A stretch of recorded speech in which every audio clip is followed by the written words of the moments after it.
Mr. Keith, before we start, I'd like to express my concern about reports in the press over the last few days of the contents of Mr. Johnson's witness statement to the inquiry and what his evidence will be. Until a witness is called and appears at a hearing, or the inquiry publishes the witness's statement, it's meant to be confidential between the witness, the inquiry and the call participants. And I wish to remind all those involved in the inquiry process that they must maintain this confidentiality so as to allow the sharing of materials prior to hearings between those most involved in the inquiry process. Failing to respect confidentiality undermines the inquiry's ability to do its job fairly, effectively and independently. Thank you, my lady. Well, my lady, today's witness is Boris Johnson.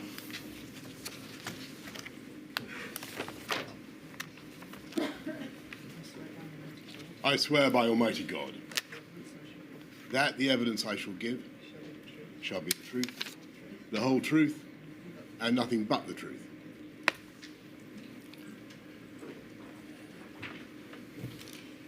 Could you commence your evidence, please, by giving us your full name? Alexander Boris Johnson. Thank you, Mr. Johnson. Thank you for attending today and for the provision of your witness statement, 255836. It's dated the 31st of August, as you know, and it contains the usual declaration as to the truth of its contents on the final page, I think page 233. Mr. Johnson, you were, of course, Prime Minister between the 24th of July 2019, when you were invited to form an administration following the resignation of Theresa May, MP, as leader of the Conservative Party, and the 6th of September 2022, you having announced your resignation earlier that year on the 7th of July. Is that correct? Yes, it is, Mr. Keith. By your leave, my lady, can I just say how glad I am to be at this inquiry, and how sorry I am for the pain and the loss and the suffering sit down. of please stop. COVID Johnson. victims. Please sit down. Please sit down, or I'm afraid you'll have to leave the hearing room. I'm sorry, if you don't sit down, I'm going to ask the ushers to get you to leave. Right, ushers, please, could you ask them to leave?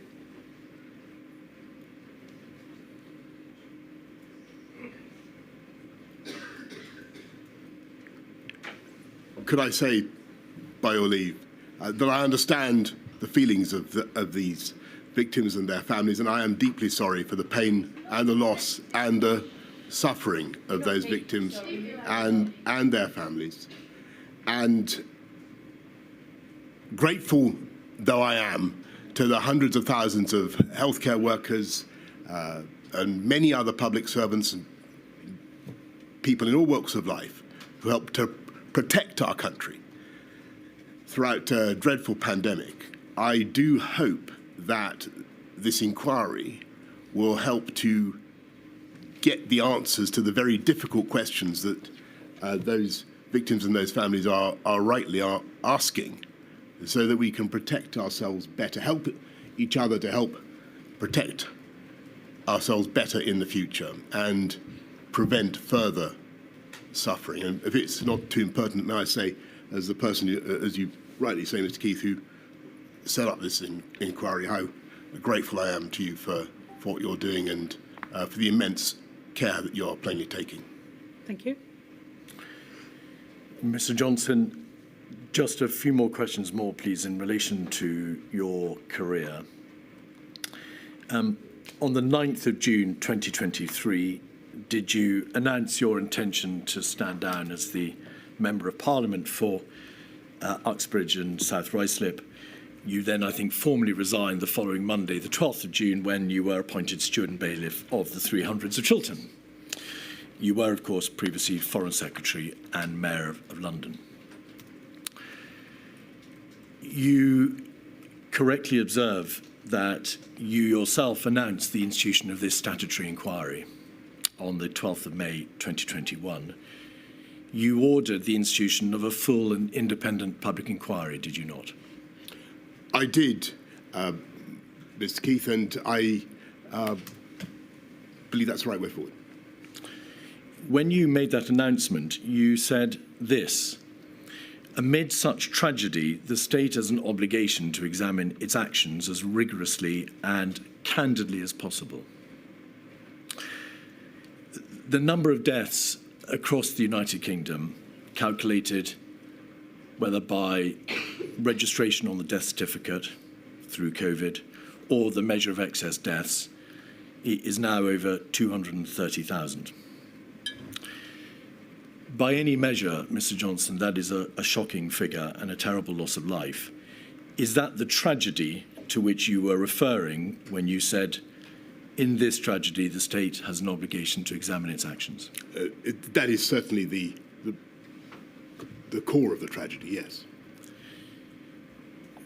Do you agree that if the protection of life is the preeminent duty that every government owes to its citizens, then the number of those who died is an important, if not the most important, marker against which your administration must be measured? I certainly think it was what we were trying to prevent, was the loss of life, absolutely. The virus left in its wake, of course, not just death, but injury and misery, and indirectly through the lockdowns, it left pain and incalculable economic and societal damage. Were those and are those impacts which you also envisaged this inquiry would look at when you ordered its institution? Of course. Do you accept, and we may, I think, presume from your opening remarks that you do you accept that the bereaved and those who suffered, of whom there are very many a number, are entitled to no less than an absolutely full and rigorous scrutiny? Of course. When you made that announcement, you also said that this process will place the state's actions under the microscope, and the government would be required to disclose all relevant information. In light of those words, could I just ask you, please, to confirm what your approach has been to the disclosure of your own COVID-related emails, WhatsApps, and notes? I've done my best to give everything of any conceivable relevance. Has that always been your position, Mr. Johnson? Yes. Could we have 265619, please, page 68? This is a WhatsApp between your former Permanent Secretary Number 10 and then latterly Cabinet Secretary and your principal private secretary, Simon Case, and respectively Martin Reynolds. And the Cabinet Secretary said the Prime Minister is mad if he doesn't think his WhatsApps will become public via the COVID inquiry. He was clearly not in the mood for that discussion tonight. That date, the 20th of December 2021, was just 5 days after you had in fact appointed Milady as the chair of this inquiry. Was there a debate at that time within government as to whether or not your WhatsApps should be disclosed? And if so, whether or not they would become public by virtue of their disclosure in this process? I don't remember that, the conversation to which the Cabinet Secretary is referring, and I've handed over all the relevant WhatsApps. The inquiry has indeed requested all the key COVID-related texts, WhatsApps, and so on from January 20 to February 22, and it must be made absolutely clear that throughout the course of the litigation in the summer and throughout these proceedings, you have made available, it would seem, everything in your possession. You made clear, I think, through your solicitors, however, that you had a phone which you used from May 2021, and you've made available the WhatsApps and the emails from that phone, therefore, between May 21 and February 22, the end of the period that the inquiry was requesting about. But following a well-publicised security breach, you had not been able to access the previous phone because you'd stopped using it and you were fearful that if you tried to access it, you'd delete its data. Is that right? That's right. Were you able to get access ultimately to the contents of that first phone, the old phone? Yes, so we sent it off to some technical people and they activated it. Was there a time gap, as your solicitors have described it, on that phone, a period between the 30th of January 2020 and June 2020, during which time the WhatsApps have not been Yes. capable of being reinstalled and disclosed? That's right. Do you know why your phone was missing those 5,000 odd WhatsApps? I don't know the exact reason, but it looks as though it's something to do with the app going down and then coming up again, but somehow not automatically erasing all the things between that date when it went down and the moment when it was last backed up. So I can't give you the technical explanation, but that's the best I'm able to give. The technical report that your solicitors kindly provided demonstrates that there may have been a factory reset of the phone at the end of January 2020 and then an attempt to reinstall the contents later in June 2020. May I just ask you this? Was it you, if that was a factory reset that was done, was it you that tried to reset the phone or not? A factory reset? There is a device or a capability on the phone which allows its contents to be entirely reset. That wasn't you. I don't remember any such thing. All right.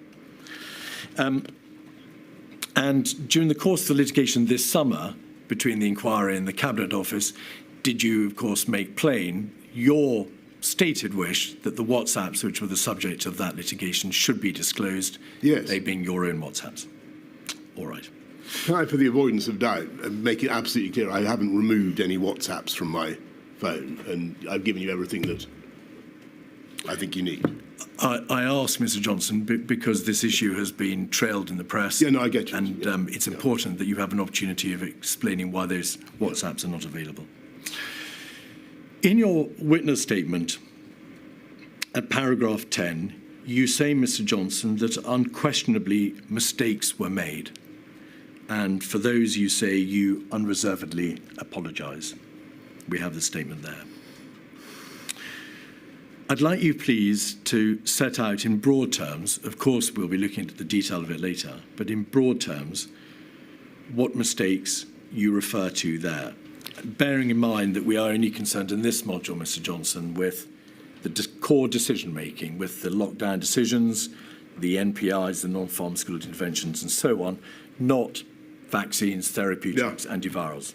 Okay. What mistakes do you unquestionably accept were made? Well, I think if you look at my statement, I point out that we were relying so much on messaging to help contain the virus, and we needed the public to understand the message in as straightforward a way as possible, and they really did, by and large. One problem we had that I mention is that because of the very natural and proper right of the devolved administrations to have their own approach, sometimes there was a bit of so the BBC News would have one message from number 10, then a slightly different one from Scotland or wherever, and that I think we need to sort that out in future. And I'm sure there are plenty of other things that we could have done differently, but I have no doubt it will come to them in the course of the examination. So your position today is, and you appear to refer to it as the first issue, that the primary mistake made rests in the context of the messaging and the communications of the devolved administration. Well, you asked me to to cite a mistake that we made. I didn't say that was the primary mistake. What primary mistakes, Mr. Johnson, are you referring to in paragraph 10 when you say there was terrible suffering, but in relation to which, where we failed, I apologise again? For what are you apologising in that statement? Well, I think just to go back to your main point, which is that so many people suffered, so many people lost their lives. Inevitably, in the course of trying to handle a very, very difficult pandemic in which we had to balance appalling harms on either side of the decision, we may have made mistakes. I don't want to try to anticipate the discussion, which I'm sure we will get into, about the timings of MPIs, of lockdowns. Inevitably, we got some things wrong. I think we were doing our best at the time, given what we knew, given the information I had available to me at the time. I think we did our level best. Were there things I would struggle to itemize them all before you now in a hierarchy? I'm afraid I think it would be.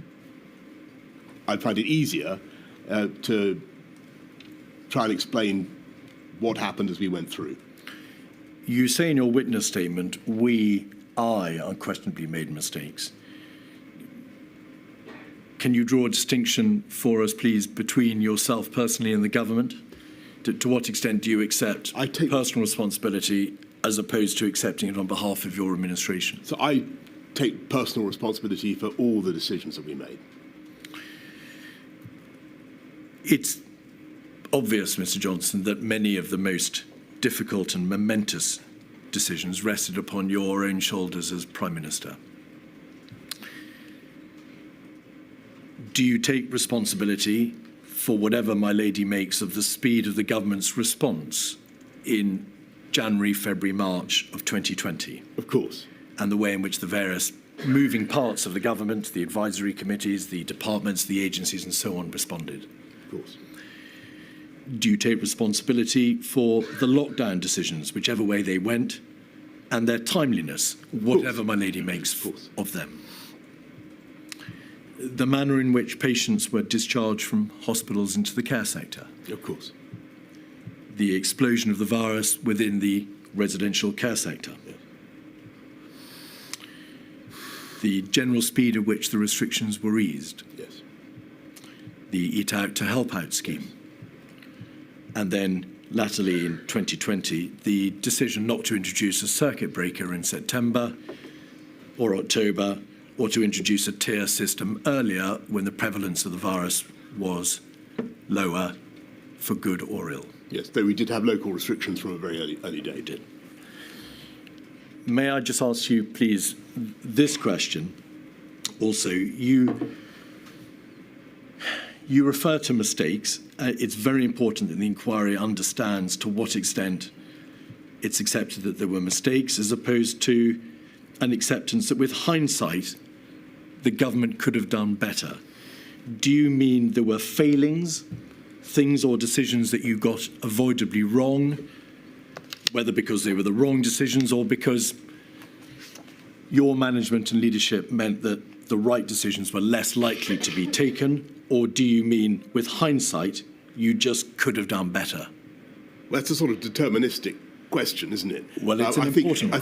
I think the answer is that with hindsight, it may be easy to see things that we could have done differently, or it may be possible to see things that we could have done differently. At the time, I felt, and I know that everybody else felt, that we were doing our best in very difficult circumstances to protect life and protect the NHS.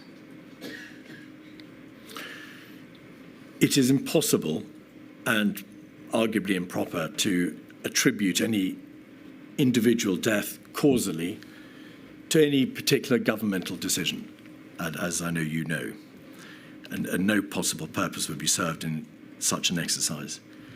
But do you accept that overall the government decision-making, not the pandemic, but the government decision-making in response, led materially to there being a greater number of excess deaths in the United Kingdom than might otherwise have been the case? I can't give you the answer to that question. I'm not sure. I noticed that in your opening preamble a few months ago, you produced a slide saying that the UK was, I think, second only to Italy for excess deaths. Correct. That's not, to the best of my knowledge, the case. And I think that all I would say is that many other countries suffered terrible losses from COVID. They did. And the evidence that I've seen suggests that we were well down the European table and well down the world table. Though that is, of course, no comfort to the bereaved and their families. That seems to be the statistical reality. The evidence before Milady is that the United Kingdom had one of the highest rates of excess death in Europe. Almost all other Western European countries had a lower level of excess death. I've seen. Italy was tragically in a worse position than the United Kingdom. Well, I don't wish to contradict you, Mr. Keith, but the evidence, the ONS data I saw put us, I think, about 16th or 19th in a table of 33. In Western Europe, we were one of the worst off, if not the second worst off. You must have long reflected since that time why that was so. Why do you think that we had the rate of excess deaths in this country that we did ultimately have? As I say, I think that the statistics vary, and I think that every country struggled with a new pandemic, and I think the UK, from the evidence that I have seen, was well down the European table and obviously even further down the world table. If I had to answer why I think we faced particular headwinds, I would say it was irrespective of government action. We have an elderly population, extremely elderly population. We do suffer, sadly, from lots of COVID-related comorbidities. And we are a very, very densely populated country, the second most densely populated country in Europe, and that did not help. Do you accept that government actions materially contributed to that outcome? It wasn't just a matter of the state of the healthcare system, density, age of population, and in fact the geographical location of the United Kingdom. Given that other countries have excellent healthcare systems and face similar problems and ended up in statistically with more excess deaths per 100,000? The answer is I don't know. I don't know. You're obviously extremely well aware of the argument that the lockdown decisions themselves, cumulatively and individually, contributed to the number of excess deaths. What do you say to that? I say that I don't know, but I'm aware of the arguments that are made. What I would say respectfully to people is that they were very, very difficult decisions, and the issue of the timeliness of lockdowns was clearly one that we considered very hard at the time, and you will have seen from the evidence that there was strong arguments against going too early into lockdowns, especially when it came to that first series of March NPIs. And you'll remember the arguments that were made, two arguments against early action, and they were the risk of behavioural fatigue and then the risk of bounce back or what you've called uncoiling of the spring. And they were made powerfully, and they certainly had a big effect on me. Could you assist the inquiry, please, with something about the nature of the heavy responsibility which rested on your shoulders? It is perhaps self-evident that only the most difficult and momentous decisions come for the Prime Minister. That's correct. Were there any good or easy decisions to be made in this context? No, I can't think of a single. Well, I suppose it was an easy decision to say that we should go ahead with the rollout of both Pfizer and AstraZeneca as soon as they've been approved by the MHRA. But there were no, when it came to the, forgive me, Mr. Keith, but when it came to the balancing of the need to protect the public and protect the NHS and the damage done by lockdowns, it was incredibly difficult. Pause there, please. I do understand emotions are running very high. I do, and I think it's most unfortunate when I have to ask people to leave. But we have to ensure that this hearing is effective, and it's got to be effective not just for people in this hearing room, but for people watching on the online streaming. So please make sure your behaviour is appropriate to a public hearing of a statutory inquiry. Thank you.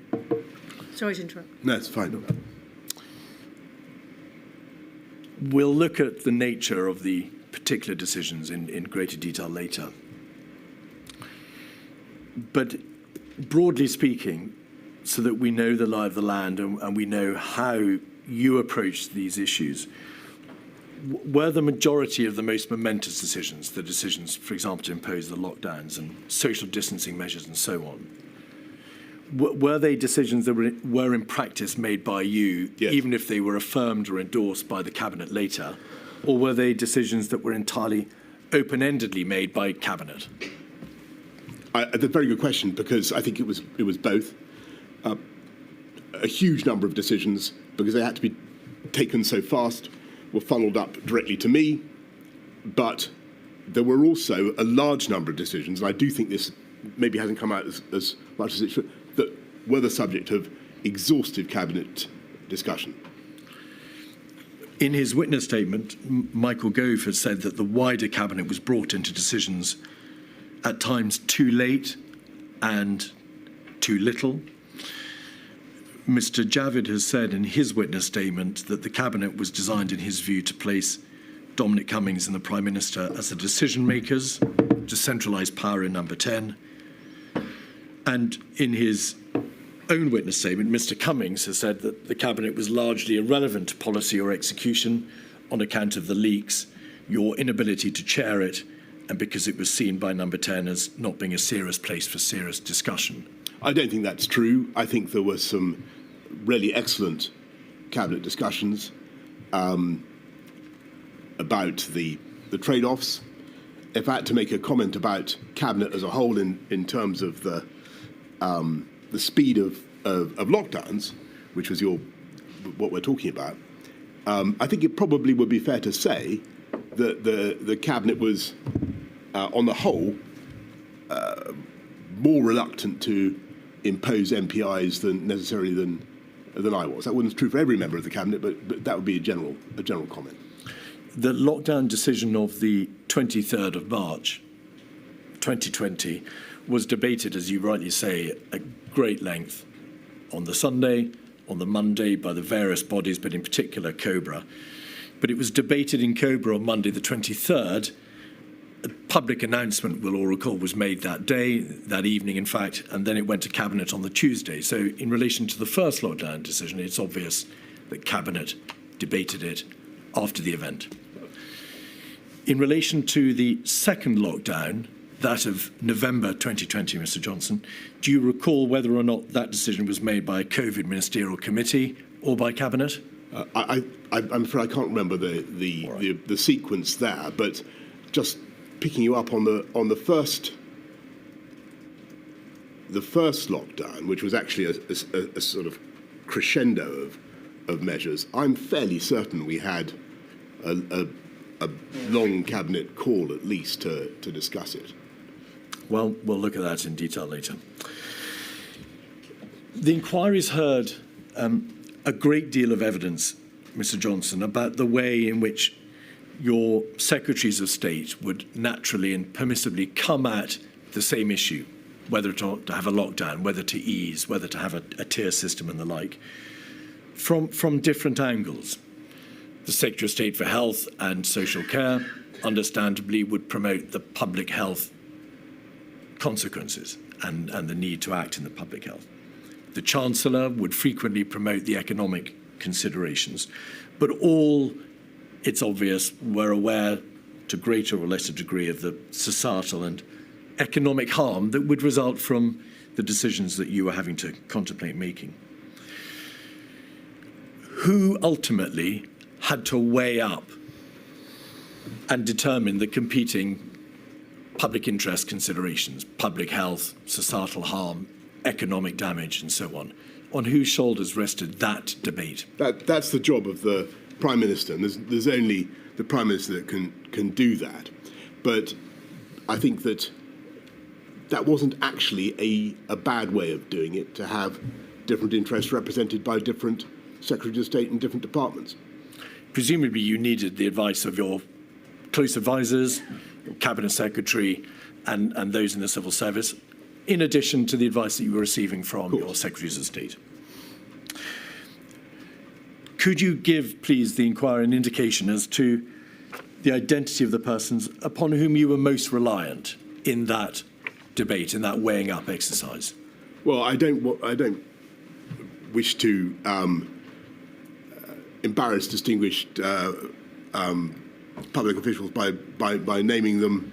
I don't know what the. Well, I find that civil servants, on the whole, are quite happy to remain anonymous. But I can certainly tell you that I had superb deputy private secretary, a mathematician, an economist who's brilliant in understanding healthcare issues, and an absolutely brilliant private secretary for healthcare.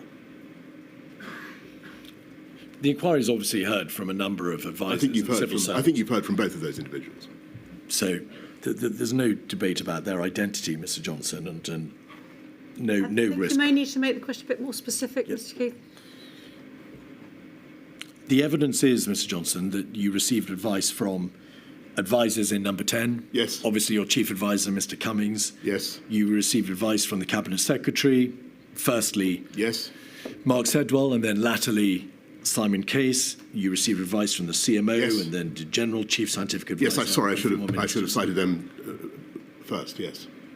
It's apparent that on top of the formal advisory structures, the meetings with the CMO and the GCSA, the meetings with the Cabinet Secretary, the meetings with your ministers, you had a profusion of meetings with your Chief Advisor, Mr. Cummings, with your Cabinet Secretary, with your Principal Private Secretary, and so on. There were a huge number of rolling meetings with your innermost group of advisors.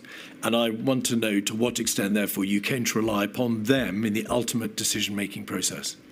I, of course, relied on the advice I was given, but the way it works is advisors advise and ministers decide, and that was what happened. You received a great deal of advice from the Chief Medical Officer and yes, the government's scientific chief advisor. They were a vital source of advice, yes, that's obvious. You were aware that SAGE met hundreds of times, that's to say the Scientific Advisory Group for Emergencies. Did you ever read their minutes, or were you wholly reliant on the CMO and the GCSA to relay to you what SAGE had said? I think I did once or twice look at or maybe more than that. I looked at what SAGE had actually said, and SAGE certainly produced a lot of documentation. But I think that the CSA and the CMO did an outstanding job of leading SAGE and of distilling their views and conveying them to me. The SAGE minutes were described as consensus minutes because they were designed to be read at speed, to be able to get to the heart of the issue immediately on reading them, and to ensure that the advice that was being given would be readily and speedily understood.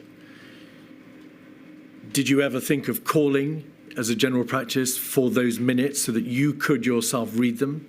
Many of them were only 8 or 9 pages long.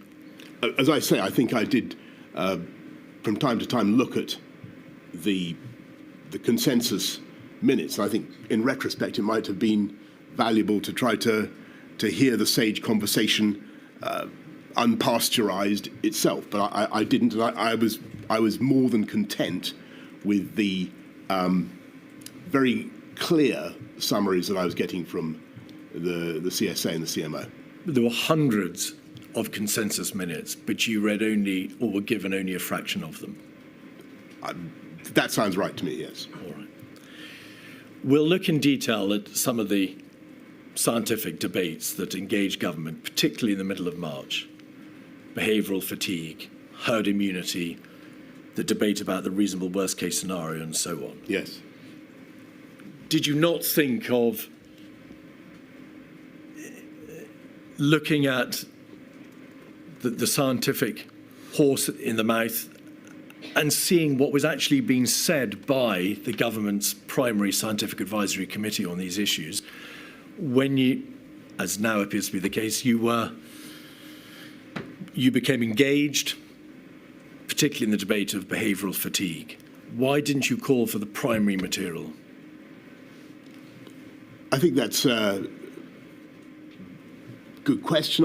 I was very, very much impressed by and dependent upon the CMO and the CSA, both of whom are outstanding experts in their field. And it felt to me that I couldn't do better than that. The CMO and the SCA were, of course, concerned with medicine and science.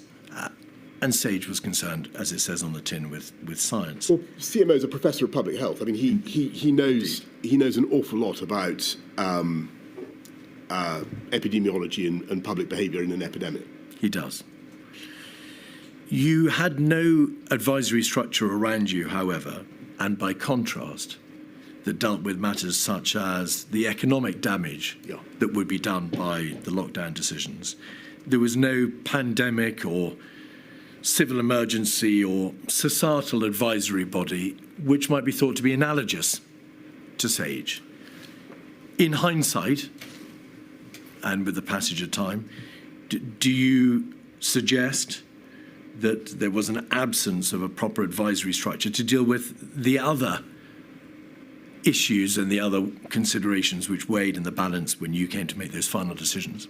I've thought about that a great deal, and I think in the end that there is such a body, and it's called HM Treasury, and that is what they do. And you referred earlier on, Mr. Keith, to the competing perspectives of the Whitehall departments and the secretaries of state, and I think for all its difficulties, I think it did work well in allowing me to get a balance of the argument. The evidence appears already to suggest that the Chancellor of the Exchequer and then Her Majesty's Treasury had considerable influence over the ultimate decision-making process, because the Chancellor would come and see you in bilateral meetings. There were bilateral meetings in the week of the 16th of March, before the first lockdown decision, in late October, before the second, in the summer of 21, and then again in December of 21 in relation to Omicron, and also Eat Out to help out. But that advice was given to you by the Chancellor and Her Majesty's Treasury in a way that wasn't openly transparent in the way that the SAGE advice was provided to you. There were no minutes disclosed of the advice that you were being given to the public. There was no regular production of material or any kind of published, transparent economic analysis provided to you. Do you think in hindsight that that was an error? I think that there was certainly transparent economic analysis of the cost of some of the measures that we were obliged to enact and the fall in GDP, the cost of the CJRS and the other schemes was plain for all to see. That was all public. Of course, what was not public and is not traditionally public is ministerial conversations and discussion between ministers. But again, I think the perspective that I was being offered by the Treasury was a very useful one, just as the perspective of the Department of Health was a very useful one. The material, so that's to say diary entries and readouts of minutes and so on, Mr. Johnson, show that the Chancellor of the Exchequer would, in this difficult context of making the ultimate decisions about lockdowns and easing and tiers and so on, often get the last word by way of a bilateral meeting that would take place just before you made a final decision. And also the Secretary of State for Health and Social Care was occasionally excluded from meetings when public health matters were being discussed. Were you aware of that? I think that's... I reject that characterisation of what took place. The overwhelming priority of the government was protect the NHS, save lives. That was our objective. And that was where my officials were coming from. That was what we wanted to do. And I think it was important in that context to, there were lots of things we had to do that were very difficult, very costly. And it was right to have endless conversations with the Treasury. This was what we did. You know, of course, that a great deal of evidence has been given to Milady about the operation and the competence of your administration. It needs to be stated absolutely plainly that the inquiry has absolutely no interest in the salaciousness or the nature of Mr. Cummings's linguistic style or the WhatsApps. But it does have an interest, of course, in whether or not his communications revealed an abusive and misogynistic impact. The WhatsApps and the texts shed a direct light on the competence of the government, how well or not the government machinery operated, what you all thought about each other, and what some of you thought privately about the decisions that were being taken. We're going to look in detail at them later, but it's fair to say that in the round that material paints an appalling picture, not all the time, but at times of incompetence and disarray. Can I comment on that? I think Please. that the two things need to be separated out there. I think it is certainly true that this inquiry has, and I'm glad of it, I think has dredged up a phenomenal quantity of the type of material that would never have been available to any previous inquiry into doings in Number 10, because it's WhatsApp communications of a kind that would not have been possible.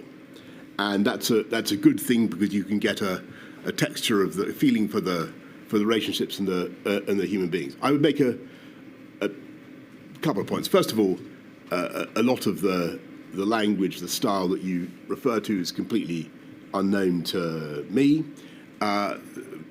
or indeed to anybody else not on that group. I've apologised to one particular person who suffered abuse in that in one of those publicised WhatsApp exchanges. But I would make a distinction between the type of language used and the decision-making processes of the government and what we got done. And I would submit that any powerful and effective government has, and I think of the Thatcher government or the Blair government, has a lot of challenging and competing characters whose views about each other might not be fit to print, but to get an awful lot done. And that's what we did. Your own Cabinet Secretary, Mark Sedwell, he was, of course, asked to move on, and we'll come to that later, in May 2020, described, according to Sir Patrick Vallance, your administration as brutal and useless, and observed that it was hard to motivate people in Number 10 in such terrible times if they were being shot in the back. That would appear to be a reference to the doings, as you say, of Number 10, to the process and the operation of government, as opposed to the atmospherics. Would you not agree? Again, I think that actually what you're looking at in all this this stuff is a lot of highly talented and highly motivated people who are stricken with anxiety about what is happening, about the pandemic, who are doing their best, and who, like all human beings, under great stress and great anxiety about themselves and their own performance, will be inclined to be critical of others. And I think that that would have been the same of any administration facing the same sort of challenges on that scale. But do you accept that there is a considerable body of material which addresses not just their private thoughts of the other individuals in government, of them personally, but relates to the performance of government, to the way in which your administration actually operated? Do you accept that as a general proposition? I do, and I think that that was a good and a healthy thing, because we needed, given the scale of what we were facing, we needed constantly to challenge ourselves and constantly to try to do better. Your own chief advisor, Mr. Cummings, described on the 4th of May something the government had done as being the best success of the whole criminally incompetent government performance. How could that be a good thing? Because what he is trying to do is to, not for me to explain his quotation, you can ask him yourself, but what we were generally trying to do was to make sure that we delivered the best possible service for the people of the UK who were going through an absolutely terrible, terrible time. And it would not have been right to have a load of, if we'd had a load of WhatsApp saying, aren't we doing brilliantly, folks? Isn't this going well? I think your criticisms might have been, frankly, even more pungent. On the 27th of March, after Mr. Cummings had asserted that Whitehall had nearly killed huge numbers of people and cost millions of jobs, and that Mr. Hancock had failed to get on top of the testing problems, you yourself said these 3 words, totally fucking hopeless. That was a reference to the performance of an important part of government. I'd stress the word nearly in that. Your response, Mr. Johnson. And I would say that my job was not uncritically to accept that everything we were doing was good, though I as it happens, as I said to you, I do think that the country as a whole had notable achievements during the crisis. My job was to try to get a load of quite disparate, quite challenging characters to keep going and through a long period, and to keep doing their level best to protect the country. That was my job. Do you accept the evidence from Helen McNamara, about which you will be aware, and also from former cabinet secretaries, that Mr. Cummings himself contributed to such a toxic atmosphere that civil servants simply didn't want to work in the heart of government? Helen McNamara said the relationships in Number 10 and the Cabinet Office had a real and damaging impact. You were told directly by Simon Case on the 2nd of July, lots of top drawer people had refused to come to work because of the toxic reputation of your, I emphasize your operation. Were you aware that there were individuals, civil servants and advisors who were not prepared to work in your administration because of the atmosphere and the working relationships which were in play? First of all, no. Second, I was not aware of that. Secondly, I didn't see any sign of that.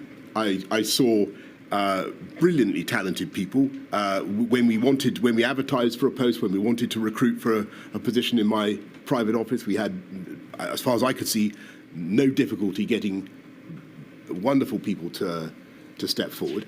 I think, if I might make one self-criticism, or another self-criticism, I think that the gender balance of my team should have been better. And to your earlier question, looking back at it, when I was running London, it was great and it was 50-50 and it was a very harmonious team. I think sometimes during the pandemic, too many meetings were too male-dominated, if I'm absolutely honest with you. And I think that was I tried sometimes to rectify it. I tried to recruit a former colleague from City Hall, but I think that was something we should have done better. Simon Case, who was then the Permanent Secretary Number 10, WhatsApped you yourself on the 2nd of July to say that lots of people, lots of top drawer people had refused to come because of the toxic reputation of your operation. Well, I don't remember that. What did you do? I don't remember that. And my impression was that we had no difficulty recruiting the best possible people. Could we have, please, 48313, page 16, on the screen? These are communications between Mr. Cummings and yourself in May 2020. We're concerned with the bottom half of the page. So can you expand it, because I can't? Yes, 7th of May, Hancock is unfit for this job. The incompetence, the constant lies, the obsession with media bullshit. Reference to testing, you must ask him where we'll get to 500,000 per day and where's your plan for testing? And if you can scroll back out. But just sorry, pause a second, Mr. Johnson. If you then scroll in, please, to the bottom half of the page, the last part. Mr. Cummings says, it'll certainly be a cock-up like everything else, but it'll be far from the worst of our cock-ups over the next 8 weeks. You need to think of Binning Hancock, and so on and so forth. You cannot suggest that you are unaware of the opinion taken by your chief advisor over your Secretary of State for Health. You cannot suggest you are unaware of the concerns expressed by your Cabinet Secretary about the toxic reputation of your operation, because he WhatsApped you directly. You cannot suggest that there weren't grave concerns being expressed in Downing Street, that there were people who simply would not come and work for you because of the atmosphere you allowed to develop. So, first of all, in politics, there's never a time when you're not, if you're Prime Minister, you are constantly being lobbied by somebody to sack somebody else. It's just what I'm afraid happens, and it's part of life. Everybody's constantly militating against some other individual for some reason of their own. It's just that I'm afraid that's the nature of it. It is perfectly true that this advisor in particular thought had a low opinion of the health secretary.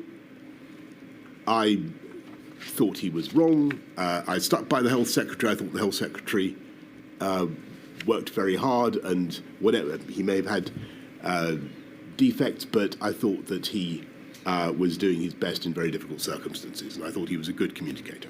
Could we have 303-245? Your first and then your second Cabinet Secretary communicate by WhatsApp, page 9.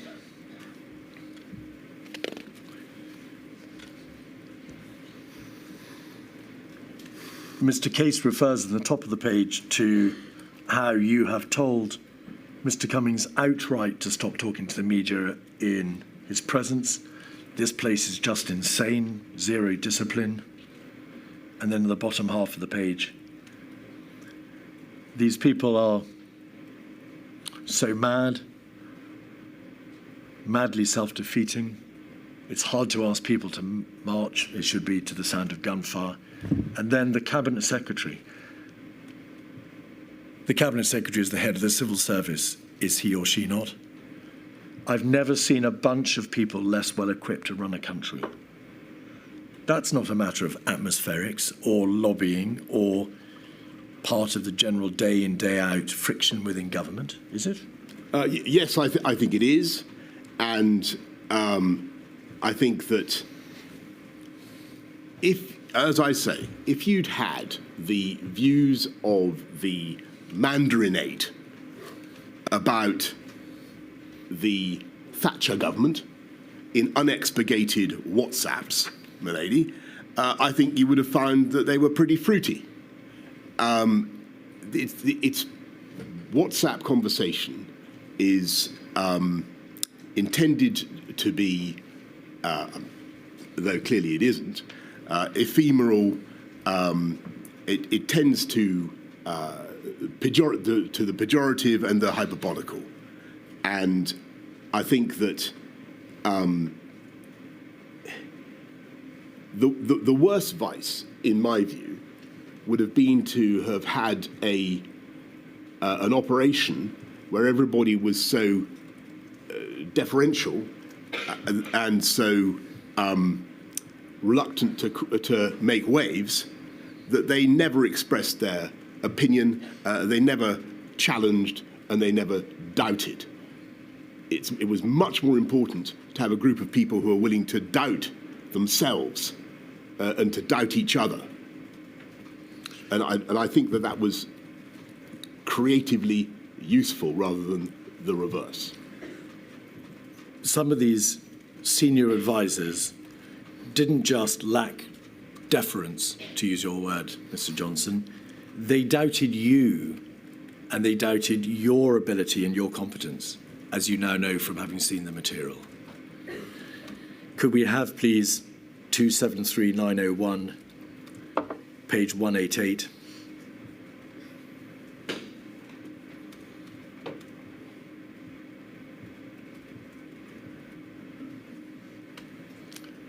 That's from the 19th of September.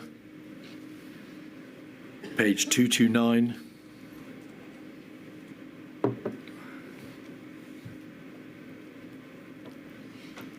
There is a reference to leadership position. Would you like me to correct? Yes, I'm just going to put, because it's right and proper that, and fair that you're asked to give your response to some of the material which has been produced to this inquiry. And then page 245.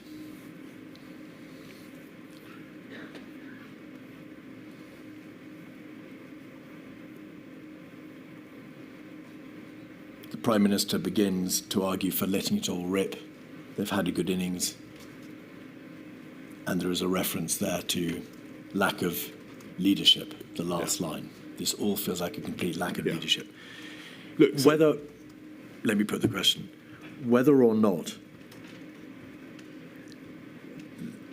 these significant number of advisors correctly stated the position, whether or not this was genuine, whether or not there were significant failings in your own and your government's competence, would you accept that it is extraordinary that the government's chief scientific advisor, its chief advisor, its cabinet secretaries, its deputy cabinet secretary, should all be commenting in these terms about competence and about performance and about you? I think this is wholly to be expected, and this is a period in which we are where the country is going through a resurgence of the virus. You're looking at the October period, and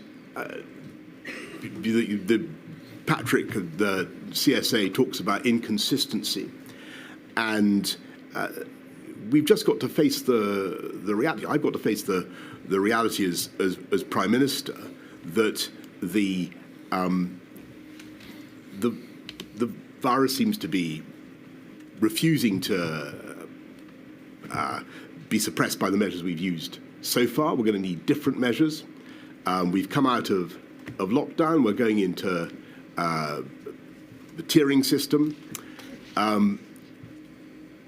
Of course we're changing, but so did the collective understanding of the science. And if you look back at what happened during COVID, we had radically different views over the period, over the efficacy of masks, over whether asymptomatic transmission could take place. We had a totally different view within months about whether ventilators would be needed. I was told to begin with we needed 25% of patients would need ventilators. That turned out not to be true. Then on this particular issue, you've got the scientists calling for us to go early and go hard, and this takes us back to your initial line of questioning. When earlier on, they had been saying expressly that if you go hard too soon, then you have two problems: behavioural fatigue and bounce back. And the problem that I was facing, and it was an appalling problem in October, was that we didn't have therapeutics, or we didn't have, well, we had some therapeutics, but we didn't have a vaccine, we didn't have a way out, a medical solution. We were being forced to use NPIs. And at this particular moment, I'm sure we'll come to the October-November lockdowns, my anxiety was that we were going to have to do the same thing over and over again. And I think what those notebooks reflect and what all those comments reflect is the deep anxiety of a group of people doing their level best who cannot see an easy solution and are naturally self-critical and critical of others. All right. It's obvious that these things were said at the time. You say not to you, although I've put to you a WhatsApp which was sent directly to you. And there are obviously others. Well, it's a WhatsApp that claims to have said something directly to me. Well, the WhatsApp has been taken, of course, from the material which you've provided and from, obviously, the phones from other people who were interlocutors. No, sorry, if I may correct you, Mr. Keith, what that WhatsApp was a WhatsApp from the Cabinet Secretary saying that he told me directly something. I don't think I saw the WhatsApp directly to me. Mark Sedwell, on the 2nd of July, WhatsApped you directly to say lots of top drawer people had refused to come because of the toxic reputation of your operation. I'm sorry. Whether this material indicates a significant failing at the heart of government and in failures of competence, they undoubtedly, well, these opinions were expressed at the time, and you no doubt accept you're responsible for that state of affairs. You must have reflected, Mr. Johnson, long and hard, both whilst in office, in your dealings with Mr. Cummings, and afterwards, on what lessons can be learned from the way in which power is exercised and the way in which government performs at the highest level. Have you reflected upon whether or not the system of SPADs, the system by which you receive advice from your political advisors, needs to be reformed? Have you reflected on the function and powers and the extent of powers of SPADs, or on the competence of the ministers whose advice you accepted? Well, I think with hindsight, there's all sorts of things that you could do differently. I think at the time, I decided that it was best to have an atmosphere of challenge with some strong characters giving me advice, and I valued that advice.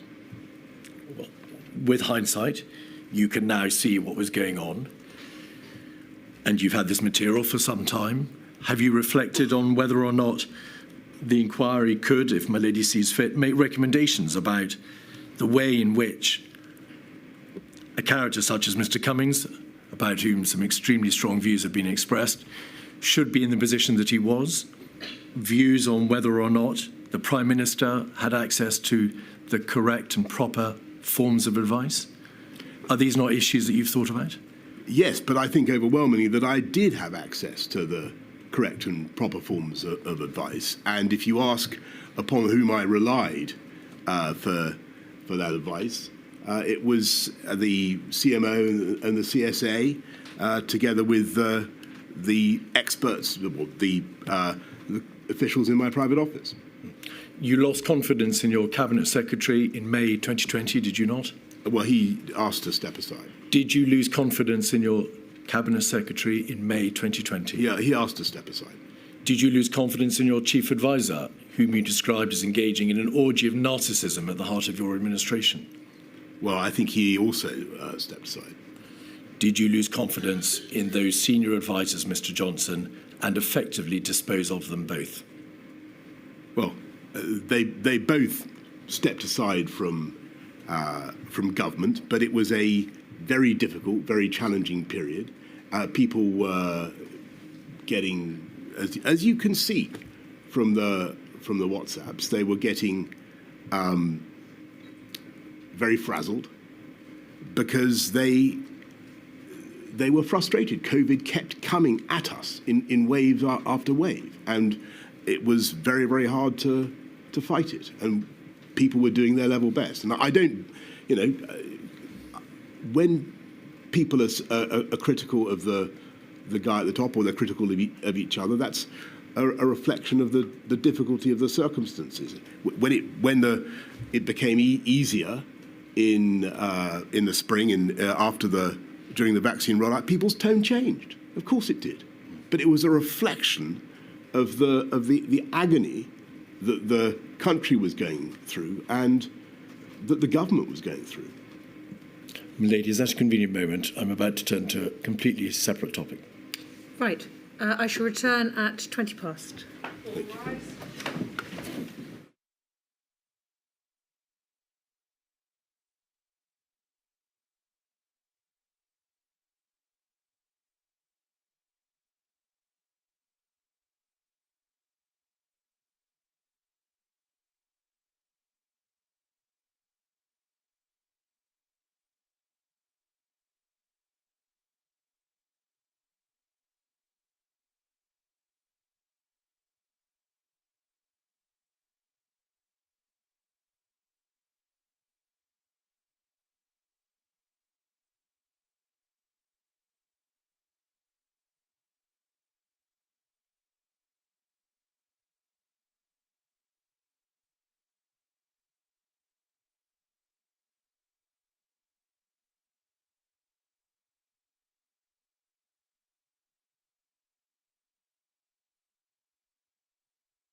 Mr. Keith.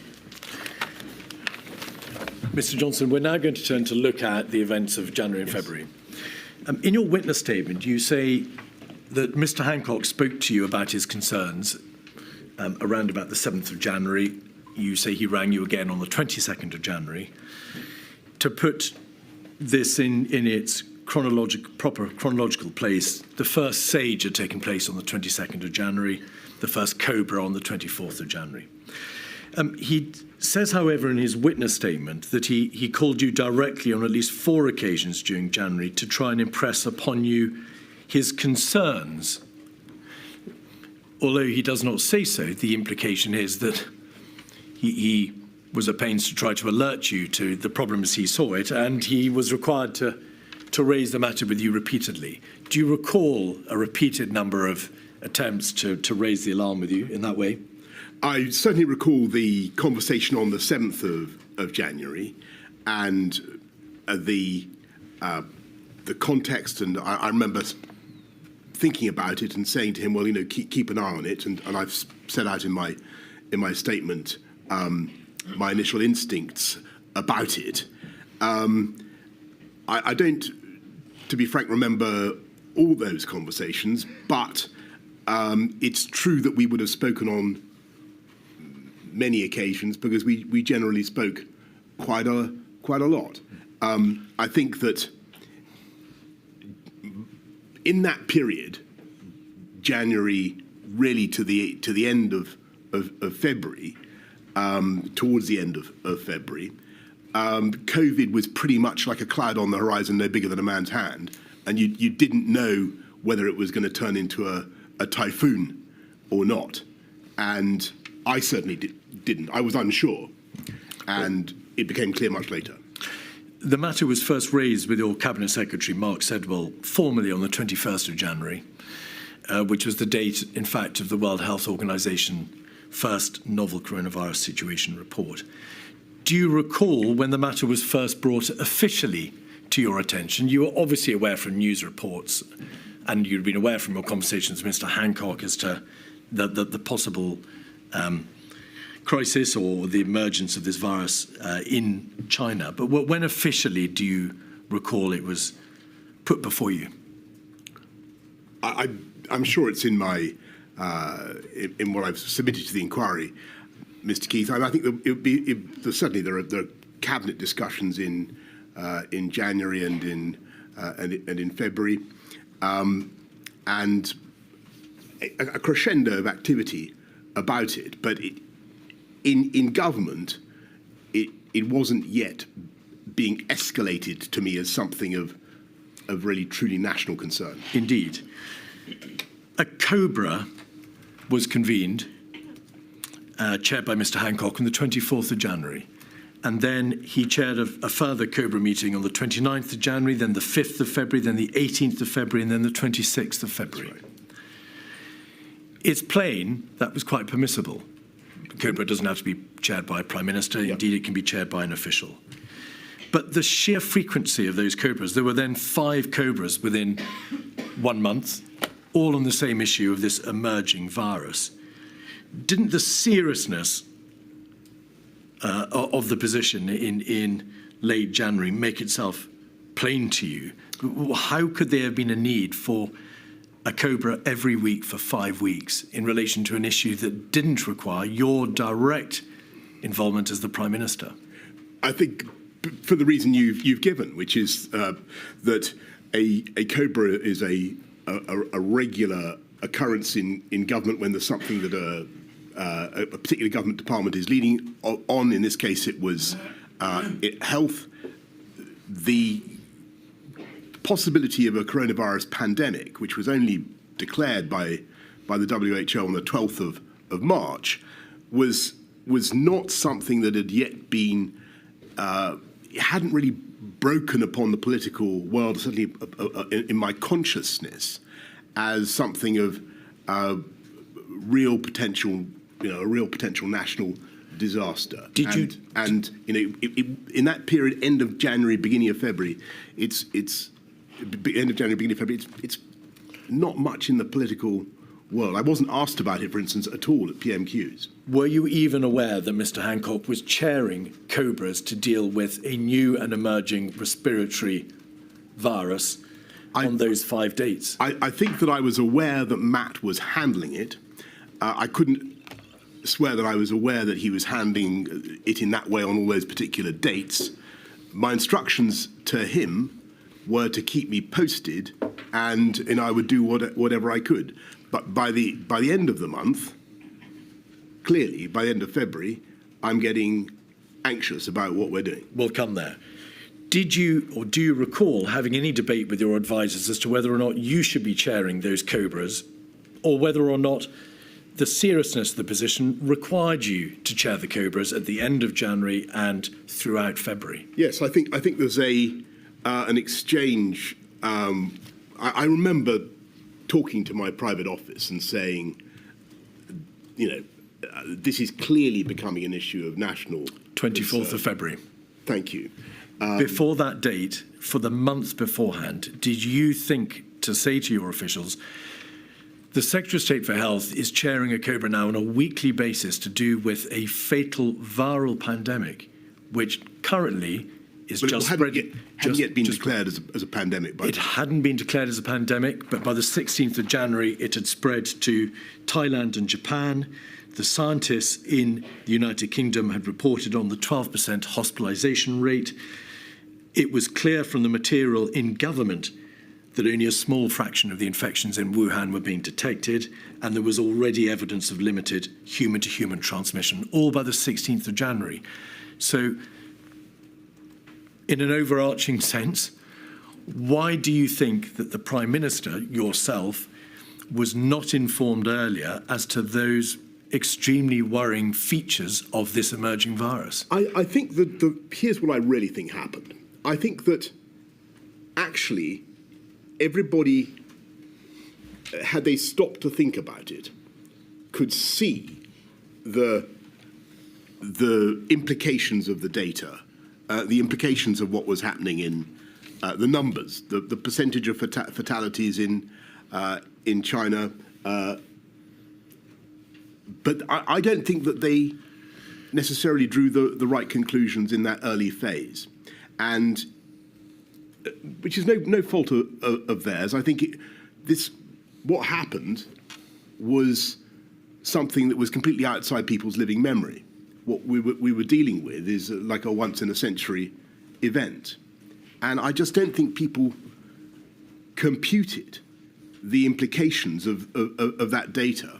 And it wasn't really escalated. It wasn't escalated to me as an issue of national concern until much later. And as you say, I said, look, I think I've got to chair these COBRAs.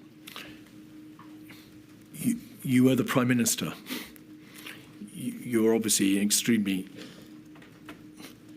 skilled politician, and you have direct, intimate experience of running government. From the viewpoint of the bereaved and those who are terribly damaged and harmed by this pandemic, how could a government have generally failed to stop and think? The system is there to make you think. The risk assessment processes and civil emergency procedures are there to make sure that you don't have to stop and think. It responds.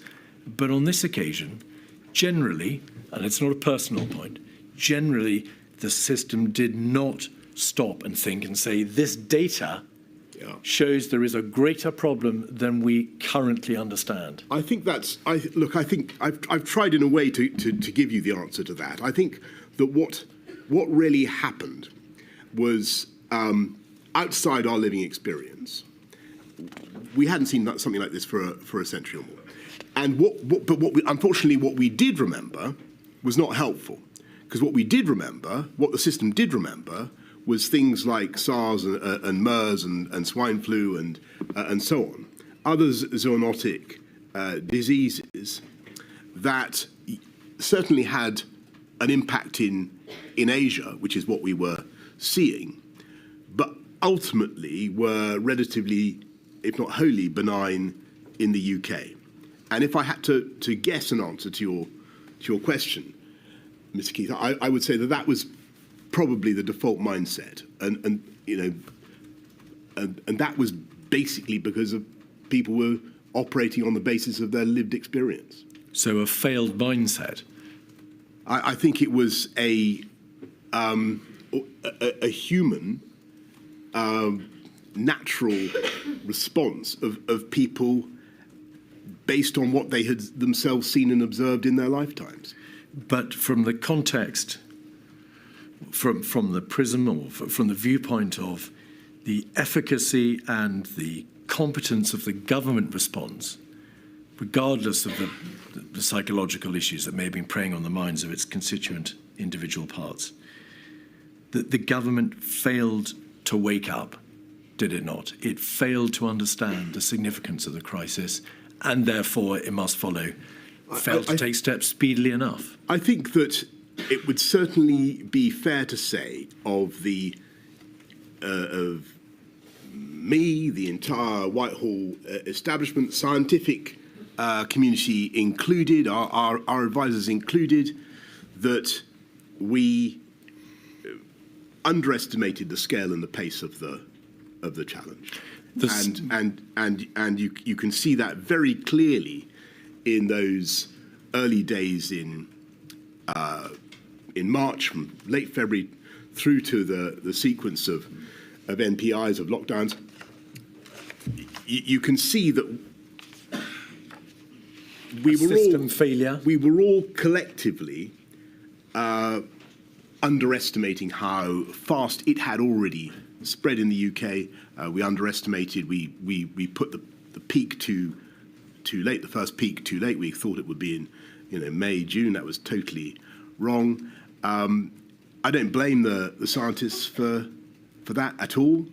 But that was the feeling, and it just turned out to be wrong. But the evidence before Milady shows that the scientists, at least in part, were aware by the end of January of the hospitalisation rate, of the fact that the number of infections was being grossly underestimated, that there was self-sustaining human-to-human transmission.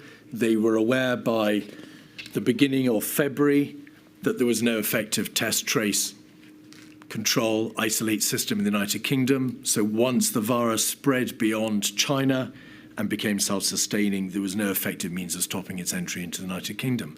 That was all known to the scientists, at least by the beginning of February.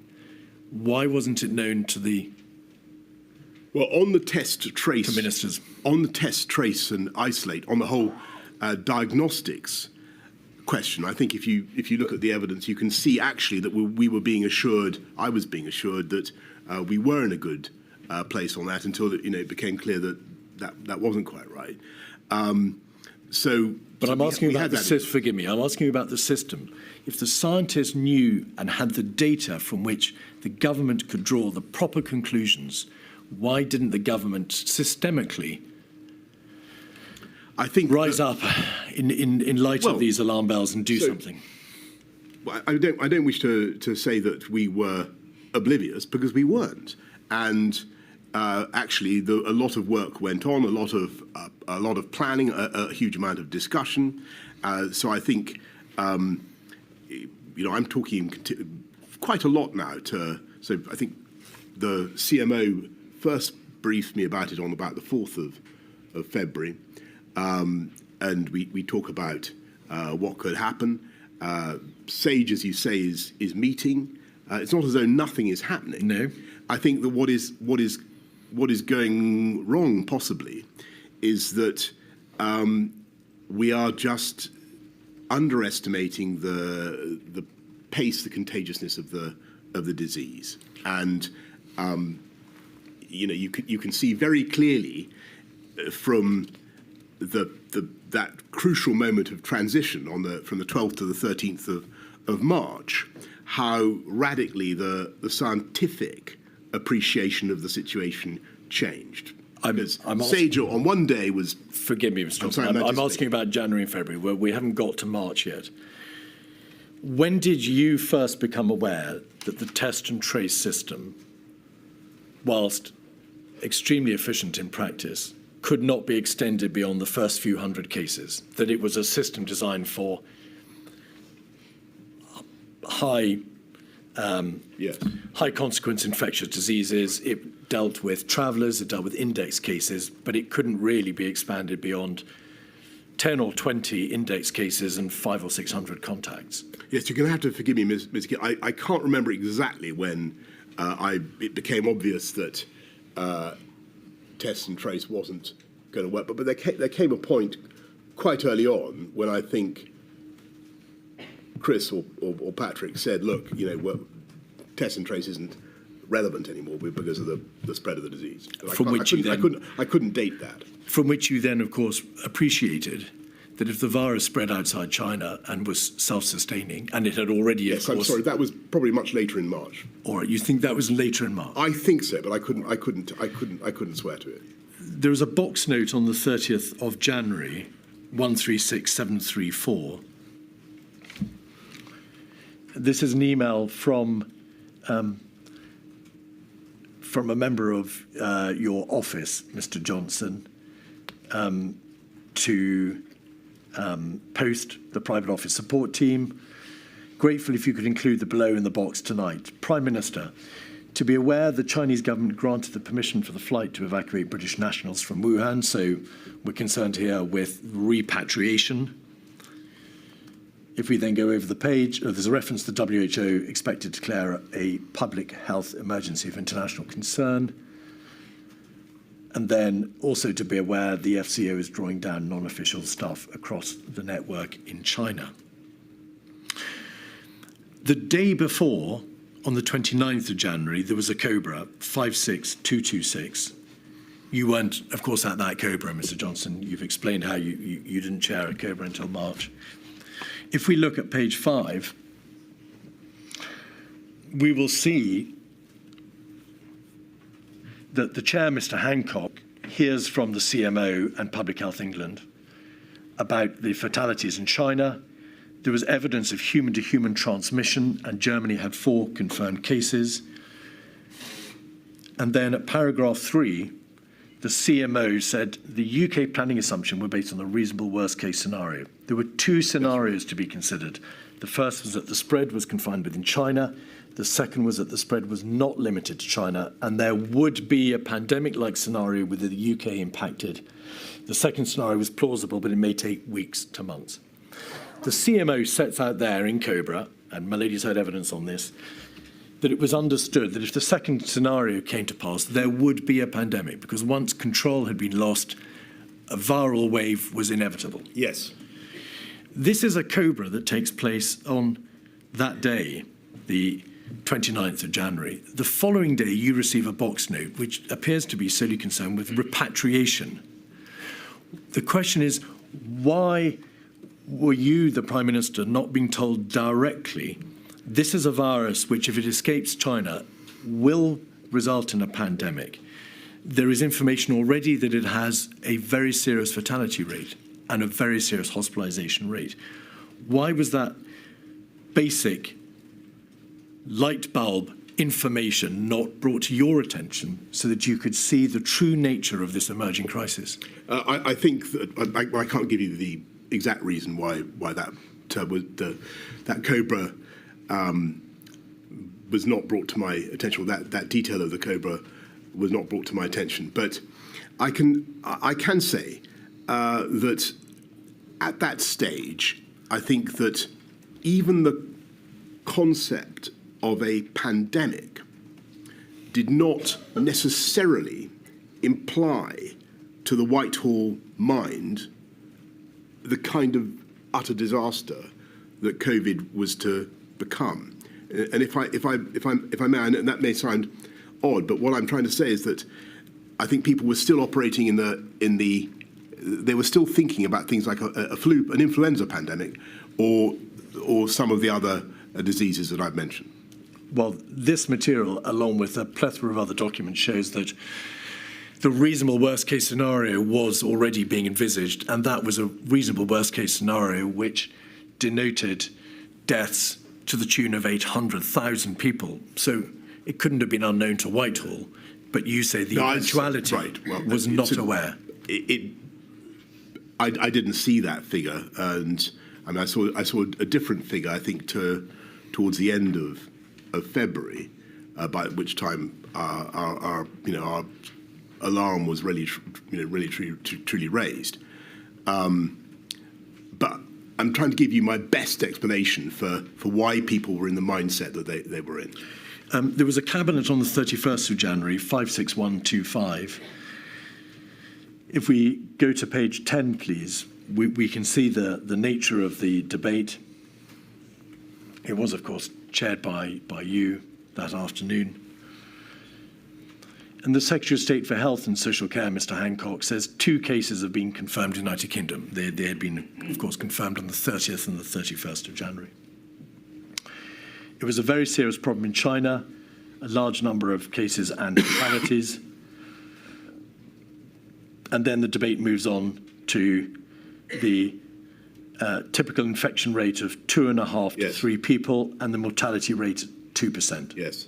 So if the reproduction value is 2.5 to 3, that is to say 1 person will infect 2.5 to 3 people in an unimmunized population, and the mortality rate, 2% of people who were infected, or perhaps confirmed cases, is not clear, means a very, very large number of people will die. Correct? That's right. The debate in Cabinet, page 10 and 11, deals with repatriation. The Department for International Development examines developing countries where the risk of spread of the disease was high. Spread of the disease globally would be a big problem for those countries and could also mean further evacuation of British nationals.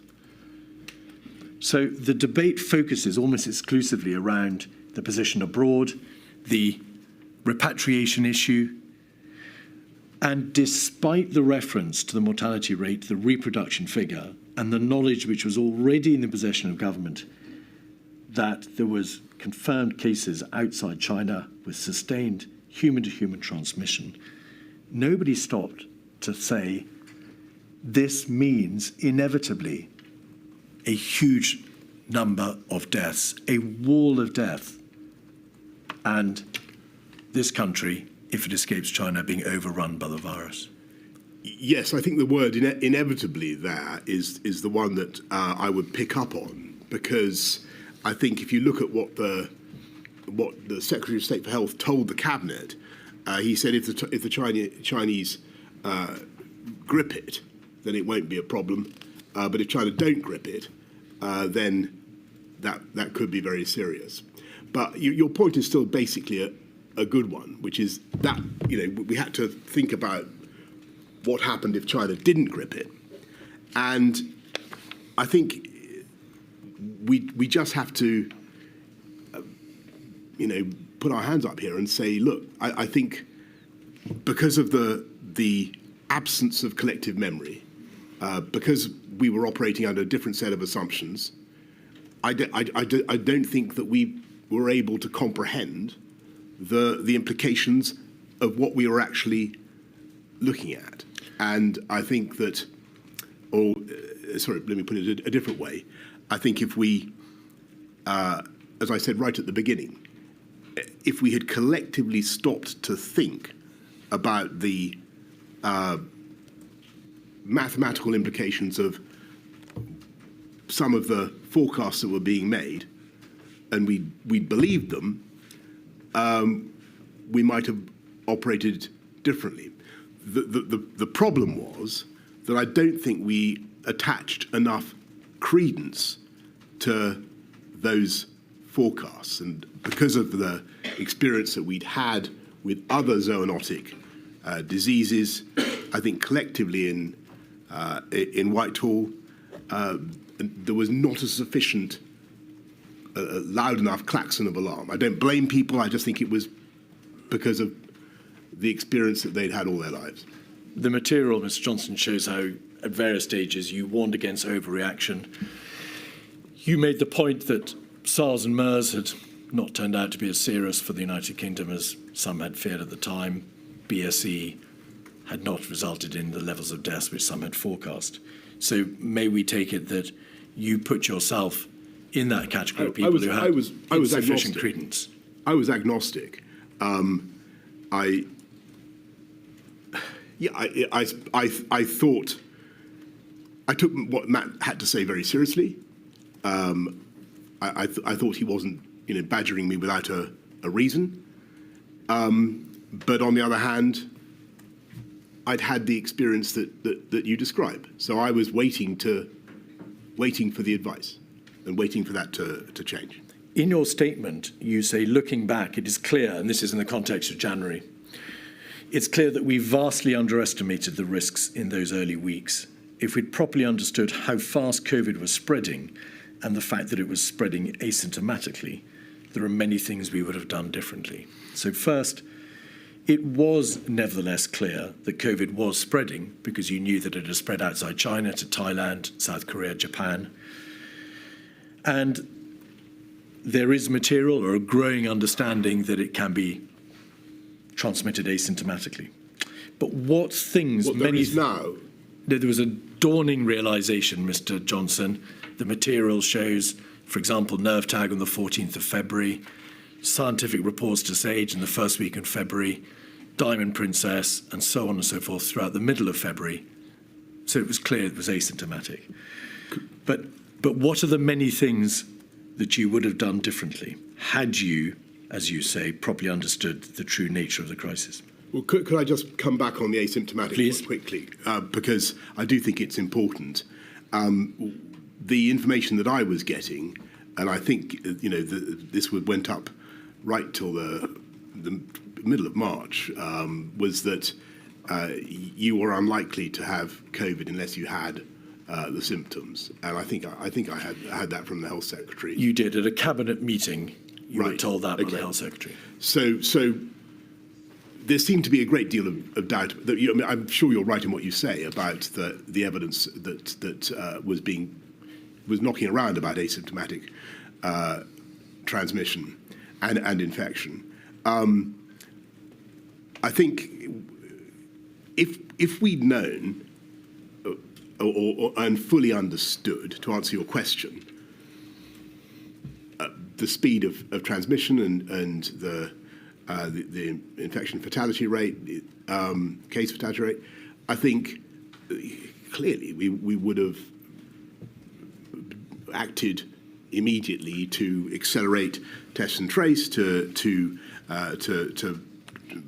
would put huge quantities of time and effort into money into diagnostics, into PPE, into all the things that we were going to need. I'm not saying that work didn't begin. It did begin, but I think the panic level would have been much higher. I'm trying to explain as honestly as I can why I think that panic level wasn't sufficiently high. Let me make plain the reason I put the question to you in the way that I did in relation to asymptomatic spread is that your own statement says it was not known. If we had properly understood the fact that it was spreading asymptomatically, then there are many things we would have done differently. Yes, sorry, I should say... You didn't know.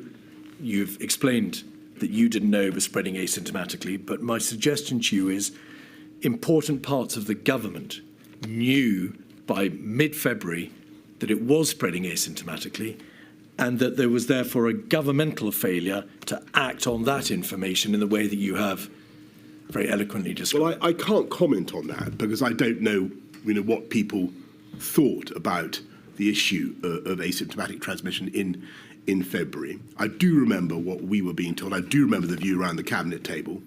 I mean, the one thing that has troubled me a lot, I'm sure we'll come on to it, is the March discharge policy, where clearly the question of asymptomatic transmission would have been relevant. I'm so sorry to interrupt. Can we come back to that? There's an important contextual position which has to be set out for the purposes of that debate. There is evidence before the inquiry that the chief medical officer told Mr. Hancock at a meeting on the 28th of January that there was credible evidence of asymptomatic transmission within Germany. Was that a fact of which you were aware? Did you know that? No, That CMO's. Mr. Hancock had been told there was credible evidence of asymptomatic transmission within Germany at a meeting on the 28th of January. Well, if I was told that, I've completely forgotten it. My memory of the asymptomatic transmission issue is as I've told you. Not you, Mr. Hancock was told.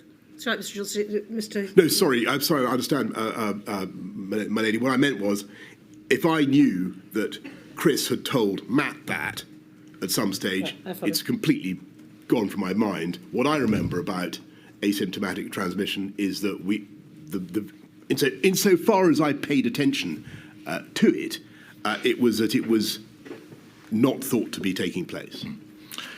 Borders. Your statement states that the advice that you got consistently from the CMO, the government chief scientific advisor in SAGE, was that closing the borders wouldn't work. If you close them dramatically or stringently, then, of course, there are very real, intensely difficult practical consequences. And if you just have screening or light touch restrictions, then they may achieve very little. Will you just explain how you received that advice, in fact, consistently from a COBRA, or the time of a COBRA on the 5th of February, through a cabinet meeting on the 14th of February, and through to the end of February? It was consistent advice that you received. Yes, thank you. And that is one of the most fascinating things about the scientific advice during this pandemic and the view about behaviours. Many things changed, as I've said. About, masks, other MPIs were thought they moved up and down in the value that people put on them. But when it came to borders, there was an overwhelming scientific consensus, as far as I understood it, that trying to interrupt the virus with tougher border controls brought you really very little. You might delay by a matter of days or perhaps weeks, but you would not stop the virus from entering the UK. And I think that was, I think a lot of people in the country found that very hard to understand, because I think intuitively we think if you just stop this thing coming in, and it was very important for me to try to understand that point and to try to explain it to the public, because the public, I think, really believe instinctively that you can fix this with tough border control, or often do, and it's a difficult point sometimes to get over. Mr. Cummings says in his statement that you asked rhetorically, aren't people going to think we're mad for not closing the borders? Well, I may well have said something like that, but I think that I think it was a question that people were asking. raised. He also says, Mr. Johnson, that because of your general attitude that COVID was like swine flu, you weren't particularly inclined to challenge the scientific advice at all, to the effect that border restrictions would make no difference. Is that true? Well, the two statements seem to me to be inconsistent. Well, is it true or not? I certainly thought it was. I thought it was a point worth picking up with the scientists. I wanted to understand the reason why border controls didn't work. But in retrospect, you can see that they were right.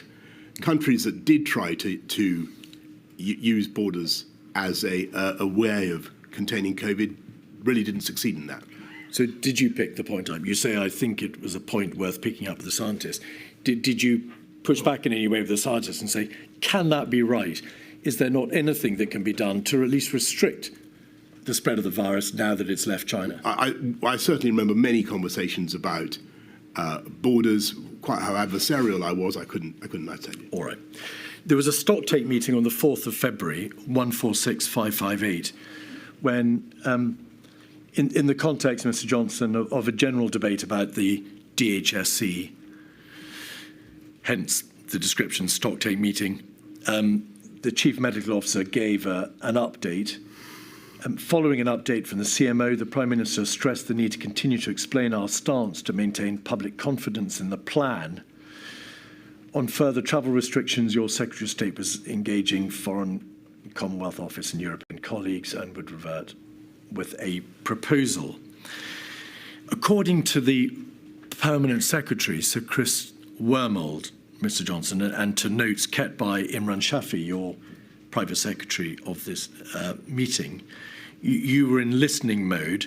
There was a discussion about possible fatality numbers, but you expressed skepticism about those figures, the fatality numbers, and you noted, they say, that high fatality figures have been given for BSE, bovine spongiform encephalitis, and swine flu. Is that right, that you expressed scepticism about the possible number of deaths? I don't remember that, but I do remember. I certainly remember the BSE scare, and I remember the immense destruction that did to the agricultural sector in this country, and you know the way that all turned out. I think it would be fair to say that I wanted to probe them on their forecasts and to try to understand the basis on which they were making them. You've described how the Whitehall system, the process of government in Whitehall, failed to have a light bulb moment and appreciate the seriousness of the position. Would you accept that being informed about the possible fatality numbers but expressing scepticism and drawing a false analogy, as it turned out, with BSE, was a lost opportunity on your part to drive the system further forward with rather more urgency than appears to be the case? I certainly would accept that my mindset, like the mindset of, I think, the overwhelming majority of the ministers and officials in Whitehall in that period, Jan to mid-Feb, was not as alarmed as we should have been. That's definitely right. 236371, page 37. Mr. Cummings sends a text to what was called a number 10 action group. It's dated the 6th of February, so it's early in February. We know that you were party to this WhatsApp group because your name appears at the bottom, Mr. Johnson. Dominic Cummings, we need a briefing on corona tomorrow. Chief scientist told me today it's probably out of control now and will sweep the world. Will be major comms exercise. Sir Edward Lister then refers to the Cobra meeting, which was clear that China is probably losing it, and once it reaches us, not if it reaches us, once it reaches us, it will not peak for 3 months. Dom is right, the comms is key. And then you say, yes, please, need to talk coronavirus comms at 9.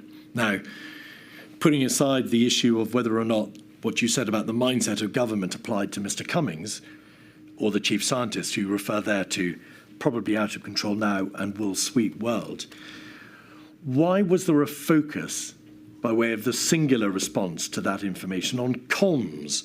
Why didn't any of you say, well, if this virus is probably out of control now and will sweep the world, bearing in mind the fatality numbers, the IFR, the hospitalisation rate, why did none of you say, we need to take steps now to deal with infection control, prevent the spread, alert the population, we have a major problem, not focusing on communications?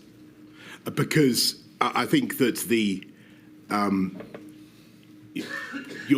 it's your point about the infection rate, fatality rate, the consequences. I think that when you read that an Asiatic pandemic is about to sweep the world, you think you've heard it before, and that was the problem. And so I say we need to talk about it, but I think it would be fair to say that the scientific community within Whitehall at that stage was not telling us, I was not being informed that this was something that was going to require urgent and immediate action. But you knew, and I think that although you're right that we could see the mathematical implications of the reasonable worst case scenario. I think the problem was that we didn't think, and this was our mistake, we didn't think that the RWCS was very likely to happen. That was the problem. We'll come to that. So when I get told, anyway, forgive me. But BSE did not have a 2% fatality rate. Swine flu did not have a 2% fatality rate. So when you say there was an institutional failure to realise the seriousness of the position because of prior Asiatic epidemics, or because of BSE or swine flu, the difference was, and it was known to government, was that COVID had a 2% fatality rate, and BSE and swine flu had not. And that is entirely correct. But I think the tragedy is that we were operating, as I said in my statement, on a fallacious inductive logic about previous reasonable worst case scenarios and this one. And this was the one where I'm afraid the worst predictions turned out to be, or almost the worst predictions turned out to be correct. 56137 is a cabinet meeting on the 6th of February, which you, of course, chaired. On page 6, so that the public can understand, Mr. Johnson, that this document, which is minutes of the whole cabinet meeting, has large parts redacted as being sensitive and irrelevant because, of course, Cabinet dealt with many other issues other than just coronavirus. But on this page, page 6, Cabinet turns to update on coronavirus. It's very serious. Official estimate was around 28,000 cases, but that's likely to be a significant underestimate. The virus didn't appear to have been contained in Wuhan. The mortality rate was only around 2%. There is a reference to a ministerial exercise on this page. So what date is this, Cabinet? This is the 6th of February. There we are. There will be a tabletop exercise the following week. What was your understanding of that tabletop exercise? Did you attend it? I didn't. Did you have any role in that? I didn't attend it, and I'm sure my officials did. All right. And then just 3 lines above it, the central point to make was that the government had a plan to deal with this illness, and this was guided by science. Did you ask in the course of that cabinet meeting, what, bluntly, is the plan? I understood the plan to be, from what Matt had said and from the discussions I had had, that we would try to isolate, test, and trace people as they arrived. That was what I thought the plan was, and my impression was that we had a good testing system. But I don't. To answer your question directly, I can't be confident. I said in that meeting, what is the plan? But that is my understanding of what it was. A week later, on the 14th of February, Mr. Johnson, there's another cabinet meeting and another update, 56138. Page 1, we see the attendees. Page 6, the update on coronavirus.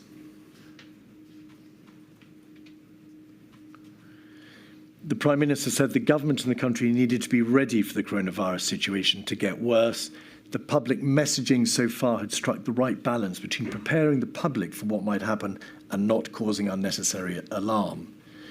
Your focus there, Mr. Johnson, appears to be on messaging, on communications, on ensuring that the public are aware but they're not caused undue alarm by an overreaction. Where was the debate at your urging about infection control measures, the practicalities, the nuts and bolts of stopping the virus from spreading irrevocably throughout the United Kingdom, now it had left China? Well, I'm not certain that so first of all, on messaging, the messaging was incredibly important. Messaging, in the end, was the most important tool we had to deal with the virus. I don't think we should deprecate the importance of messaging. As for measures to tackle infection, spread of infection within the country. We've talked about borders, and we've talked about test and trace. Borders didn't really offer a panacea. Test and trace, we were sadly not as well prepared as we should have been. So the borders were never going to work. The test and trace couldn't work because it was only for a handful of cases. You've identified no other practical means at the disposal of government to prevent the spread of the virus. Why doesn't somebody say, we have a major problem here? Not only is it coming, but the two measures which you've just identified aren't going to work and will never work. Because for the reason I've given you, which is that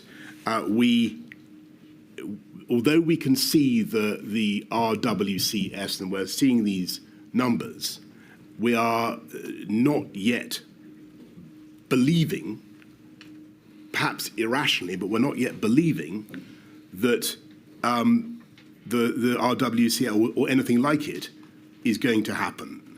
And that's fundamentally the problem. Page 7, there's another reference to the government's plans. There were plans in place.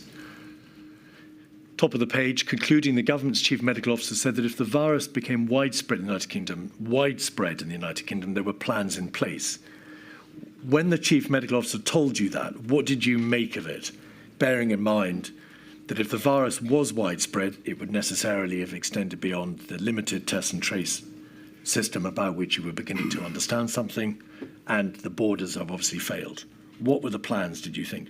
I think that he's referring there to testing and tracing, but plainly that was inadequate. At a certain stage later in the month, as I think I say in my statement, Chris did brief me about NPIs, about lockdowns and other measures. Indeed. On page 8, you sum up the meeting, Mr. Johnson. You're grateful to the Secretary of State for Health. It was challenging to convince people. Grateful to the Secretary of State for Health and Social Care and his department for their work, and particularly for getting the balance of communications right. There was potential for the virus to have a large impact on the UK's economy. Was it because of the mindset to which you have referred the inquiry that you didn't say there is potential for this virus, indeed a probability now that it will kill, rather than focusing on the economy? Because I didn't say that because you use the word probability in the sense of, I suppose, meaning an overwhelming likelihood. That was not what we thought, or not what I thought, certainly. All right. But I did think that we were now in a situation, almost certainly, where we were going to have to take a lot of measures to contain it that would be costly and difficult. So that's the point. And if you think about it, that was my BSc. You're notwithstanding your excellent point that it wasn't nearly as fatal as people had originally said. It costs an awful lot of money. Cobra on the 18th of February was not a meeting that you were present at, but if we could just have up 56227. In broad outline, Mr. Johnson, and we can see this, I think, from page 7, the director of the Civil Contingency Secretariat says to Mr. Hancock, who chaired the meeting, paragraph 7, there was work to be done to create a clear plan of activity. It's not appropriate for me to ask you what was meant by that phrase. Sorry, this is Matt speaking, is it? No, that's the if it's paragraph 17 on page 7. The chair invited the director of the Civil Contingency Secretariat. This is her responding. Yeah. This is Catherine Hammond. Indeed. Were you aware, as Mr. Hancock has acknowledged and has told the inquiry, by this date, the 18th of February, that, quote, there was no rule book. The system had to build many parts of the response from scratch, and that there was no central government plan other than the old 2011 pan-flu strategy. Were you told that? I was not told that, but that became apparent as the days went on. And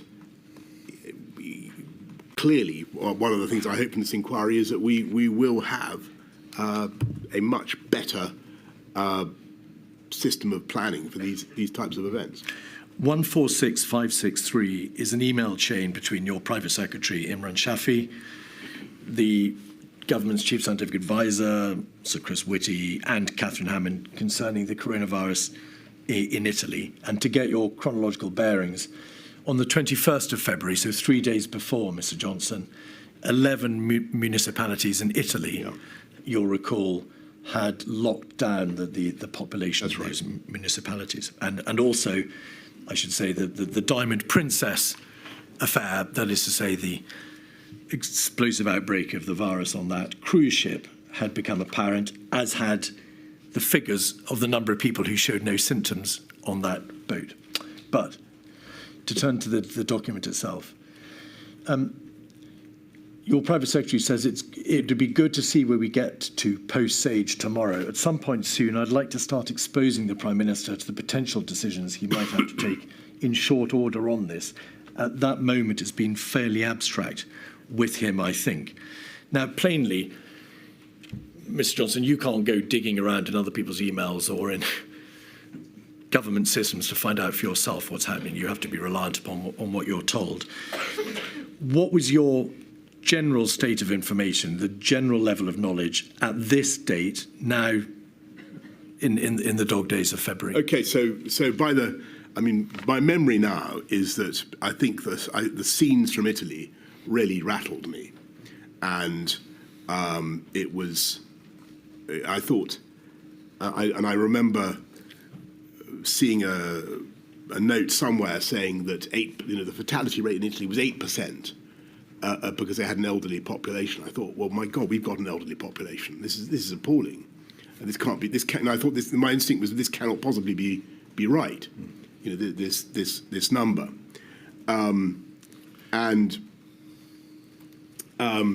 just so you know, I look at all this stuff in which we seem so oblivious with horror now. I mean, we should have twigged. We should collectively have twigged. Much sooner. I should have twigged. I think what Imran is trying to do here is to get the scientists to take me through the idea of the MPIs and what that would involve. This is the 24th. There'd been a COBRA on the Tuesday before, the 18th of February. There wasn't a COBRA, in fact, again until the 26th of February. This was just on the cusp of half-term.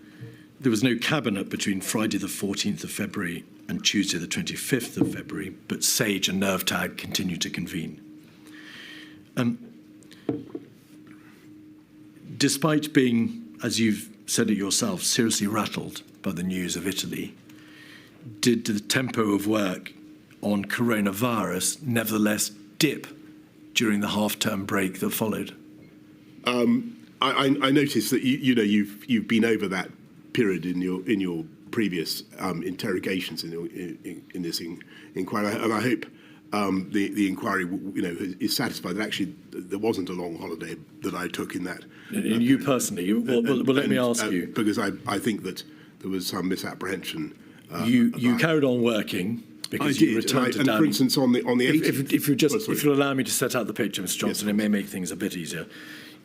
You returned to Downing Street 3 times, I think, during that half-term break from Chevening, where you weren't at Chequers.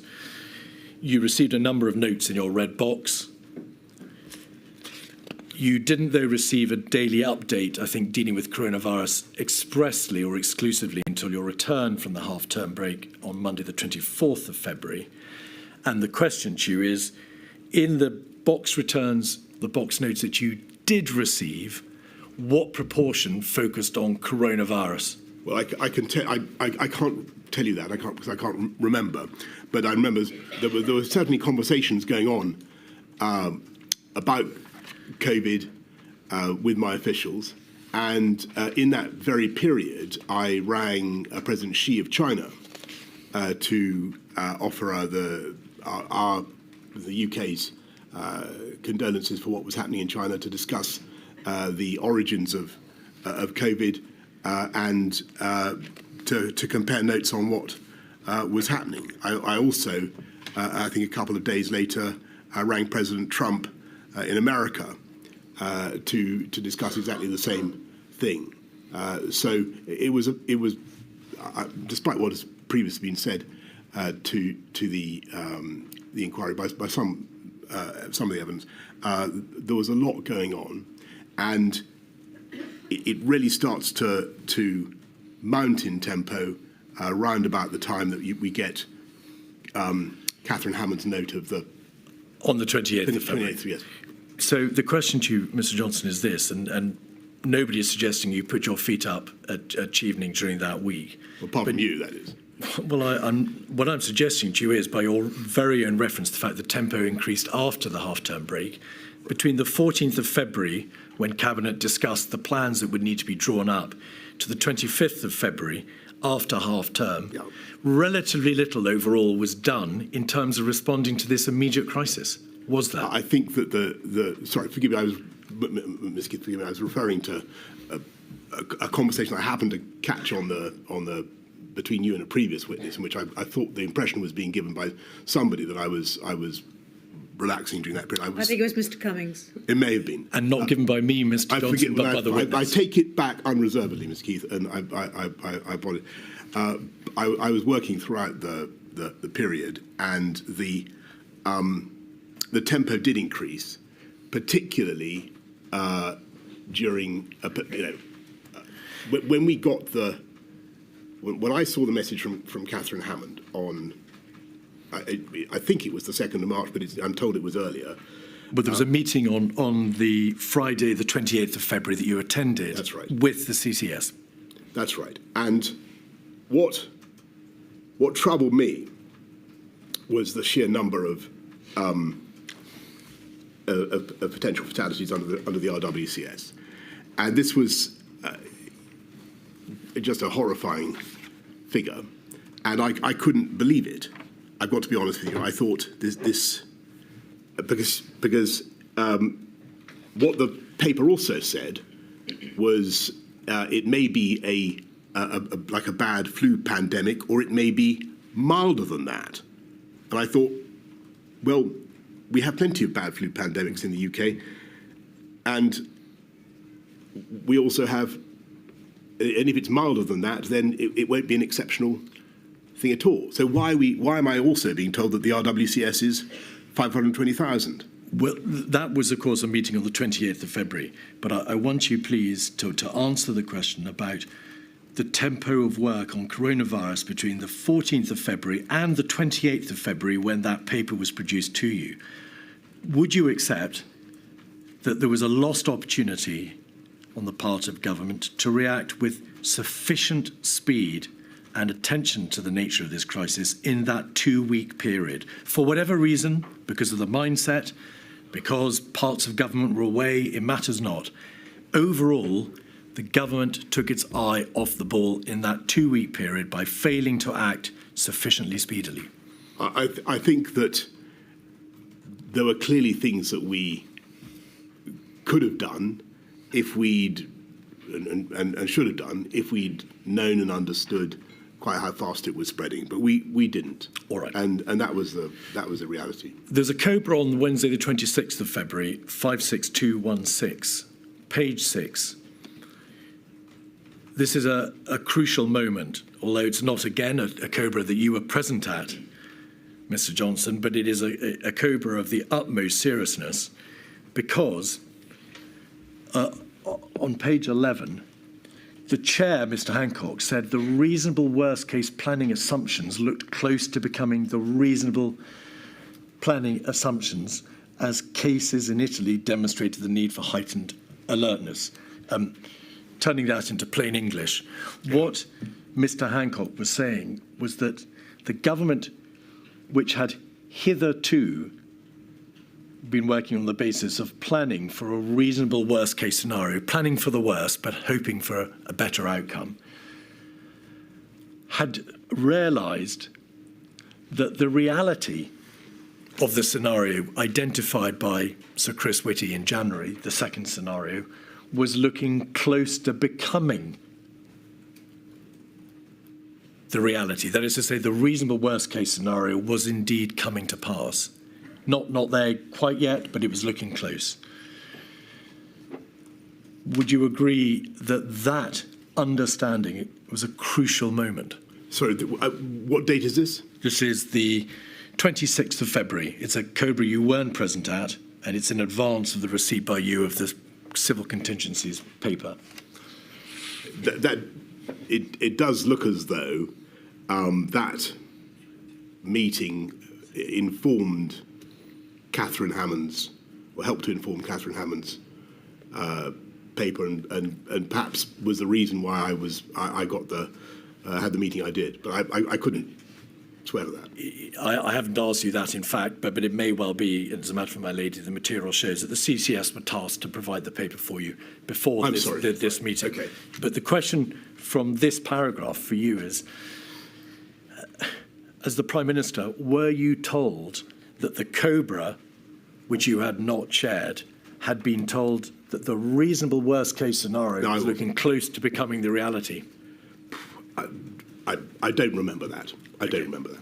The CCS paper, 28th of February, is 182331.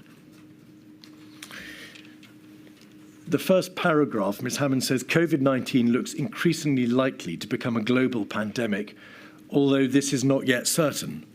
It's the first sentence of this report. Did you ask Ms. Hammond, how can it not yet be certain when the virus has escaped China, there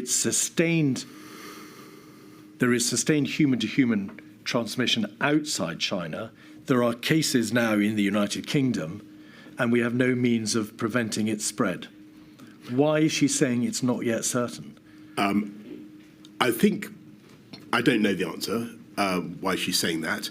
I think, formally speaking, it had not yet been declared a global pandemic, and I think it was up to Tedros Ghebreyesus at the WHO to do so, and maybe she's referring to that. But I read it as meaning it's not yet certain to be a major problem. Paragraph 2, based on existing assumptions for severe pan flu outbreak, in a reasonable worst-case scenario, about half of the UK's population would become ill, and up to 520,000 people could die as a direct result of COVID-19. Just pausing there, note the reference to could die as opposed to would die once the virus has self-sustaining community transmission. The scientific advice is to use these numbers for planning. They're not a prediction.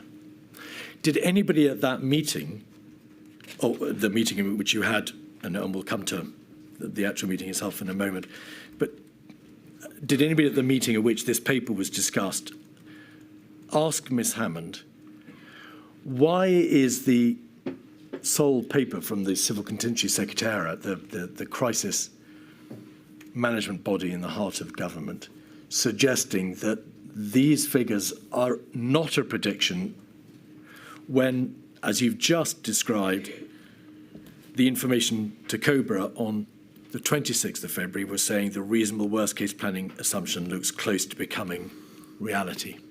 I can't answer that question, but it's a very good question. Page 2, paragraph 9.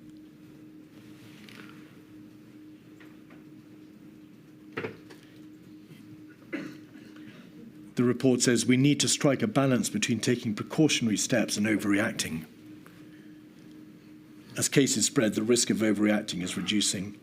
We're now planning for a potential global pandemic that would inevitably spread to the UK, so it would, in this paragraph, inevitably spread.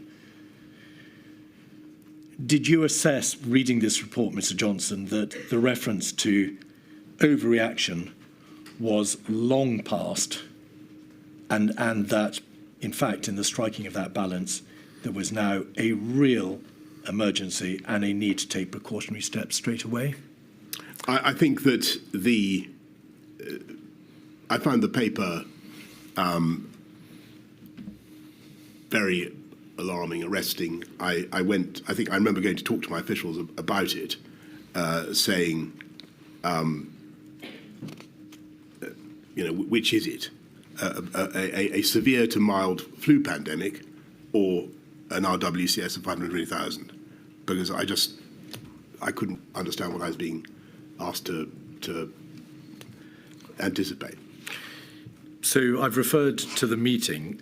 Your private secretary, Imran Shafi, refers at 146636 to the meeting. It's difficult to read his writing, but there is a reference to the PM asking, what's the strategy? There we are. Thank you. Prime Minister, what's the strategy? When are we going to take big decisions? Of what evidence? On what evidence? Of what evidence? And then you say biggest damage done by overreaction. So it looks from the face of this note that your sense that there was a real crisis, that you were extremely rattled, is prevalent in the first sentence. But in the second sentence, perhaps in reflection of the CCS report, you say the biggest damage is done by overreaction. I think I'm leaving both possibilities open, because that's how it still struck me. I think that in disasters such as this, that the actions that government take inevitably also have costs, and I'm sure we're going to come on to this, but that's the balance you have to strike. As the Prime Minister, instead of directing government to respond to the threat of a near existential crisis, you instead warned of the dangers of overreaction. No, I say no. That's, well, forgive me. I say, when are we going to take some decisions, and on what evidence? Because I'm looking at a problem that's been presented to me. I need to know what the plan is going to be. I've told you that I don't like the look of the way it's going in Italy at all, and we need to do something. And that is the day, I think, the 28th, when I remember, though I'm not sure if Chris would confirm this, I remember having a long conversation with him at some stage around that date, when he takes me through MPI's, what we later refer to as lockdowns, and he tells me about the pros and cons, he gives a sketch of the behavioural fatigue argument, and he takes me through the issues. So I think what I'm saying is, well, if this is the problem, then when am I going to be given a menu of options about what we're going to do about this? The readout from the meeting, 136750, shows that you called for a major ramp up of OGD, other government department activity on domestic preparedness.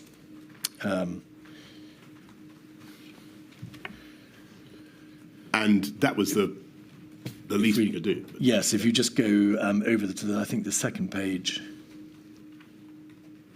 Oh, no, there we are. It's the top of the page. Thank you. I missed it.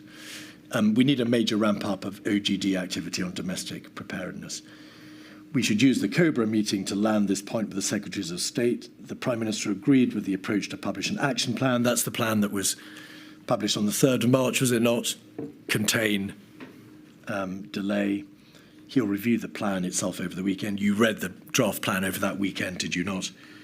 The 29th and 30th of February. The first plan, yeah. 28th of February and the 1st of March.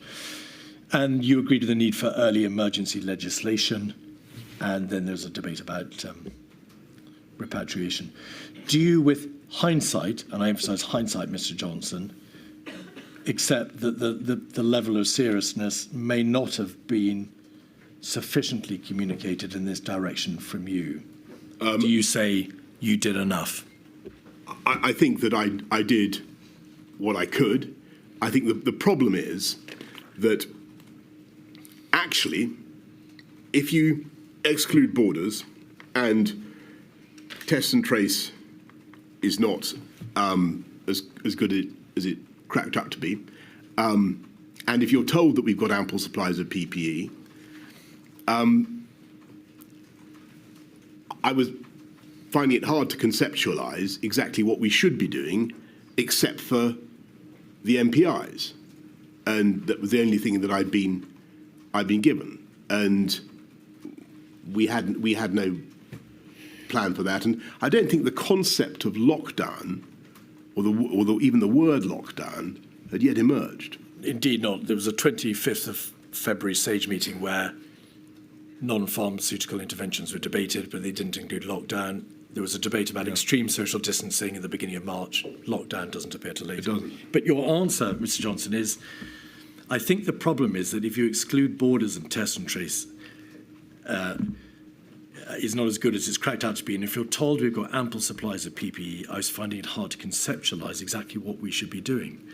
That debate, that realisation on your part that there is no effective border control, the PPE may be deficient, that there is no effective test and trace, scaled up test and trace, isolate contact system, is absent from all this material. That debate simply doesn't take place. There is no general realisation the virus is coming. It's a 2% fatality rate or 1% fatality rate, and we haven't got the measures in place to be able to deal with it. That debate doesn't take place. And I think that's right. And I think it's basically for the same reason that I've given, which is that although people intellectually can see that the RWCS could happen, as Catherine Hammond puts it, they still don't think that it's very likely to happen. And that's the reality. Now, in March, on the 2nd, you chaired your first COBRA. 56217. If we look at page 5, paragraph 2, we can see that you're told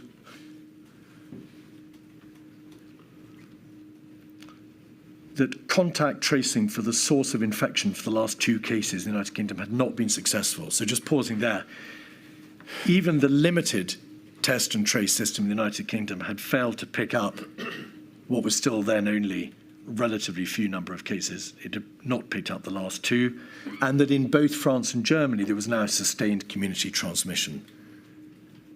So in terms of infection spread, it may be thought, well, game over in terms of infection spread. The aim for the delay phase, if contained failed, was to delay the peak of infections, to reduce the peak and to minimise loss of life. Then in paragraph 3, the CMO said that interventions to delay the spread of the virus must not be implemented too early in order to ensure maximum effectiveness. There is material from SPY-B, one of the SAGE subcommittees, on the 4th and 9th of March, also COBRA on the 4th of March and the 9th of March, which demonstrate that the Chief Medical Officer in particular said timing of implementation is crucial. Compliance or despondence is heavily dependent on timing. I'm going to use the well-known phrase behavioural fatigue. Although it has no scientific genesis, you understand the phrase and its meaning. To what extent were your decisions, and we're now getting into the phase of which social distancing measures were starting to be contemplated, to what extent was your decision-making process influenced by this notion that intervention should not be imposed too early? Well, it was the prevailing view for a long time. And it wasn't just the CMO who articulated the concept of behavioural fatigue. If you look at the many other meetings, or look at the press conference of the 12th of March, you can see that the CSA gives a very full description of what happens if you go in hard and early with a population that has no immunity, and then you release the measures, it bounces back, as I think you've described it, the spring. Will you forgive me if I pause you there, Mr. Johnson? I was asking you questions about this idea that the population mustn't have measures imposed too early because they will become tired of it. Yes. There is an issue about maximum effectiveness. I wasn't, in fact, asking you about the recoiled or uncoiled spring. Sorry, but the two, forgive me, and you're quite right, but the two things are connected, because what the CSA went on to say on the 12th of March was that people get fed up and that you lose the... So if you have to keep, and we'll come to this, I'm sure, in the matter of the October, November lockdowns, you have to keep doing it. And so my anxiety was, in the absence of therapeutics and without a vaccination program, what would happen if we simply went into a hard lockdown early and then had no alternative but to come out. And so to answer your main question, that was an anxiety, a problem that was very prevalent during those early days. This issue appears to have been raised with you at a relatively early stage on the 2nd of March. We must not implement too early in order to ensure maximum effectiveness. To what extent do you think it likely that you would have proceeded to implement measures earlier than you did had you not been told you mustn't go too early to ensure maximum effectiveness? What is the impact of this? What should the inquiry make of this debate? Is it important? Did it make a difference? It's fundamental, and it goes because I'm afraid it's what happened. We have to be realistic about 2020, the whole year, that whole tragic year. We did lock down, but then it bounced back after we'd unlocked. And so sorry, Mr. Johnson. May I bring you back? Sorry. It's the first week in March.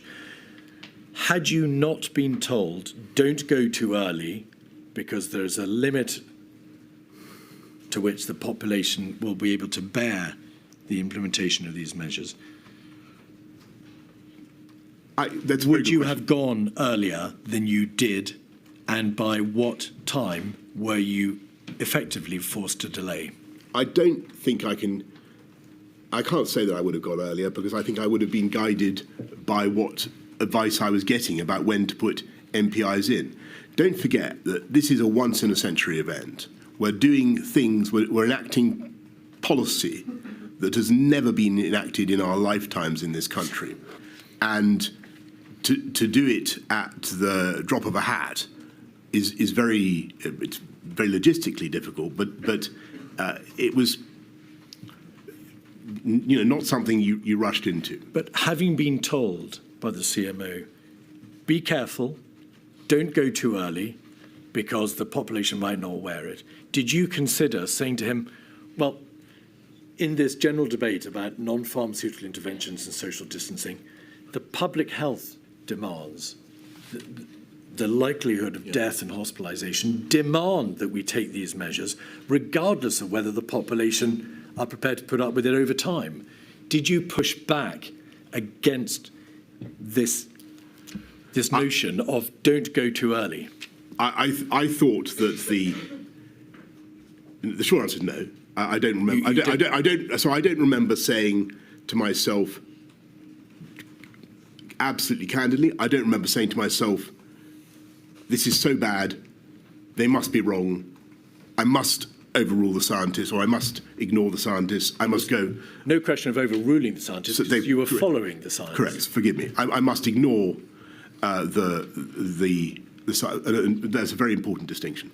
I must ignore the scientific advice and the threats to public health and of worse outcomes if we go too early, and I must simply maximise.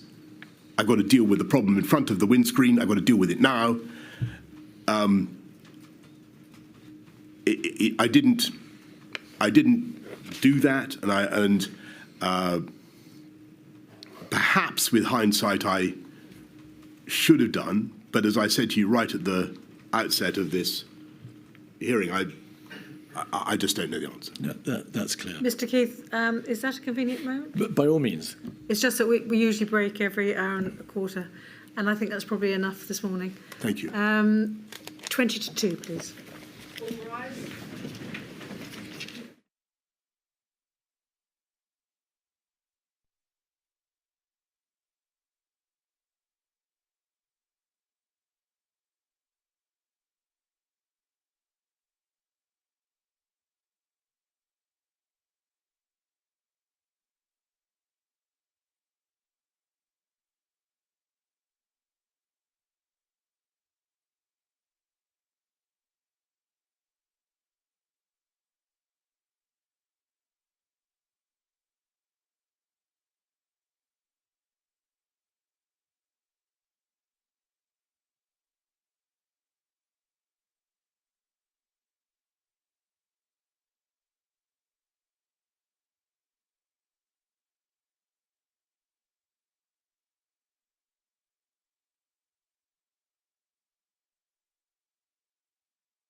Mr. Keith. Mr. Johnson, may we start with a WhatsApp message that Mr. Cummings sent to Lee Kane? 48313. This is dated the 3rd of March. And Dominic Cummings says he doesn't think it's a big deal and he doesn't think anything can be done and his focus is elsewhere. He thinks it'll be like swine flu and he thinks his main danger is talking economy into a slump. There are a number of parts to that message, and I'd just like you, please, to say whether or not you accept that there is any truth in this message, bearing in mind it's dated also the 3rd of March, or whether you think there is a degree of accuracy in it. Well, we've just had the previous day, Mr. Keith, we just had the COBRA that I've chaired. I think we're planning to deal with something that I actually think, as I've told you, is starting to be an issue of concern to me. I was, as I say, rattled by the images from Italy. I couldn't figure out why I was getting these conflicting messages about whether something could happen, the scale of the RWCS and what it was going to be. I think the part of the message that is still correct at that point is that if at that point you had asked me what is going to be the lasting damage from this, I still would have probably said it's going to be what we do to fight it, rather than the actual impact of the disease. But I was increasingly concerned about it. You have, in fact, already given evidence to the inquiry in relation to why, you suggested at an earlier stage, there were comparisons properly to be drawn with swine flu, and you've described the importance to you of not talking the economy down. The first line, he doesn't think anything can be done. May I just ask you this? This date, the 3rd of March, comes, of course, after your meeting with the Civil Contingency Secretariat. It comes after the COBRA, at which there is some early debate about measures and what can be done. And if you did say on the 3rd of March to Mr. Cummings, I don't think anything can be done, that casts a very significant light upon what you were being told around that time. I don't think I can't say exactly what I said to my advisor, nor would I necessarily place too much reliance on his reporting of what I said. But I think my impression was at that time that, because of what we've said about borders, because of what we said about the other measures open to us, that it goes back to the questions I was asking. I couldn't see yet the plan. I couldn't see what. So the NPIs were, to me, and this is probably what Imran is getting at in his email, pretty, far-fetched still in my imagination. I was still gestating that. At a press conference on the 3rd of March, you said that we were, as a country, extremely well prepared. Of course, as it turns out, that was not so. But I want to ask you, the weekend before, you'd received the draft action plan, the contained delay document, which you'd been shown in draft form. And in that document, there is that assertion. We are well prepared and we have plans in place, etc. Do you think you told the world that we were well prepared on the 3rd because you had seen it in that action plan, the draft of which you've been reading over the weekend? Yes, this is the second. This is the weekend of the 28th of February, 1st of March. 29th. Was it a leap year? Was there a 29th? I really don't know, Mr. Johnson. I can't assist you with that. anyway, it's certainly true that I was the general reassurances I was getting were that we were well prepared. So the scales had not yet fallen about, for instance, test and trace. Indeed, and you shook hands with patients at the Royal Free Hospital on the 1st of March. You know that, of course, you were later criticised for that. May we take it that you hadn't seen, or at least you hadn't been advised of the contents of the Spy B paper of around that time? In fact, the paper came later, the 3rd of March, but advice was given generally before that, advising against greetings such as shaking hands. Did you know? I didn't, but I do think that it was. I shouldn't have done that in retrospect, and I should have been more precautionary.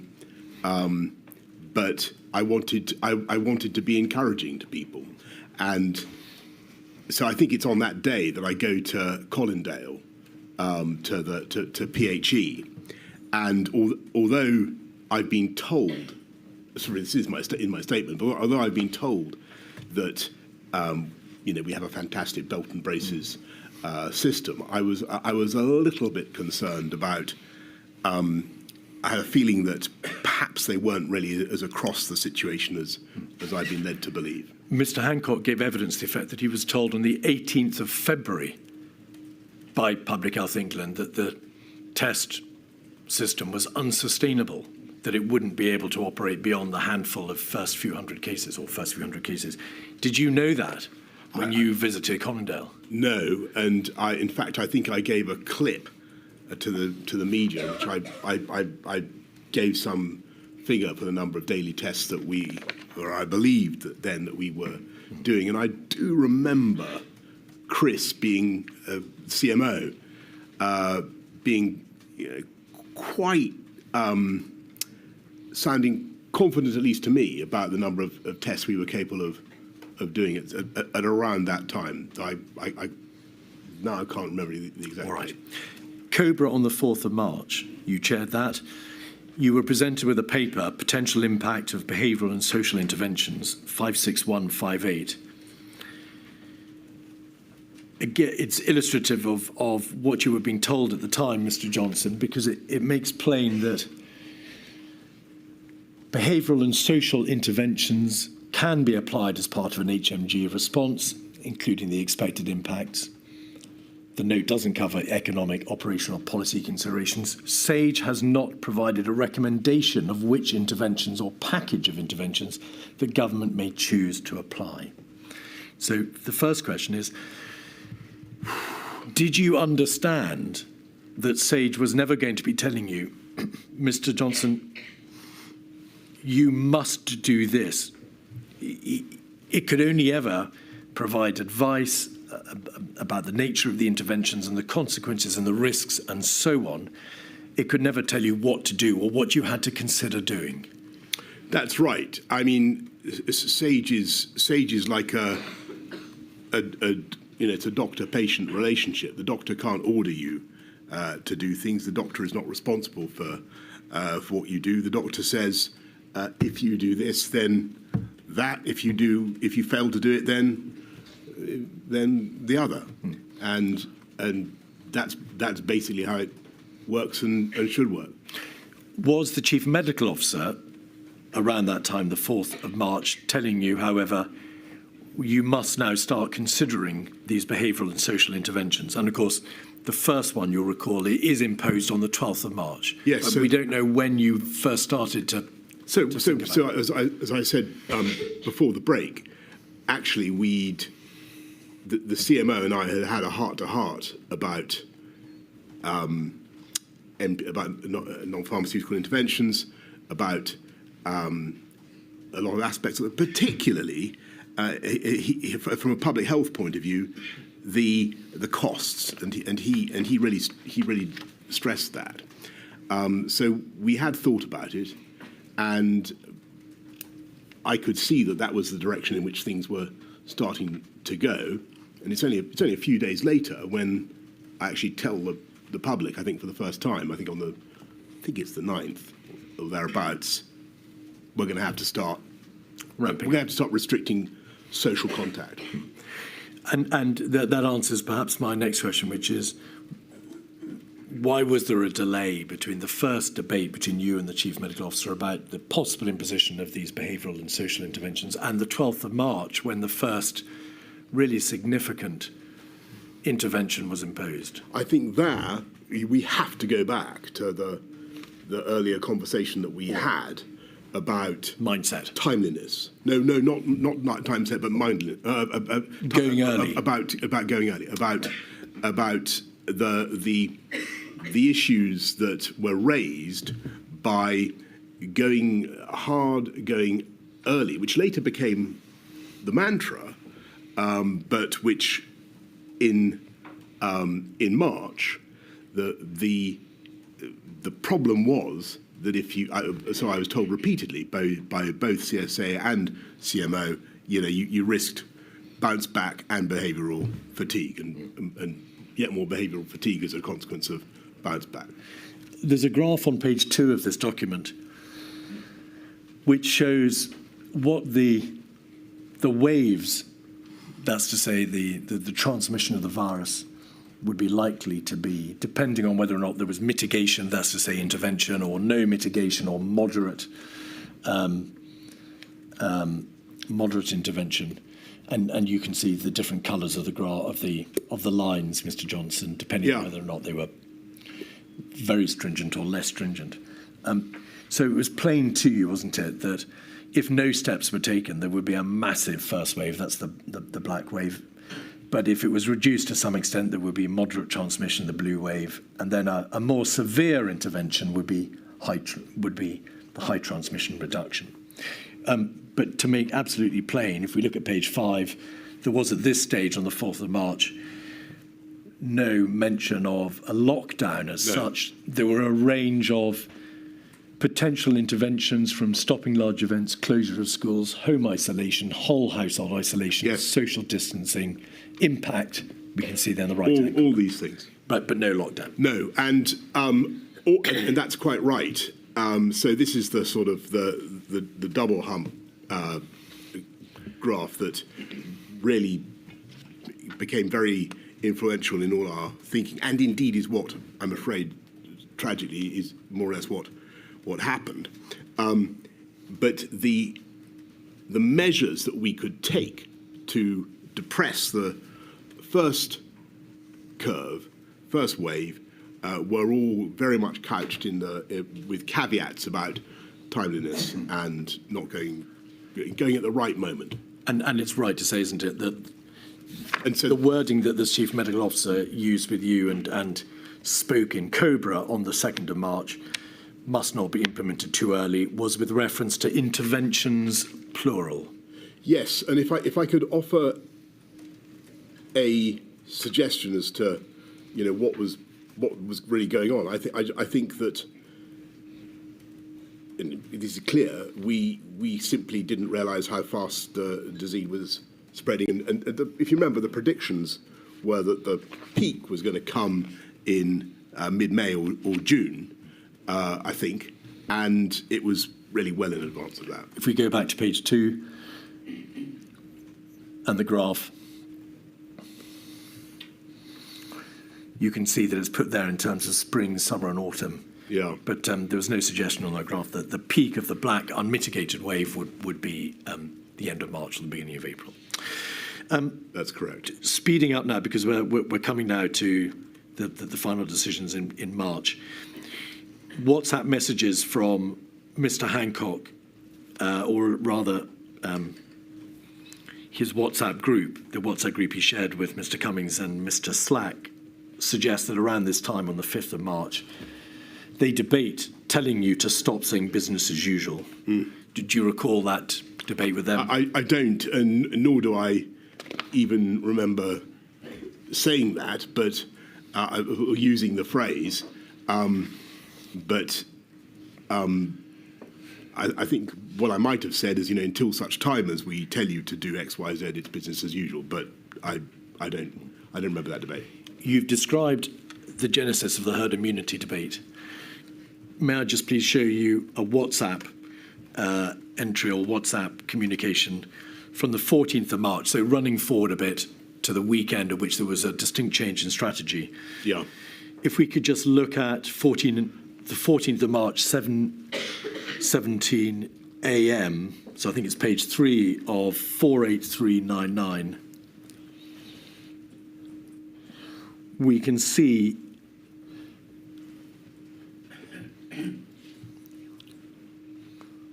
not sure that's the correct document. 48399. Oh, yes, it is. Oh, yes. Thank you very much. So just to put in its context, Mr. Johnson, over the weekend at which there was a change in strategy, there were repeated conversations between you all, of course, but you raised at this point the point of the impact of a herd immunity debate. And you make the point further down the page, I think it's at 649, 39. Yes, here's the problem with the herd immunity argument. So just very shortly, you've described to the inquiry how the herd immunity debate arose at the beginning of March, the 5th of March. It appears that you were still debating, or your advisors and you were still debating the full meaning of and the nature and the extent of the herd immunity debate as late as the 14th of March. It appears to have trundled on as a bone of contention for weeks.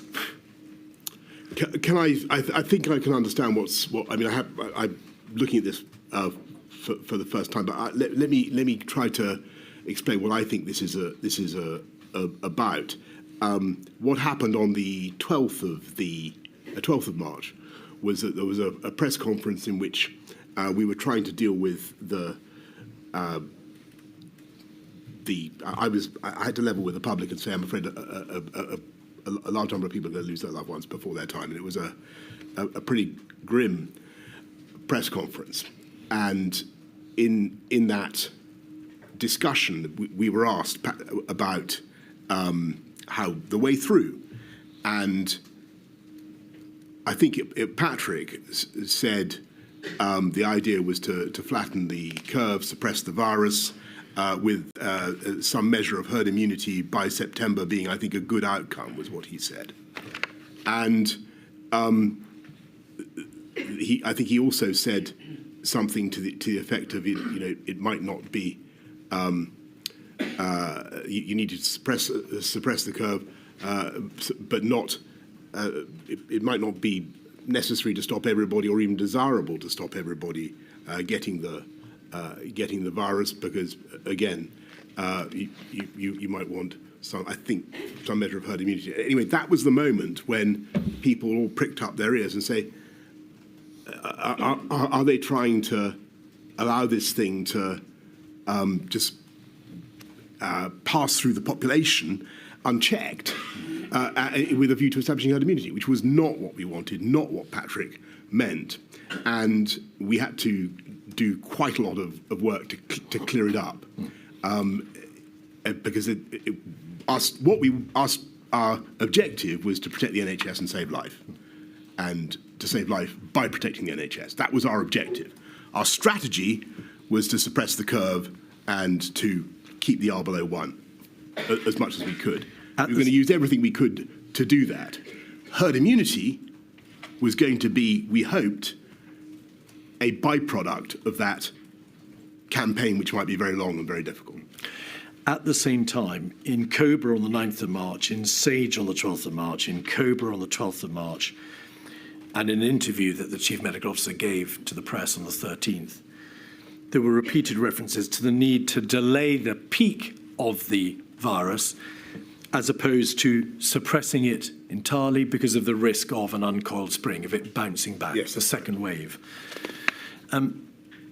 If we could just have that document back, 48399 and 7:39:42 a.m., please, the 14th of March, probably page 3 of that document, 48399. It appears that this debate about herd immunity, the debate about uncoiled spring, had caused you considerable concern, because at 7:39:42, you say that's why I was concerned when some on the team were suggesting last week that we actively need a proportion of the population to be infected. And then you say civil service need to grasp. What did you mean by that? So can't say exactly what civil servants I was thinking of in that context. I think probably what I mean is, look, we've set a hare running by mistake. I think Patrick, really did a huge job to try to clear it up. We all need to set the public's mind at rest and explain what we're doing. It's protect the NHS and save life, and that's the priority. Further down the page, 10:49:15. In fact, it's the 15th of March, page 6 of this document. You can be seen to be saying, given what's happened in Italy, we simply have no time. Yeah, and we can this see is that the 15th. 10:49:15. There we are. 2/3 of the way down the page, 15th of March, we have no time. We've jumped forward, but that, of course, is the Sunday, the 15th of March, in the middle of all the debates that you were having with your advisors. Yes. All right. Just to finish off some other points which you've addressed, in relation to behavioural fatigue and you being told that the timing of implementation of interventions was vital, the evidence before the inquiry shows that the SAGE meeting on the 13th of March, that's to say on the Friday, you weren't, of course, an attendee at SAGE, no, was told, and the minutes of the SAGE meeting make this plain, difficulty maintaining behaviours should not be taken as a reason to delay implementation. Ben Warner, your advisor, was present at that meeting, and he was reporting back to number 10. Were you told that, in contrast to what you've been told about the need for timing and behavioural fatigue and so on, SAGE was in fact saying by the 13th, don't take that as a reason to delay implementation? Well, in effect, yes, in the sense that was and I wasn't told that particular detail about behavioural fatigue not being a reason to delay implementation. But what I was told was that we had a new data. We were at least, 5 to 7 days further on, possibly more, in the curve than we thought we were, and that the margin of manoeuvre that SAGE had seemed to think we had and was offering to us on the 12th, if you remember, they say then, there are 4 things you can do: self-isolation for 7 days if you've got any kind of symptoms. Though even that they say we could postpone till the Monday, the 16th. Then there's household isolation for 14 days. Then there's a couple more measures. Advice for the elderly, for the vulnerable, and then for those over 70s. And those last 3, they say can actually be put off for 1 to 3 weeks on the 12th. Then on the 13th, that's the key moment, really, because that's when I get called back on the Friday evening. I come back on the first thing in the morning, and you know the rest. On the 12th of March, there was a COBRA meeting, which you chaired, 56209. There is at page 6 a graph. Yeah. And now I remember looking at this page is entitled "What would the effect be on the NHS of interventions?" So what date is this again? This is the 12th of March, so it's the Thursday. Now, on the right-hand side, you can see graph A, no measures, so that's to say no interventions, and on the bottom right-hand corner, graph B, measures 1 and 2 implemented. 1 and 2 were 7-day isolation, and number 2 is household isolation. If we could scroll back out again, please. In both graphs, the red line, freeable beds, and the black line, total NHS beds, make plain that whatever you do, unmitigated or mitigated through measures 1 and 2, the NHS will be massively overwhelmed. Yes. What did you make of that? I was bewildered, to be honest. I remember looking at that graph and thinking, in either case, we are facing an absolutely intolerable situation, and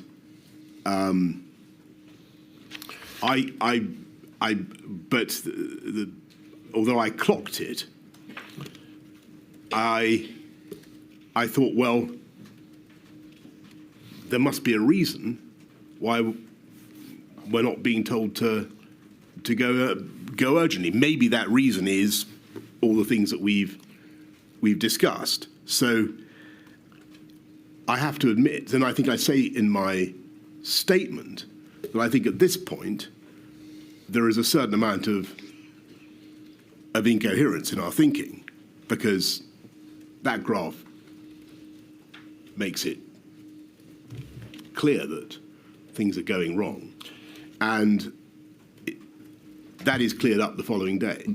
You didn't yourself ask, firstly, what can be done to bring the blue part of the chart below the black line?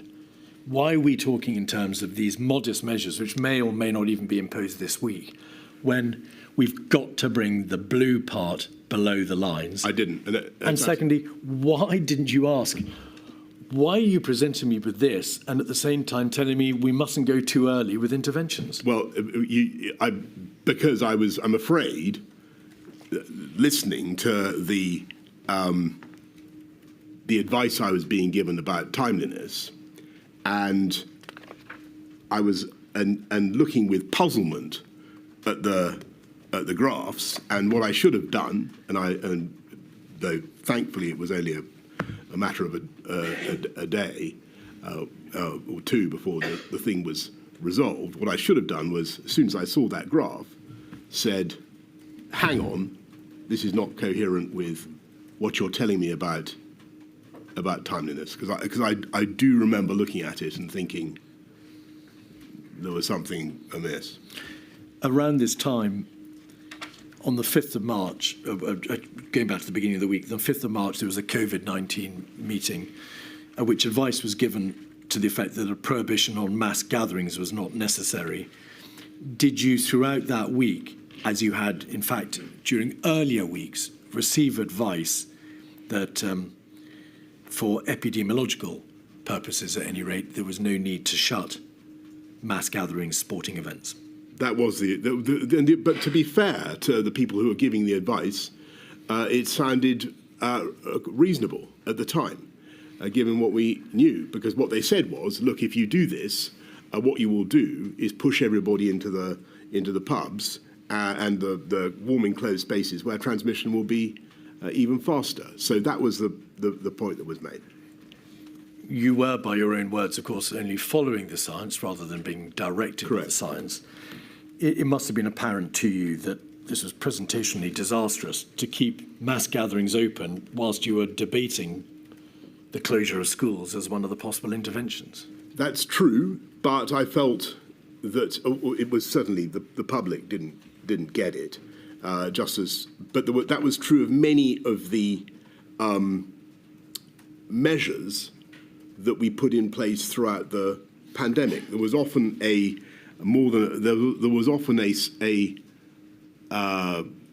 gap between the public conviction about something and the scientific certainty about the effectiveness of that measure. Borders would be an example. Masks might be another example. You've highlighted the importance of communications, Mr. Johnson, in terms of leadership and in terms of beginning to direct the country that there were terribly difficult times ahead and impossible choices to be made. The closure of mass gatherings would have sent a vital message, would it not? And I had already told people on the 9th, so several days before, that they were going to have to restrict social contact. And on the 12th, I had given them I think, a pretty powerful and, in many ways, frightening message about what was going to happen. But Cheltenham And took place, the effect, I'm so sorry. so forgive me, the effect of that, I think, did show up in people's behaviour. So that we are clear, the Cheltenham Festival continued the week of the 10th. There was an Atletico Madrid match. Yes. And mass gatherings, sporting events were not, in fact, shut until the following week. Yes, and as with hindsight, as a symbol of the government's earnestness, rather than just as being guided by the science, we should perhaps have done that. And I agree with you. And no doubt that was in accordance with your own libertarian instincts. Well, at every stage, I was weighing the massive costs of what we were doing to people's psyches, to people's life chances, to the whole. When you talk about an economy, you're talking about people in all walks of life who suddenly can't get to do the thing that they need to do to earn a living, and it's a what we were obliged to do was very, very destructive for a lot of people who were least able to bear the costs and least able to manage it. Over the weekend of the 13th, 14th of March, there was what has been described by a variety of witnesses as that change in strategy.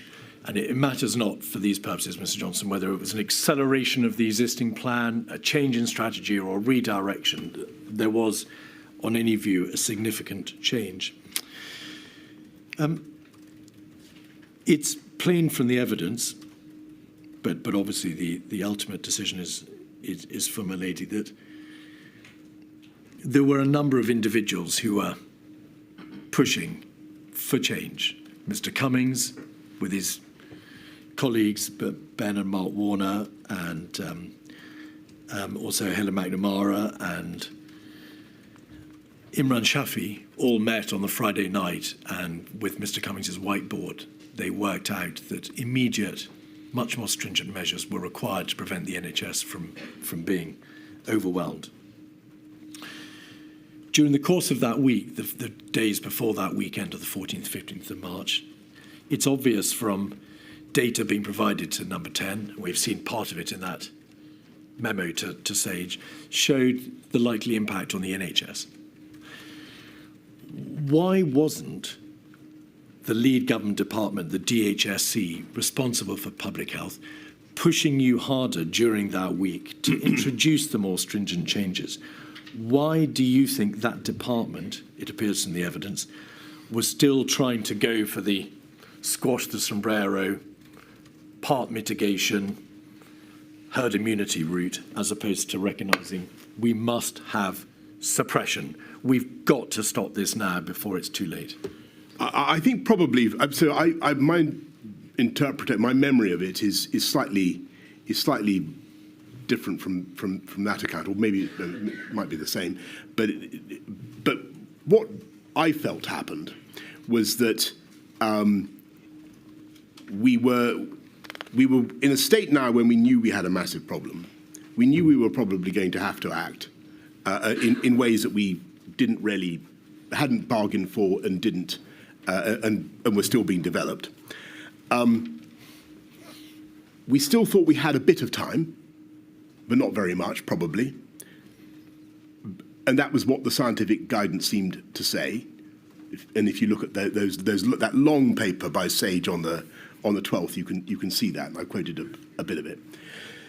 My impression, and I may be wrong about this, but my impression was that on the 13th, the radical change that you refer to is really one about the timeliness thing.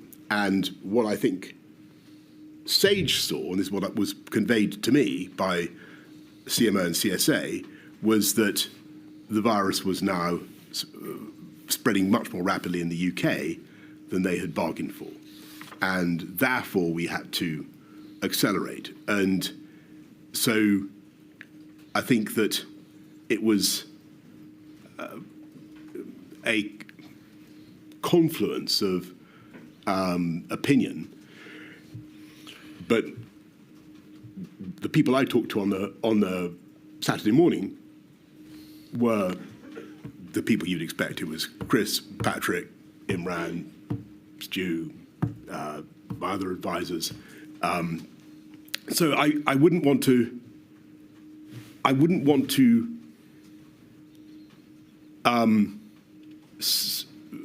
allow the inquiry to run away with the idea that it all would have sailed on had it not been for the intervention of Number 10. I think that Sage themselves on the 13th had seen very seriously and very clearly that something needed to be done. That was at any rate was my impression. Until Saturday, the 14th of March, when Mr. Cummings presented his whiteboard in the middle of numerous other meetings and talked about Plan B. Until that point, no one in the DHSC has said, we're off the mark, we've gone wrong, we've got to accelerate and impose more stringent measures, did they? My impression is that the critical moment was indeed, as you say, that SAGE meeting when I think that a number of scientists, epidemiologists, looked at the data and said we are. I'm afraid we're off the pace here. And I think that was what happened. In his evidence to this inquiry, Mr. Hancock said that on that Friday, the 13th of March, he called you to tell you that there needed to be an immediate lockdown. Do you recall that call or not? I'm afraid I don't, but it's been a long time. In his witness statement, Mr. Cummings says at page 49, during the course of the Saturday, quote, the Prime Minister asked reasonable questions, including, why aren't Hancock, Whitty, Vallance telling me this? Do you recall that discussion? I remember them being there, but I might be. There was a meeting, well, there were four meetings. There was a meeting with Sedwell, Vallance, Whitty, then a meeting with Cummings, Reynolds, Shafi, Lister, Whitty, and a host of others. Then a follow-up meeting yourself with Mr. Cummings and the Warners. Then a second follow-up meeting, and then another meeting. You had a lot of meetings that day. Yeah. At one of them, Mr. Cummings says you turned to him and said, why aren't Hancock, Whitty, Vallance telling me this? Do you recall that debate? I think I don't recall it, but what's certainly possible is that I was alluding to. I was looking with, dismay at what was happening, dismay about what we were going to have to do, and reflecting that, this was not the message. I'm conjecturing. This is not the message that I've been having from them in the past few days. You don't recall? I don't recall saying that. All right. Let's have a quick look at one of the papers, the briefing on the COVID response that was put before you on the Saturday, 183889. This is the document which sets out the current plan and the proposed alternative plan. Briefing on COVID-19 response. There's a variant on the graph that you saw before, but you can see at the bottom of the page, current plan. If you could scroll back out again, we can see current plan and alternative plan at the bottom of the page. And in summary, is this correct, Mr. Johnson? Throughout that weekend of the 14th and 15th of March, there were multiple meetings. A variety of different people pushed for different speeds of intervention. We can see from the WhatsApps that some people said, go now. Other people said, we've got to move fast. But there was, in any event, a very real understanding that more had to be done, more stringent measures had to be imposed, and Cobra would have to consider all that on the Monday when it next convened. Yes. My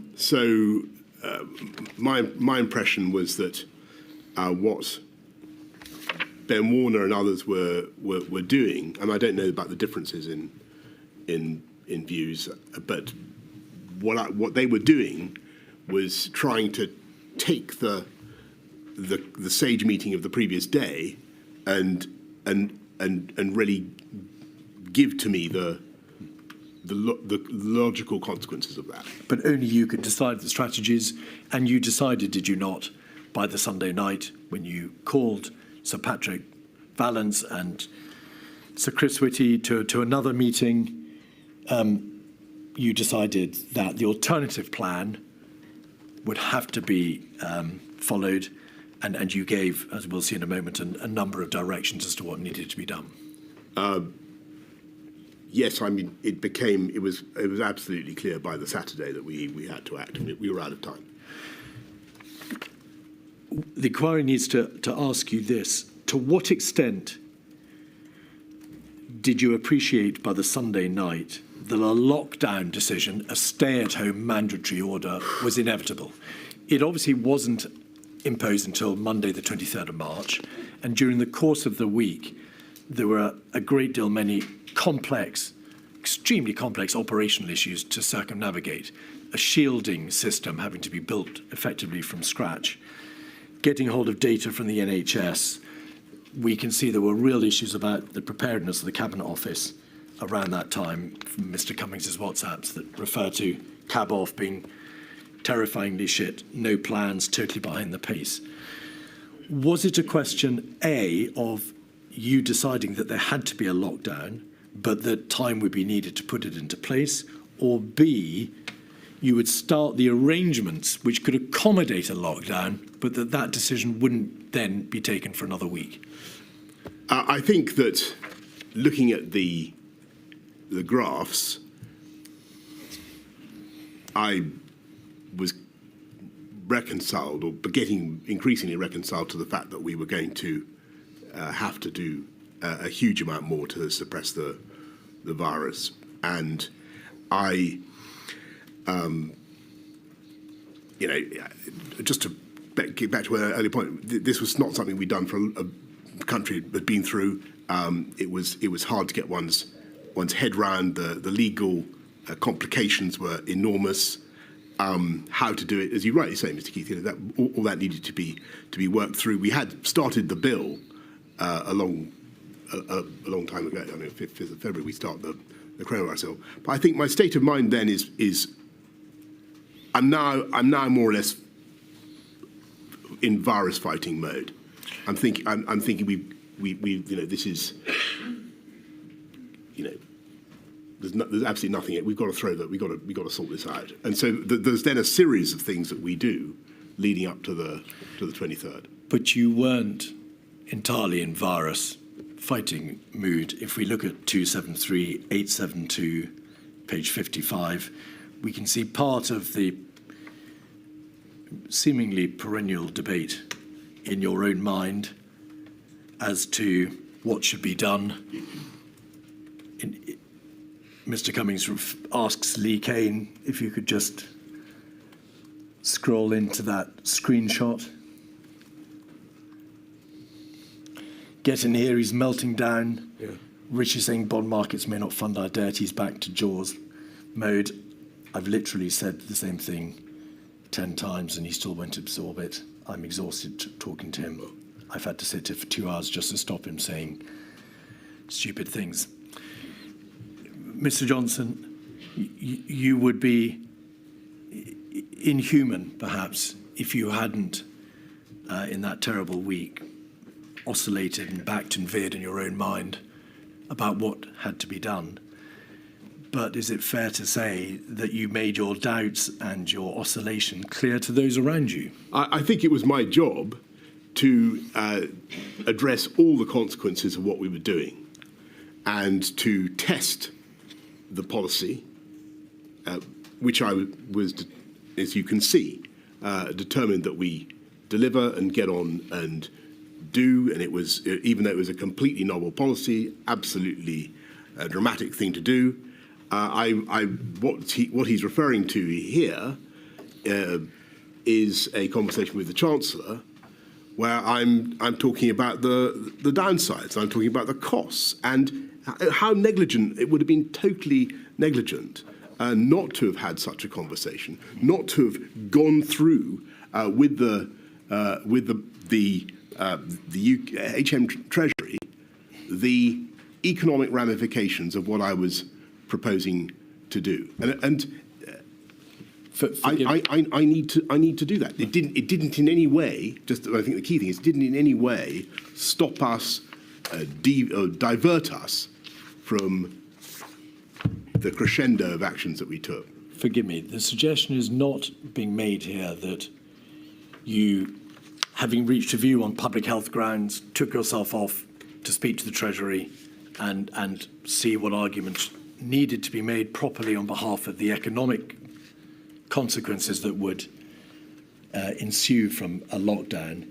It is that your own decision-making, your own judgment backed and veered, and that, by implication, this is a poor example of leadership function.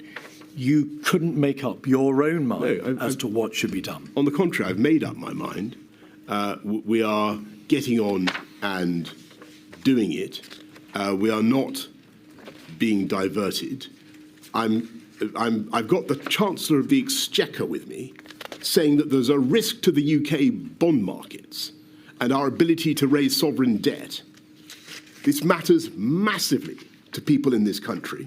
It matters to the livelihoods of people up and down the land. I have to go through the arguments.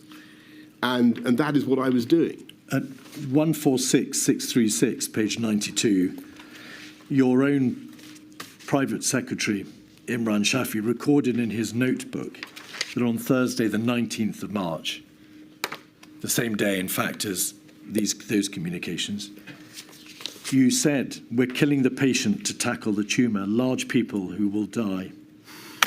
Why are we destroying everything for people who will die anyway soon? Bed blockers."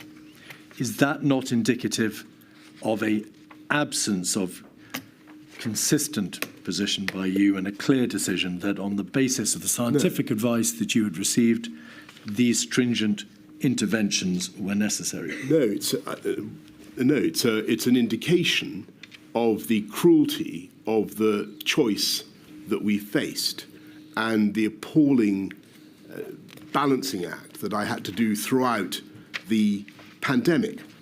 And in order to what, if I said something like that, what I was saying, which is the truth, which is that in order to drive down the virus, to stamp out the virus, you have to do things that are going to be very damaging in all sorts of other ways. It's, perhaps it's not, it wasn't designed to be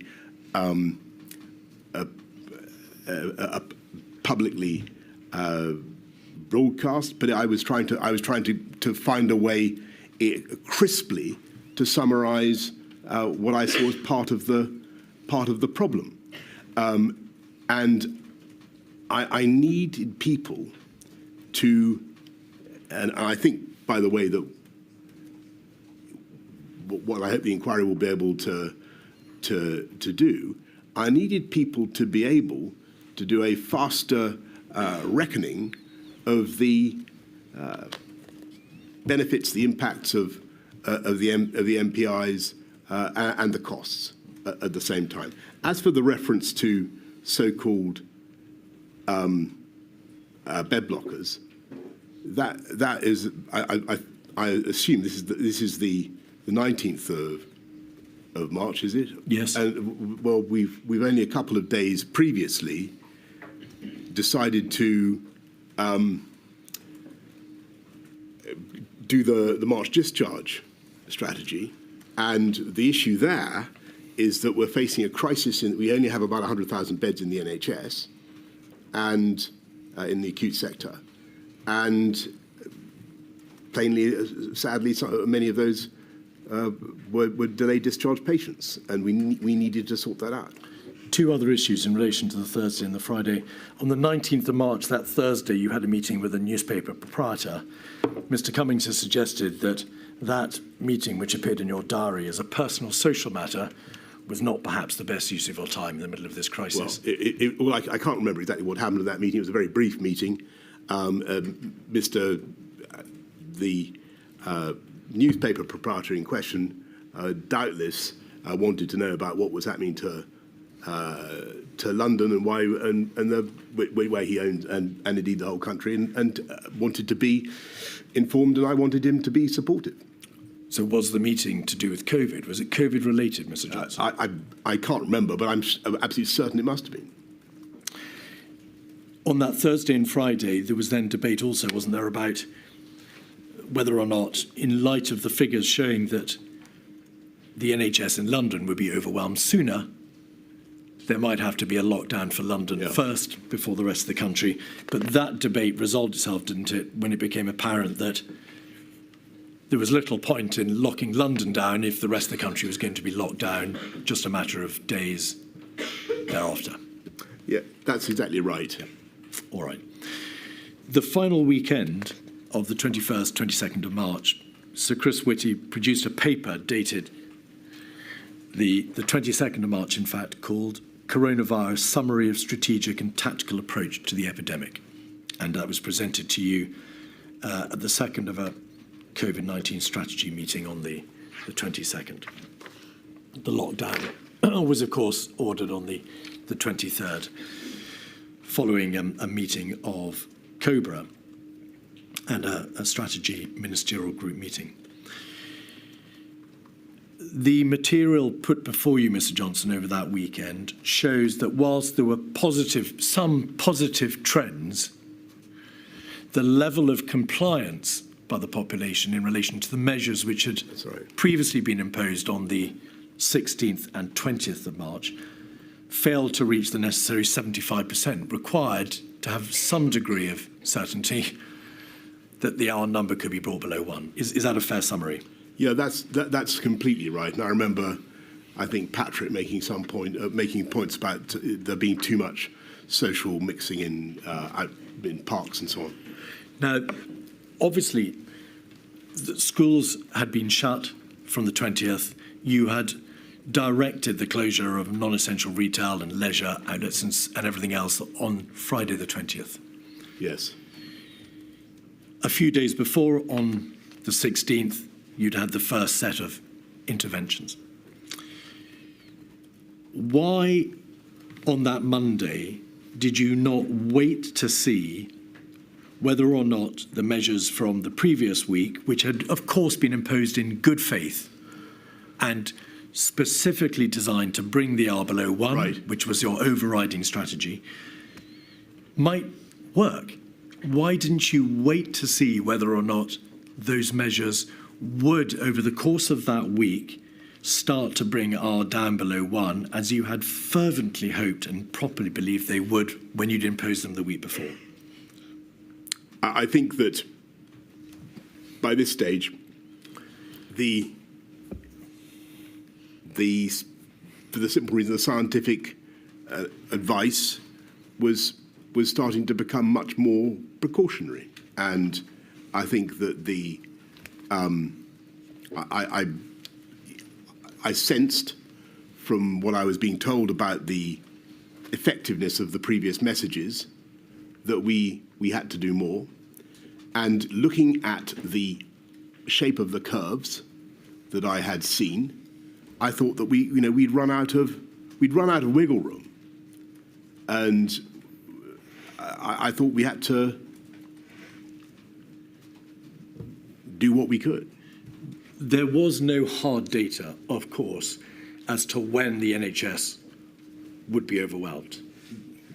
You are not in the position of being able to ever to being given hard data as to when that would be, because you were in the context of a epidemiological exponential curve. And nor was it.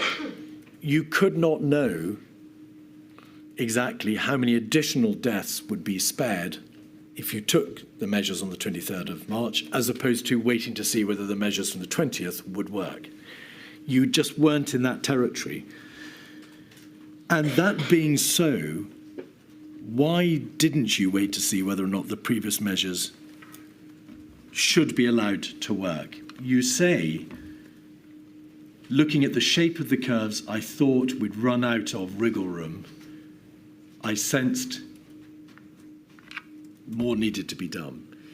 That was a very, and this is the suggestion to you, a very uncertain foundation upon which to order the ultimate sanction, the mandatory stay-at-home order. I accept that. I think that, I'm troubled by the decisions that I took for all sorts of reasons, and none of them, as we said at the beginning, were easy. I've been, the government clearly, from some quarters, gets criticised for going ahead with a lockdown, and as we were discussing earlier, the very word lockdown doesn't really appear in government vocabulary until the 14th. But we did it completely on the 23rd. I think it was really a measure of my anxiety about the curve. It seemed to me that I no longer had the luxury of waiting. It was over. We had to what I was hearing from the scientists, my sense that probably they were right to be doubtful about the efficacy of the measures. I had a hunch that might be correct. I couldn't know. I thought we could know.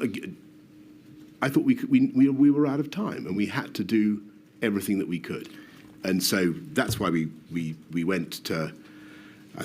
We closed schools on the Friday. We closed non-essential retail, and then we do the stay at home on the Monday. But on the Friday, when you closed the schools and you shut the retail, you weren't at that stage. You hadn't at that stage already determined that there would be a lockdown on the Monday. That decision was only made in light of the information over the weekend about levels of compliance. I think that that's correct, isn't it? I think that's probably true, but I think that my general sense of where we were likely to be going had changed, and I thought that we were going to have to do whatever it took.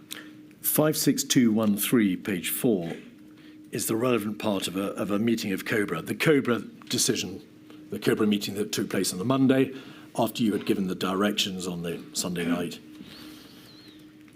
COBRA considered whether or not that additional social distancing measure, that is to say, a mandatory stay-at-home order, should be imposed. This meeting took place at 5 o'clock on that Monday.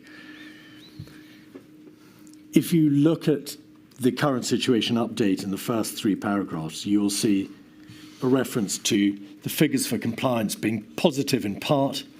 For social distancing measures, the figures were positive and showed there had been an encouraging drop in footfall, but in some areas these were not where yet at a level that was acceptable. But park attendance, paragraph 3, had gone up by 200%. And you'll recall in the press pictures of thousands of people attending parks across the land, and queues in shops had increased. There were regional differences and there were lower compliance rates in some areas outside London. If we just scroll, and we needn't pause for long, but if you just scroll over the document, we can see there is much more detail provided about levels of compliance, the tube, and then on page 6 at the top, the chair said the measures were not to stop all work. There was work in government and other offices that must be maintained. There was a balance. The Attorney General gave advice on legal matters. Some points were made about enforcement and deterrence. And 12, the measures needed to be taken as social distancing was not being adhered to at present. It appears, Mr. Johnson, from that paragraph that you understood there to be a binary issue. Either the 20th of March measures were being adhered to, or they were not. And if they were not, there was no option but to go the ultimate step and impose the lockdown. There was no debate in that meeting, was there, as to whether or not, to use the words of the Chief Medical Officer, the measures from Friday might yet do the job. I think that's fair, but I want to try to explain to you why I still thought it was right to throw everything at it. And the basic reason is that I had seen from the events of the last, which we've discussed extensively, of the last 2-3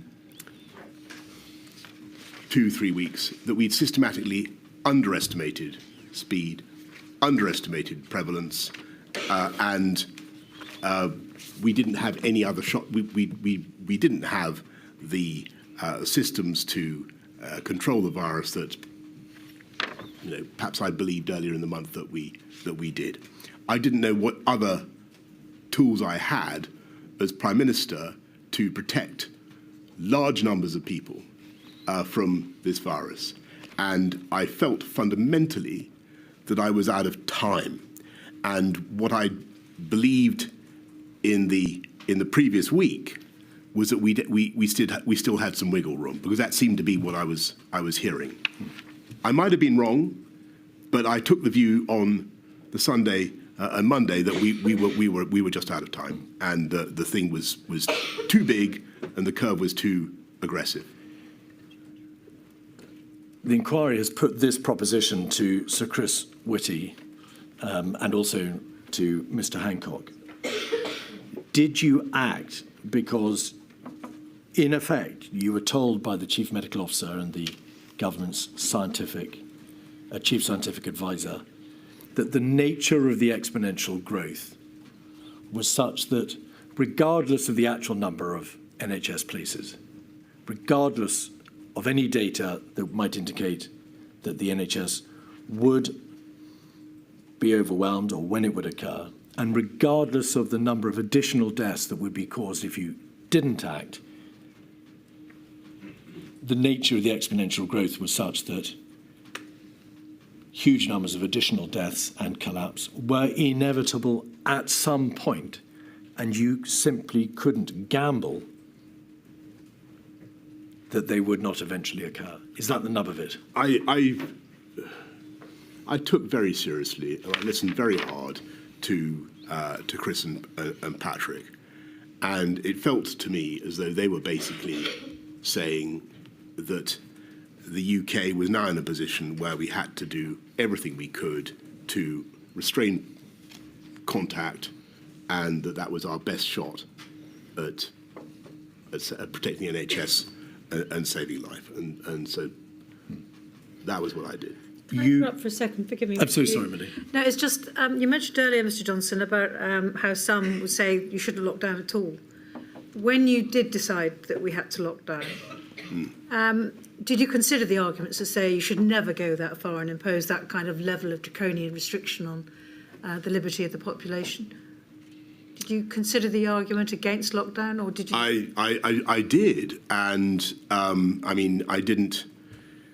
I'm afraid to say at that stage I gave it pretty short shrift, because I thought that my job was to protect human life, and that is the number one duty of government. And I thought that if the NHS was overwhelmed, then the risk of truly tragic scenes in the UK of the kind we'd seen in Lombardy was very real. And thank heavens that did not happen, thanks to the amazing work of the NHS and, as I said right at the beginning, hundreds of thousands of people. But I felt I had to do what I could to give them the best possible chance, and I had no other tool, literally nothing else. Thank you. And is that why, Mr. Johnson, examination of the COVID-19 strategy ministerial group meeting on the Saturday, the COVID-19 strategy ministerial group meeting on the Monday morning at 9:15, and of the COBRA meeting that we've looked at 5 p.m. on the Monday, shows very little, if any, debate about the countervailing non-public health argument. It's just not there. That doesn't mean that it wasn't happening. And as you've seen a reference to it in my conversation with the Chancellor. There was a huge amount of thought going into it. But the higher objective had to be saving human life. And it is perhaps not surprising, but within 3 days of that momentous decision, 48399, page 17, having seen an article in the press, and it's a matter entirely, of course, for my lady, you ask the extremely salient questions, although I now can't see them. If we could scroll back out. Yes, please, if we could scroll back out, please. I must say I agree with every word of this week's Spectator, perhaps. Cover story by Professor John Lee. We have no idea how many COVID deaths are truly additional. When COVID fatalities are recorded, we have no idea whether it's merely present or actually the cause of death. We have no idea what proportion may have had the disease asymptomatically already. So we've taken these extraordinary steps without being truly sure how deadly it is. And is those expressions of doubt, Mr. Johnson, why you said earlier that the basis upon which you proceeded was one of precautionary approach in public health terms, because in the absence of any hard data, you believed you had no option. I couldn't take the gamble with public health, but I was conscious that, you know, we've had the argument about the discussion about behavioural fatigue that takes many forms. One is that the media, understandably, a lot of the media need a proper explanation of why this is necessary and how it's working, and they need and I really think that we need to, there is still work to be done in this area, and so here I'm saying, we need to, if we're being attacked for not standing up our actions, then we need to substantiate it. We need to say no. This is what public health requires. And so on this essential issue, the inquiry wants to ask 3 direct questions. Firstly, from what you've said, Mr. Johnson, and this may be entirely obvious, was it your position that the lockdown measures, the stay-at-home mandatory order of the 23rd of March, was absolutely necessary? I believe that it was. And I believe that it helped to suppress the R. I think that it was cumulative. I think that the R started to go down as a result of a series of things that we did, and also, frankly, as a result of popular anxiety about COVID anyway. But I've got to tell you, in all honesty, I find it difficult to quantify the impact that those measures had. And the more we can do to explain why why NPI measures of any kind work, why they're necessary to the satisfaction of everybody, the easier it will be for government next time, and the more public buy-in there will be. Is that public buy-in was, I think, already very high, but I think it would be a great thing. Is that a reference to objective analysis of life quality and the outcomes, in terms of life and death and quality of life of particular measures? I think that what we all need. So I think that you asked, did the lockdown work? Do I believe that it worked? I do, but as a layperson, I would like that. And I saw the Royal Society study on this that I think Chris had a hand in generating. It was very interesting, but I think we need to understand with a lot more granular clarity exactly what these NPIs deliver. I think that was Sir Patrick Vallance's predecessor, but it matters not. Oh, forgive me. Is that the report into what the nature of interventions are? It came out after the pandemic. It was indeed came out just before this inquiry. That's right. All right. And on that first proposition, you accept, of course, that because the government did not wait further to see whether the measures of the 16th and 20th of March would work, we will never know. Yes, but I had got to, and I suppose that's scientifically, regrettable. But I thought we had no time to fight. We couldn't wait. The second question: do you assess that if the government had acted sooner, had awoken to the true nature of the crisis and the seriousness of our position, and had imposed the measures of the 12th, 16th and 20th of March earlier, when the degree of viral transmission in the country was lower, that is to say there was a lower prevalence, then the need for a mandatory stay-at-home order, which of course was on the cusp of the decision-making on the Monday, the 23rd of March, might have been avoided? Well, that I have to say that I doubt, but I don't know. I think that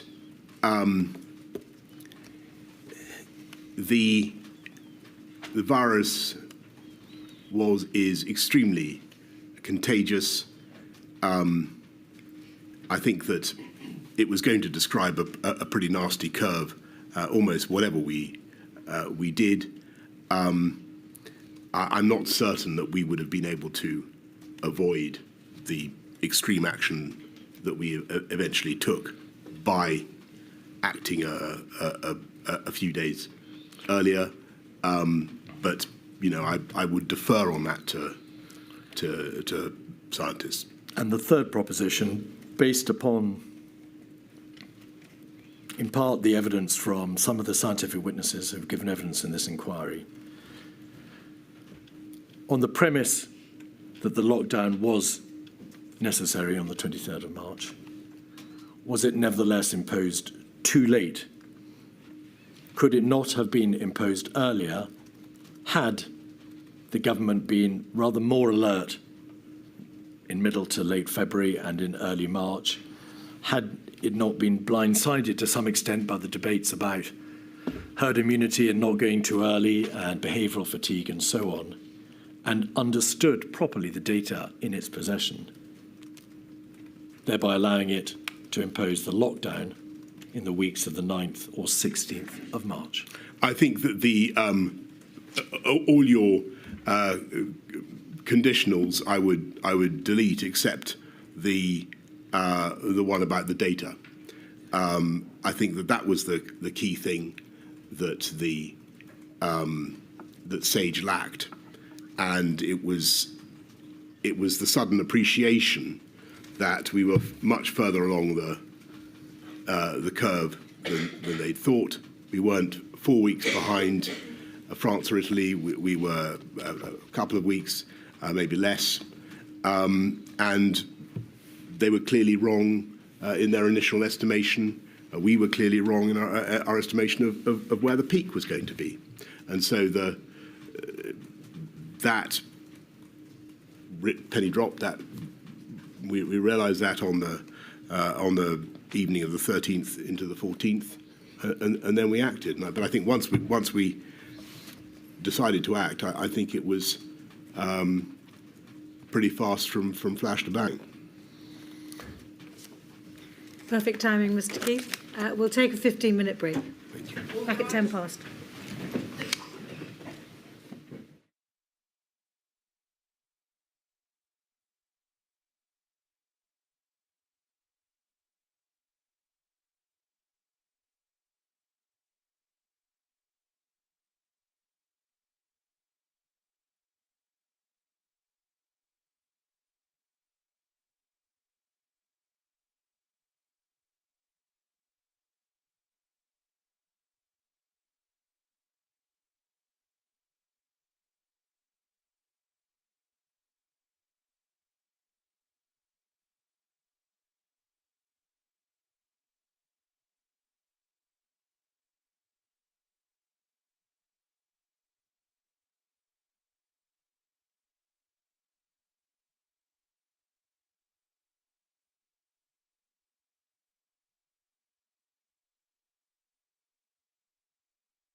Keith.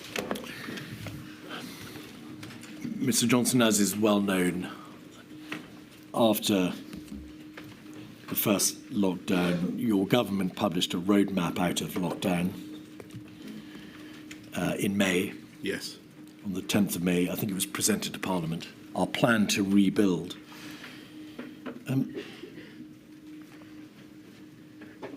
You make plain in your statement that you were extremely keen to reopen schools. Was that because you felt that keeping children out of school was arguably one of the greatest harms of the lockdown? Absolutely. You addressed the nation on the 10th of May and you included an instruction that those who could not work from home should be actively encouraged to go to work. So, to use your words, work from home if you can, but you should go to work if you can't work from home. The witness statement from Mr. Sunak expresses how he was frustrated that there was, as he sees it, over-compliance with the stay-at-home messaging. And he believes that the possibility, or rather the likelihood that many people would ignore the active encouragement to go to work and not go to work had an exacerbation of the exacerbated the economic impact of the lockdown. In your communications with your colleagues on this subject, did you in July say this? In July 2021, looking back to 2020, yes. I arguably cocked it up last time with finger wagging to everyone to get on and do some work. Do you recall saying that, expressing regret a year later that you had got the work from home if you can, but go to work if you can't work from home message wrong?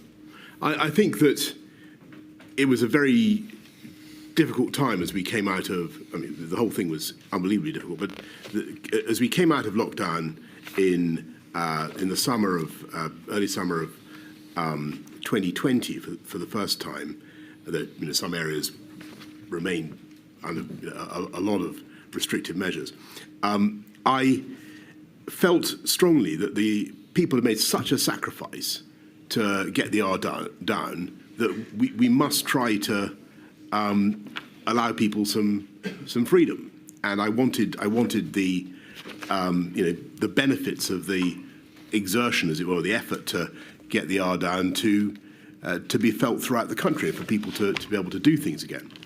And I think it's probably true that I wanted to see people back back at work, and I think that psychologically, emotionally, a lot of people were in a very different place, and they felt that they'd seen a terrifying pandemic. They were still very apprehensive, and they didn't want government lecturing them about what to do. And so that's probably what I'm getting at. Was the speed of the release very hard to gauge? Very. In Sir Patrick Vallance's diaries, 273901, at page 66, he describes you as being very bullish and wanting everything to be released sooner and more extremely than we would. By we, he means the scientists. And then page 92, in the context of a meeting with the Prime Minister, actually having a discussion about letting it rip. 624, on the 12th of July, Prime Minister still wants to push opening too fast. And if you just pause there, then on 94215, which is a WhatsApp group extract between yourself and Mr. Hancock in the top team group on the 15th of July, you say, I was calling because I'm very worried about winter. Yeah. We've gone fast on releasing lockdown. I'm getting no traction on doing what's needed to protect the NHS. Cases in track and trace are starting to rise. Of course, that's dated the 15th of July, by which time the NHS track and trace system was up and running. So may we presume from these messages that it was very difficult to decide whether you were going too fast, whether you were wanting to reopen, let it rip, to use your words, or whether or not, in fact, you were going too fast and then becoming overly concerned or concerned about the winter and the rise in cases. Yes. Well, so first of all, on the WhatsApps with Matt here, I think you've got to remember that this is a cabinet minister also thinking about his budget. If you read that carefully, you can see that what he's really saying is he needs more money, which is what all secretaries of state rightly do in their messages. So that's part of the conversation.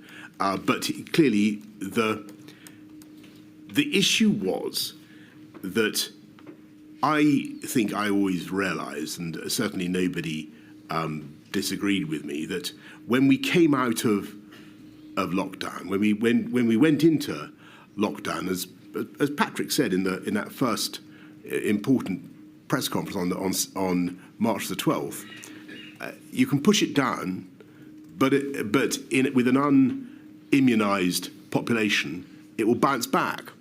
And so I always knew that throughout the summer we were basically in remission, as it were, and that the thing would come back.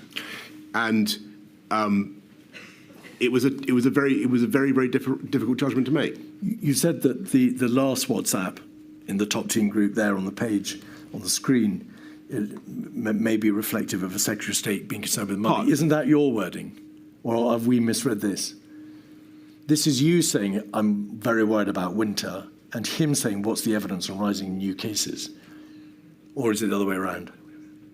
We can't tell from the wording. I may be totally wrong about this, but I read that as being Matt in the green to me. All right. Saying we can take a risk on releasing lockdown, or we can take a risk on not building up the NHS this winter. And what he's really saying, like all good secretaries of state for health, is give us the money, and that's what I understood partly. But also what he's saying is the cases are rising, and that's, and that was no particular surprise to me. The question in the summer autumn is what's the tactics? The objective is still protect the NHS, save lives. Do we have any new tactics now? And it was apparent to the government and to you personally, of course, that cases started going up. At a relatively early stage, they plateaued, of course, they came right down after the lockdown, then they plateaued for a while, but they started to go up in July. So well in advance, in fact, of the Eat Out to Help Out scheme, well in advance of September, October. That's exactly right. And contrary to, our hopes in the early phases, certainly by the end of May, beginning of June, there is a very small percentage of the population has antibodies. So you're looking at a huge number of people who are still potential COVID victims. And that's very, very difficult. And in fact, the percentage of the population that had been immunised by virtue of infection was very, very low. It was around about 6 or 7%. That's exactly right. All right. And that, of course, was therefore dispositive of the arguments about herd immunity. Correct. Because, in fact, very few people were immunised by virtue of infection. You've got it. As it happened. All right. Now, to divert to a completely different subject, the devolved administrations, please. In your statement, you say that the interests of the devolved administrations did not always align with England's or the United Kingdom's interests. That's an inevitable part of a devolved system. Yes. Was that a nod to the fact that the United Kingdom powers were constrained by public health legislation, the Coronavirus Act, Public Health Act, Control of Diseases Act, but on the ground, this public health crisis was a devolved issue because it was for each devolved nation to determine its own course in terms of the public health measures it took. Did it matter ultimately? There has been a great deal of evidence given about differences of approach in terms of presentation, debates about whether or not politically one or more devolved administrations took a different route. or took a different route for political reasons. Also, whether or not, when they attended meetings, they were simply informed of what the position would be rather than being encouraged to generally debate the decision. Overall, did the constituent parts of the United Kingdom generally work well in the face of this crisis? Yes, I hope what many of your respondents will also have said is that overwhelmingly the collaboration was excellent, and the governments of the DAs, there was far more that united us and divided us. I know that sounds trite, but it's got to be said, and it was really a big UK effort, and the country really pulled together. I was making a much more limited point, and it is no disrespect to the First Minister of Scotland or anybody else, Chief Minister of Northern Ireland, Wales. They understandably were looking to talk directly to their own electorates. There were going to be times when they differed from the main UK government message, and I thought that was sometimes at risk of being confusing at a time when we really needed to land messages simply. And I could see, and people were endlessly playing back, oh, but Scotland says this, England says this, Wales is doing a firebreaker, circuit breaker, and so on. You didn't, I think, perhaps help yourself, though, Mr. Johnson, in this debate, because emails between Mr. Cummings and Helen McNamara show that Mr. Cummings said the PM's view and mine on Cobras, this was in the context of debate about who should attend Cobra, is they're hopeless as decision-making entities and actively cause trouble for communications because some attendees at Cobra, and Mr. Cummings had in mind the devolved administration's leak immediately afterwards. Well, was that your view? I think that sometimes that was the case, and that was, in my view, a problem. Perhaps we could have found a better way to manage it, but that was certainly one of the problems. The system was understood not to be working particularly well in terms of the government structures, the systemic structures at the top, and in relation to the relationship of the DAs, because there was the series of the 4 ministerial implementation groups between March and May, and they were then done away with and replaced by COVID-S and COVID-O. You directed, following advice from your cabinet secretary, that there should be a new rhythm of meetings, the 9 a.m. meetings to which the DAs were not invited, and you directed that consideration should be given to using something called the Joint Ministerial Committee. But the Joint Ministerial Committee was never used, was it, for the purposes of meeting with the DAs? I think that first of all, I think the Cobra's had the problems that we've identified. There was a problem with messaging, and I think that was a serious problem. I think that in future there has to be some way of having a joined up, a UK pandemic response, and how you get to that, I've got an open mind. I see a lot of my colleagues are against the Civil Contingencies Act.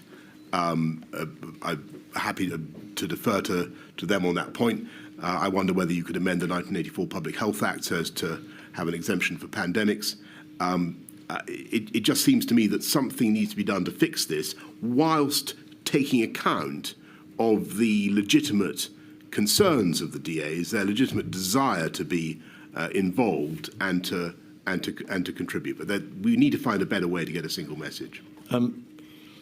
There was a body called the Review of Intergovernmental Relations. I think it reported in January 22 so just at the end of the pandemic, Yes. just the end of the crisis, which recommended that the Prime Minister of the United Kingdom should meet with the heads of the devolved governments on a regular basis. But that came later. Yeah. During the crisis, you ordered that Michael Gove, the Chancellor of the Duchy of Lancaster, should chair regular meetings with the devolved administrations. But there were difficulties, whether or not, in setting up that structure. It took time for those meetings to be arranged. Do you recall that? I don't recall the delay, but I do remember asking Michael to do it. I think he was ideally placed to do it. I think he did a very, very good job of working with the DAs. That didn't stop some of the raggedness that I've talked about.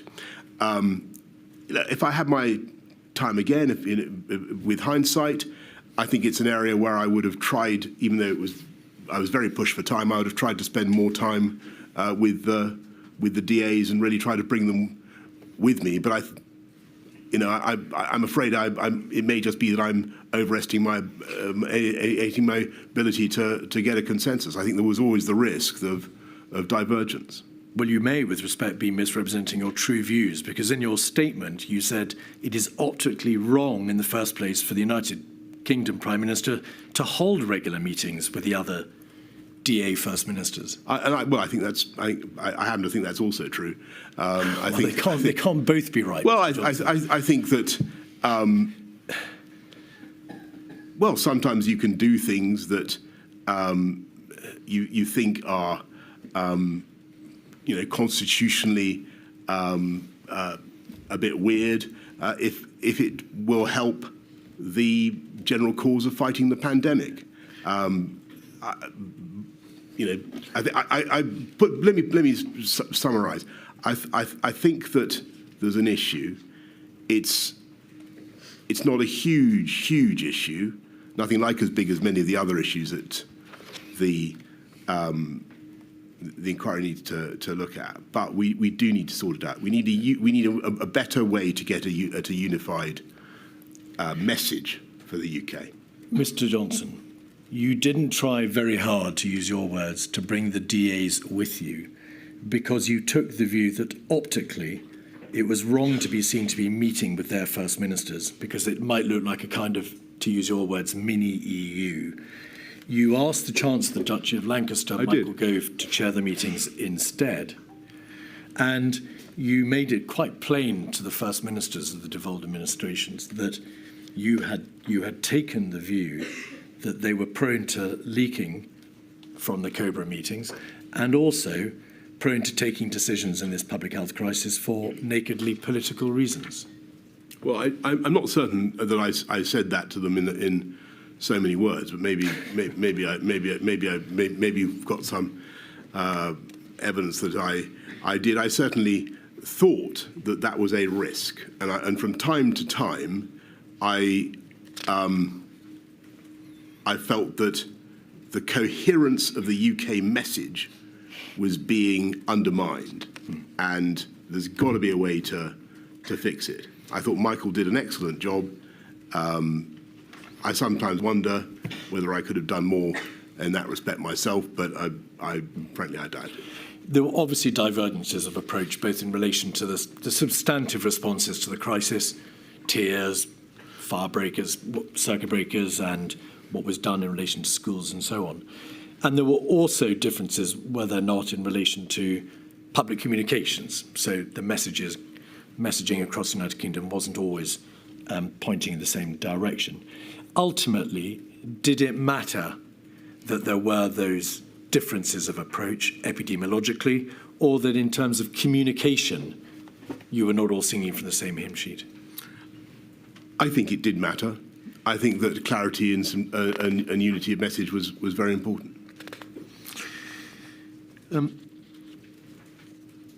Data.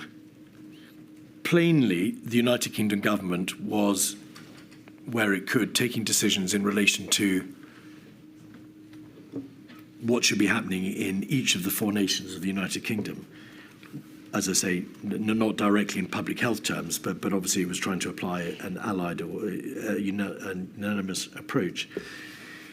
Did you feel that you, as the Prime Minister of the United Kingdom government, had sufficient data, sufficient scientific advice as to what the position was on the ground in each of the other nations epidemiologically?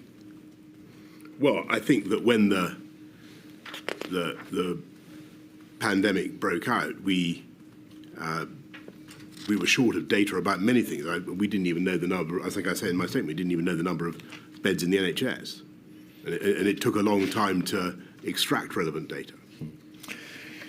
There was a general continuing concern raised with you because Ms. Sturgeon wrote to you in September 2020 about whether or not the devolved administrations were receiving enough financial support in order to be able to enable them to put into place the public health measures that they had ordained. In essence, because they are devolved nations, they don't have access to the same levers of fiscal power as the United Kingdom government. How was that issue resolved, or did it continue throughout the crisis? I think that the issue of financial support was obviously allied with the issue of divergence of approach, because clearly, if it was open to a DA to take for instance, a much more precautionary approach, or to say that they wanted to do X, Y, Z policy that would be more expensive, then that was something that we were going to, that the whole of the UK Exchequer was going to have to cover. Now, that it wasn't that I wanted unity of message for that reason, but that was certainly an extra complication. In his statement, Michael Gove says, in the early stages of the response, there were occasions when insufficient notice was given to the devolved administrations of decisions that were likely to be taken. And in her witness statement, Ms. Sturgeon says, I believe both that communication should have been better, and more importantly, that the devolved administration should have been integral to that decision-making. Would you accept, perhaps with hindsight, that the decision-making process, insofar as it involved the DAs, was not as good as it might have been? I think some form of integrated decision-making that doesn't leak is what you're after. Local government, it would seem that in March 2020, there was a deliberate decision within Downing Street not to invite the Mayor of London to meetings until the 16th of March. He says that he made repeated requests to attend. He requested to attend Cobra on the 2nd, 9th and 12th of March, but was not permitted to do so. Did you know that? Do you agree with that? Certainly, London was very, very much in the forefront in the early stages of the pandemic, and I know that the Mayor of London was repeatedly consulted by my advisors in Number 10. I'm sure that there was a lot of traffic between them and Sadiq Khan. I think that he was invited to a meeting from memory, on the 16th. I may have that wrong, but I certainly spoke to him pretty early on. But as you said, right at the end of the last session, we began by thinking we might do London first, but then we dropped that idea. The Mayor of London was not invited to the government's formal crisis machinery, Cobra, until after the first national measures had been imposed by the United Kingdom government. Is that correct? And that is because we didn't, in the end, do London first measures, and there was some sensitivity about other metro mayors. I think in relation to the metro mayors, save on one occasion, the 12th of October, when the Mayor of Liverpool, Andy Rotherham, attended, no metro mayor was invited to attend Cobra at any time. Right. The evidence from Sadiq Khan, from Mr. Burnham and Mr. Rotherham is to the effect that there was generally insufficient information given to local leaders. And in the context, Mr. Johnson, of the local restrictions in the summer of 2020 and, of course, the tier system in October and December of 2020, that was a very significant failing, was it not? Well, first of all, I'm grateful to Mr. Rotherham, to Andy Burnham, to Mr. Khan, all the mayors for the work that they did and the leadership they gave to their own communities. And you know, you talk about Andy Burnham. You know, there were parts of the country that barely came out of measures for the whole of the year. Manchester. And, exactly. And they had a very, very tough time. And we did our best to offer support and to engage with them and to help. But some of the negotiations, as I'm sure we'll come to, were extremely difficult. One of Sir Patrick Vallance's entries appears to suggest that in relation to Manchester and Mr. Burnham, a COVID-S meeting at which you were present openly drew a distinction between the support and measures that would be given to Manchester as opposed to Liverpool for nakedly political reasons. Would you agree? Did that happen? Are you saying that I'm not certain there was a Conservative mayor of Liverpool? No, it's that a view was taken upon the nature of the local leadership in Manchester, and a view was taken about how cooperative it was being. Oh, I see. And therefore, Manchester would be treated differently to Liverpool. I don't remember that at all. I think that Liverpool certainly was the people who were heroic in trying to get mass testing going, and again there was terrific hardship because of the lockdowns, but they made they were vital to the campaign to get mass testing going. And another separate issue, please, the consideration of vulnerable and at-risk groups. And you'll appreciate, Mr. Johnson, that on account of your position as Prime Minister, many of these issues would only perhaps fleetingly have come to your attention, and of course only at the highest possible level, and therefore there is a distinct restriction on the detail into which we can go in debating them.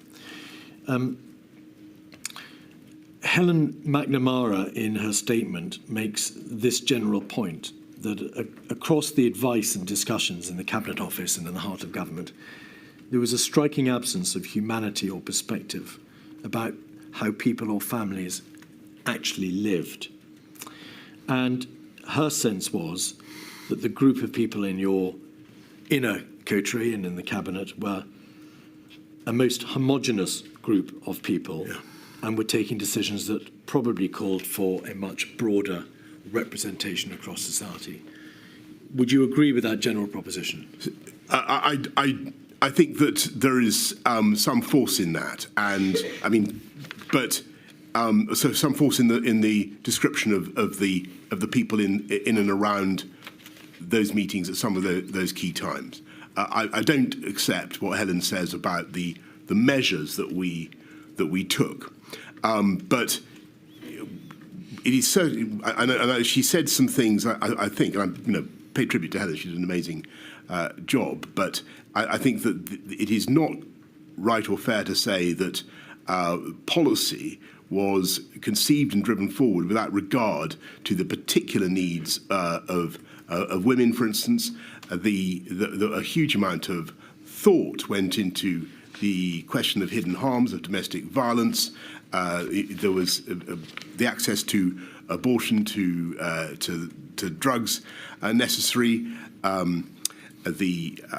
We put money into.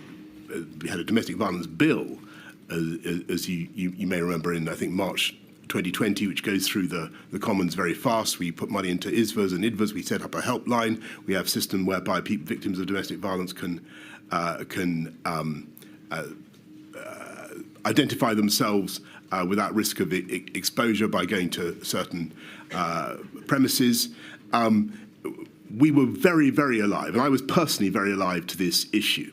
So I was surprised when she said that, because I know how much she cared about it, and I believe that we did a lot on that.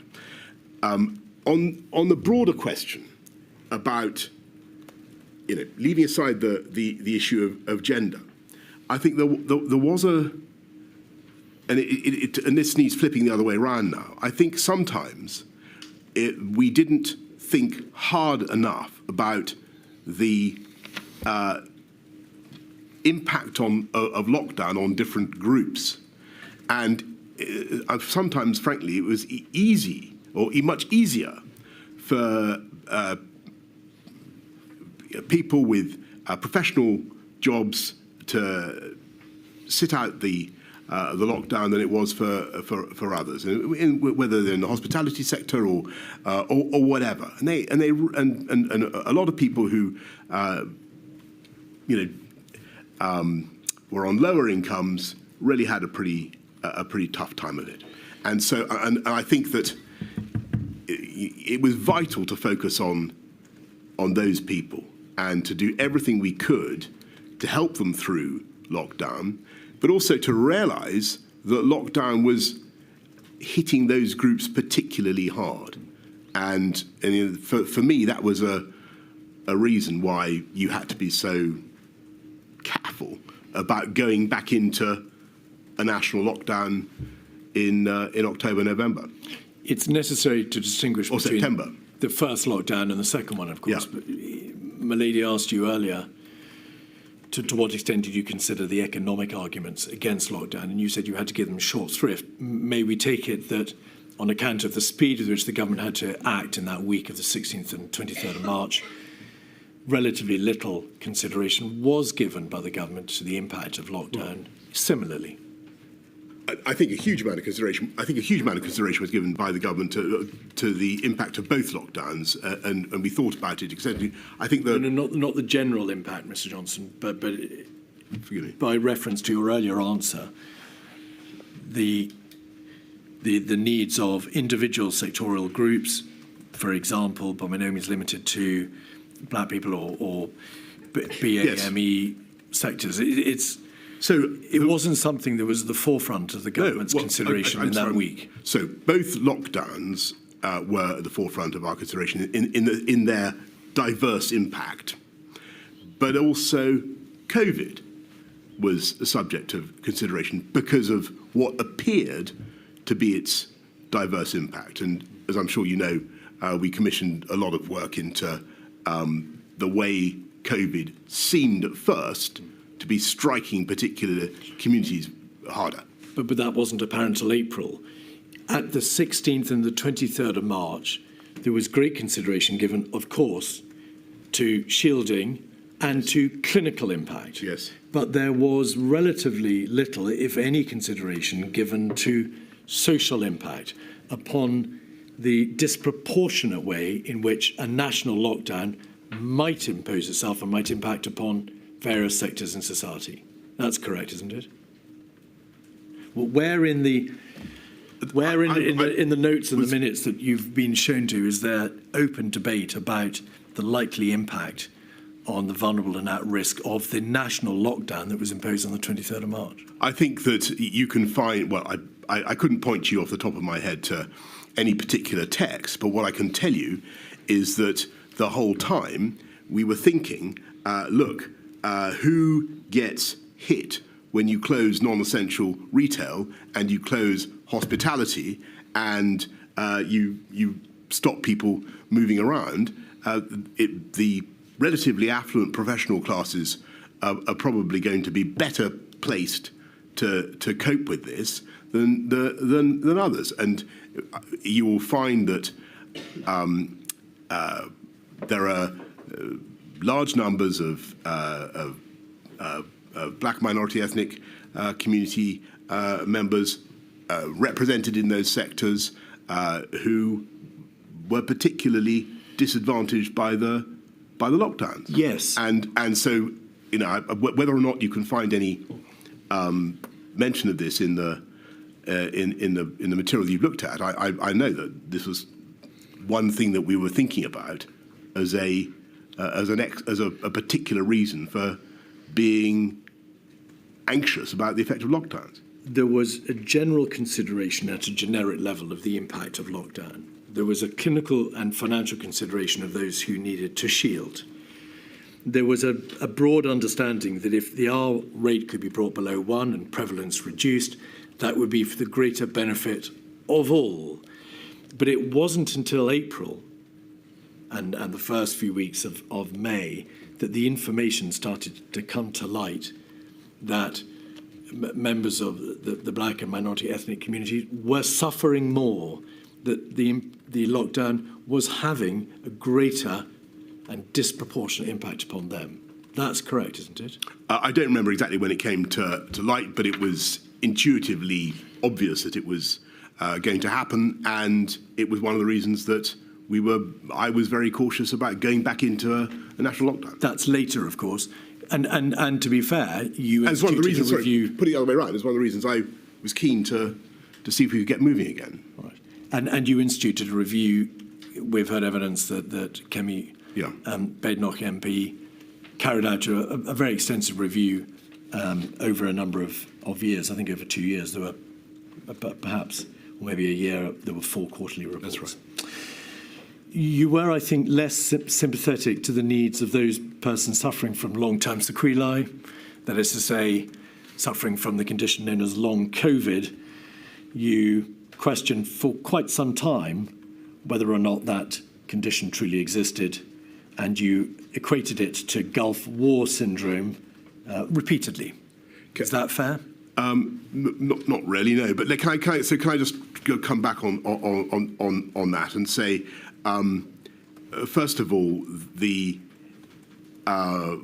words that I scribbled in the margins of submissions about long COVID have obviously been now publicised, and I'm sure that they have caused hurt and offence to huge numbers of people who do indeed suffer from that syndrome. And I regret very much using that language, and should have thought about the possibility of future publication, and I regret it very, very much. And what I was trying to do was to get to the heart of the matter, get to the truth of the matter, and to try to get my officials to explain to me exactly what the syndrome was. And it actually took quite a long time before I got a proper paper on it. I think it wasn't until I get this wrong now, but I think it wasn't until 2021, summer of 2021, before I actually got a paper on long COVID. But I did, as you say, ask repeatedly to get some information, and that was so I could explain to people what we were doing and what the issue was. Mr. Johnson, the point is that in October of 2020, you scribbled these remarks on a report to you about the funding from the NIHR into a long COVID survey. You continued to make disparaging references to whether or not this was Gulf War syndrome stuff in February 21, in the context of an update given to you on the 21st of February. And then still later, in June 21, so 9 months or so later, you were still questioning whether or not long COVID was to be equiparated with Gulf War syndrome. So it's not that it's not that the challenge against you is you took a position on long COVID in the absence of a proper clinical understanding or advice from your advisors. It is that notwithstanding the repeated placing of reports before you, you carried on questioning long COVID until many months later. Well, I'm not certain that's correct, because I don't think I got a full explanation of or a full paper on it until the summer of the full paper was on the 1st of June 2021. That's correct, and you responded by saying thanks. So it's not exactly Gulf War syndrome, and that was your take on the long COVID condition. But let's sorry, I know it's no disrespect to long COVID patients, and I saw in the victim impact videos some of the victims of long COVID, and I can imagine what a dreadful thing it is. But there are also, with Gulf War syndrome, many people who have terrible symptoms for a very long time. There are also people who think they may be suffering, I think this is now accepted, from something associated with the Gulf War, but who are not in fact suffering from something associated with the Gulf War. So what I was trying to say was, where is the line? And please, can someone explain to me what this is? Because I was getting anecdotal accounts of people who were suffering from it, and I wanted to be able to say what we understood it to be and what we were doing about it. And what we were doing about it is fighting COVID, because the way to stop long COVID is to stop COVID. One final topic in relation to the broad overarching issue of disparity.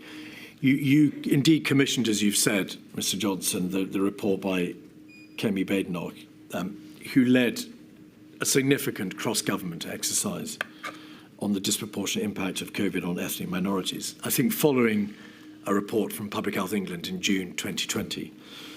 Do you happen to know why it was that report, that work done by Kemi Badenoch, didn't cover disabled persons?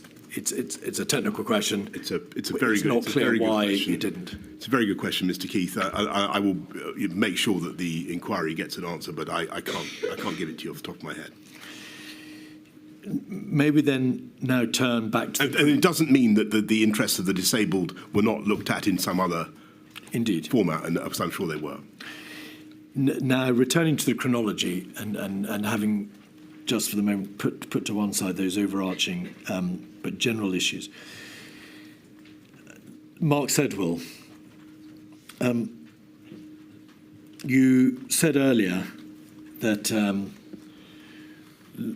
Mark, now Lord Sedwell, suggested he should move on, and you agreed. Could we have, well, no, I don't think we need to put it up. In his witness statement, Martin Reynolds, your private secretary, talks about the meeting that he'd arranged for you to meet with Mark Sedwell on the 14th of May, and your diary shows a meeting with him on the 14th of May. I identified a slot on the 14th of May for me to run the Prime Minister through the findings of the review. You'll recall that Helen McNamara had produced a report and Mark Sedwell had himself produced a report. The Prime Minister decided instead to use this slot for a one-to-one conversation with Mark Sedwell, where he told him that he had lost confidence in him. So which is it? Is it that you lost confidence in him, which is the question I asked you earlier, or is it that Mark Sedwell told you he wanted to move on and you agreed?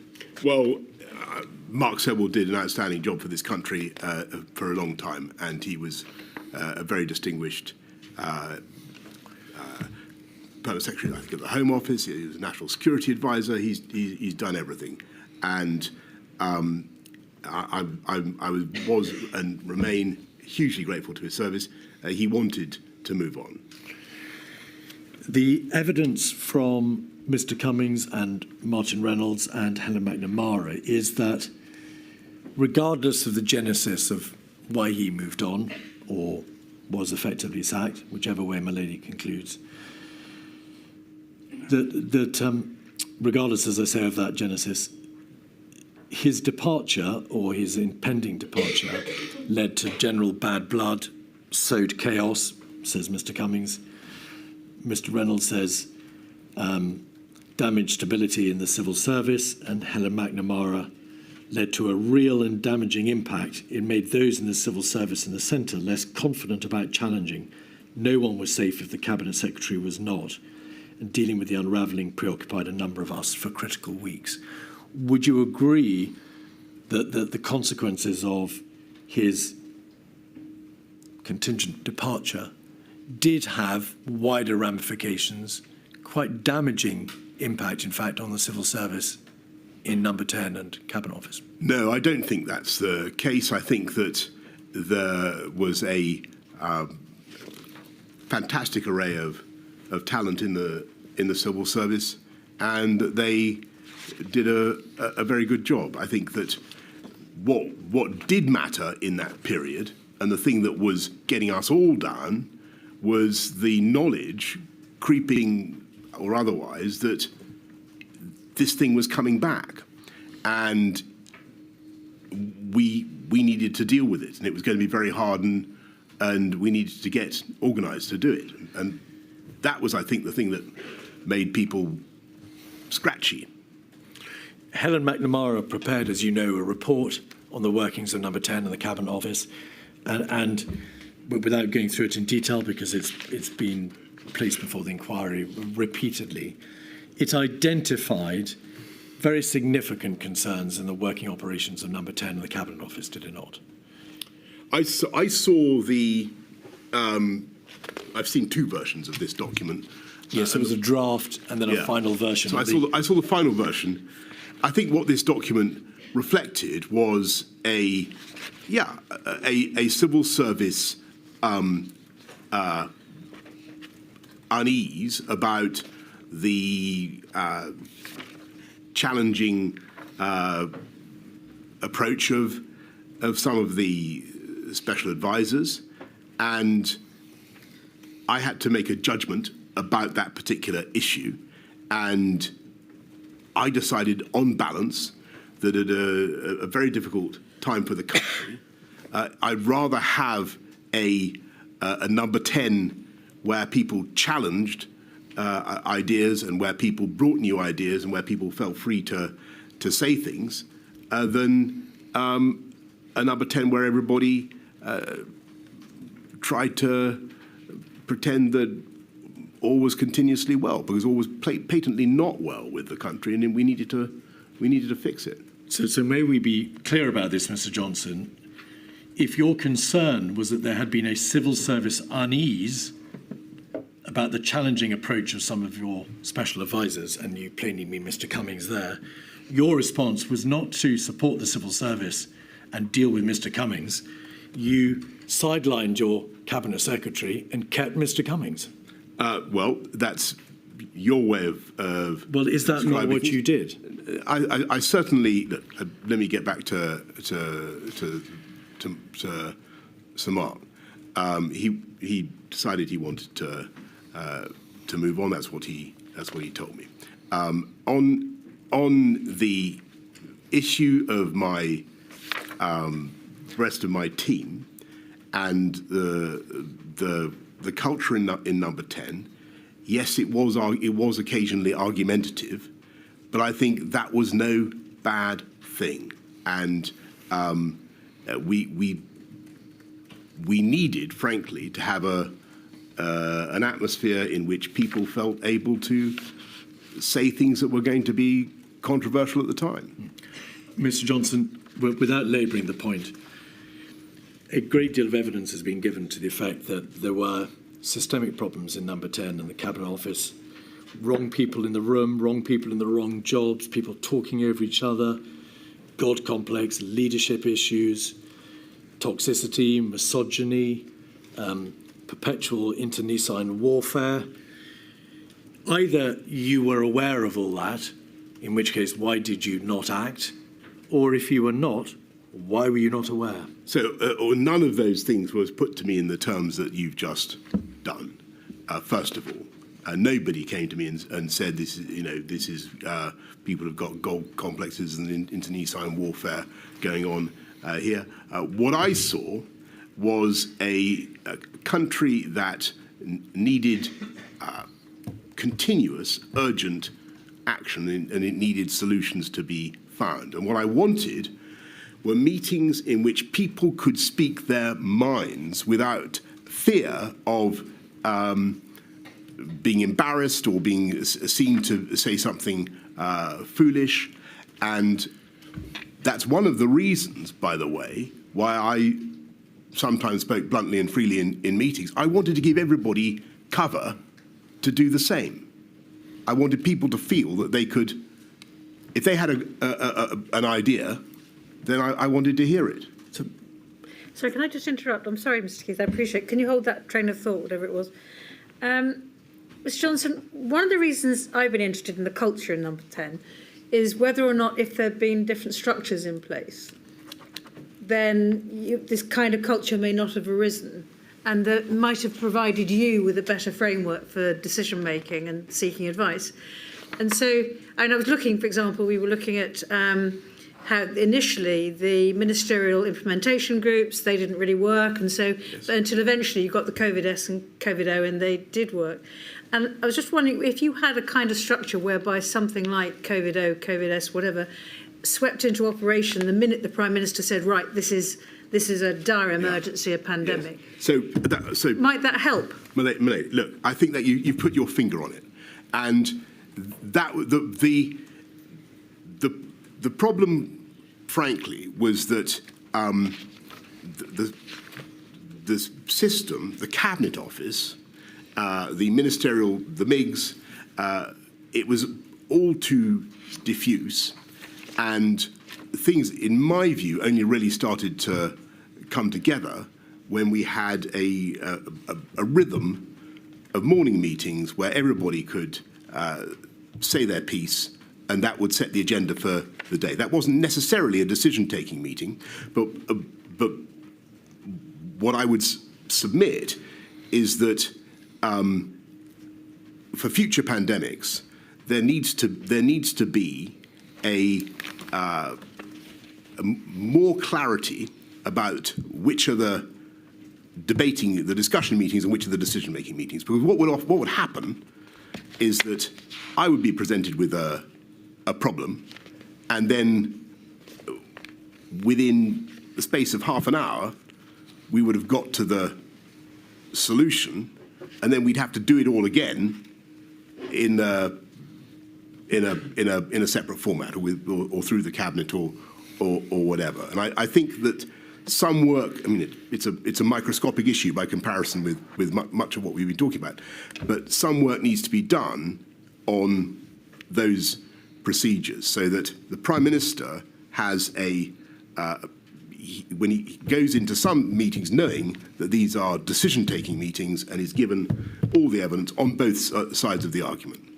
Because that was not happening. What was happening was we were having a meeting, we'd say, this is here's the problem, the R is taking off, the tiers aren't working, what do we do now? And I would try to come to an answer, but I felt that the structures were, we had the difference between COVID-O and COVID-S, but to be absolutely frank, I don't think if I was sitting in a COVID-O or a COVID-S, I could have told you at any given moment whether it was a COVID-O or a COVID-S. I was just sitting in meeting after meeting, trying to deal with the problem. Now, that was the most effective way to do it. You needed to be sitting permanently on the bridge, trying to deal with it all. And back to the culture, I had to make a decision about, and I knew that some people were difficult. I didn't know how difficult they were, clearly, but I thought it was better on the whole for the country to have a disputatious culture in number 10 than one that was quietly acquiescent to whatever I or the scientists said. Mr. Johnson, in a WhatsApp to Mr. Cummings, you described him and you and your administration as having indulged in an orgy of narcissism. That's not disputatious culture, is it? I think with respect, that WhatsApp was sent at the end. When I think things were becoming, some of the things that were not obvious to me had become more obvious. 48313, page 17, is a WhatsApp in May, in fact, so earlier in the summer. A WhatsApp from Mr. Cummings to you. I think it's a screenshot from Mr. Cummings's witness statement. If we could scroll into the top of the page.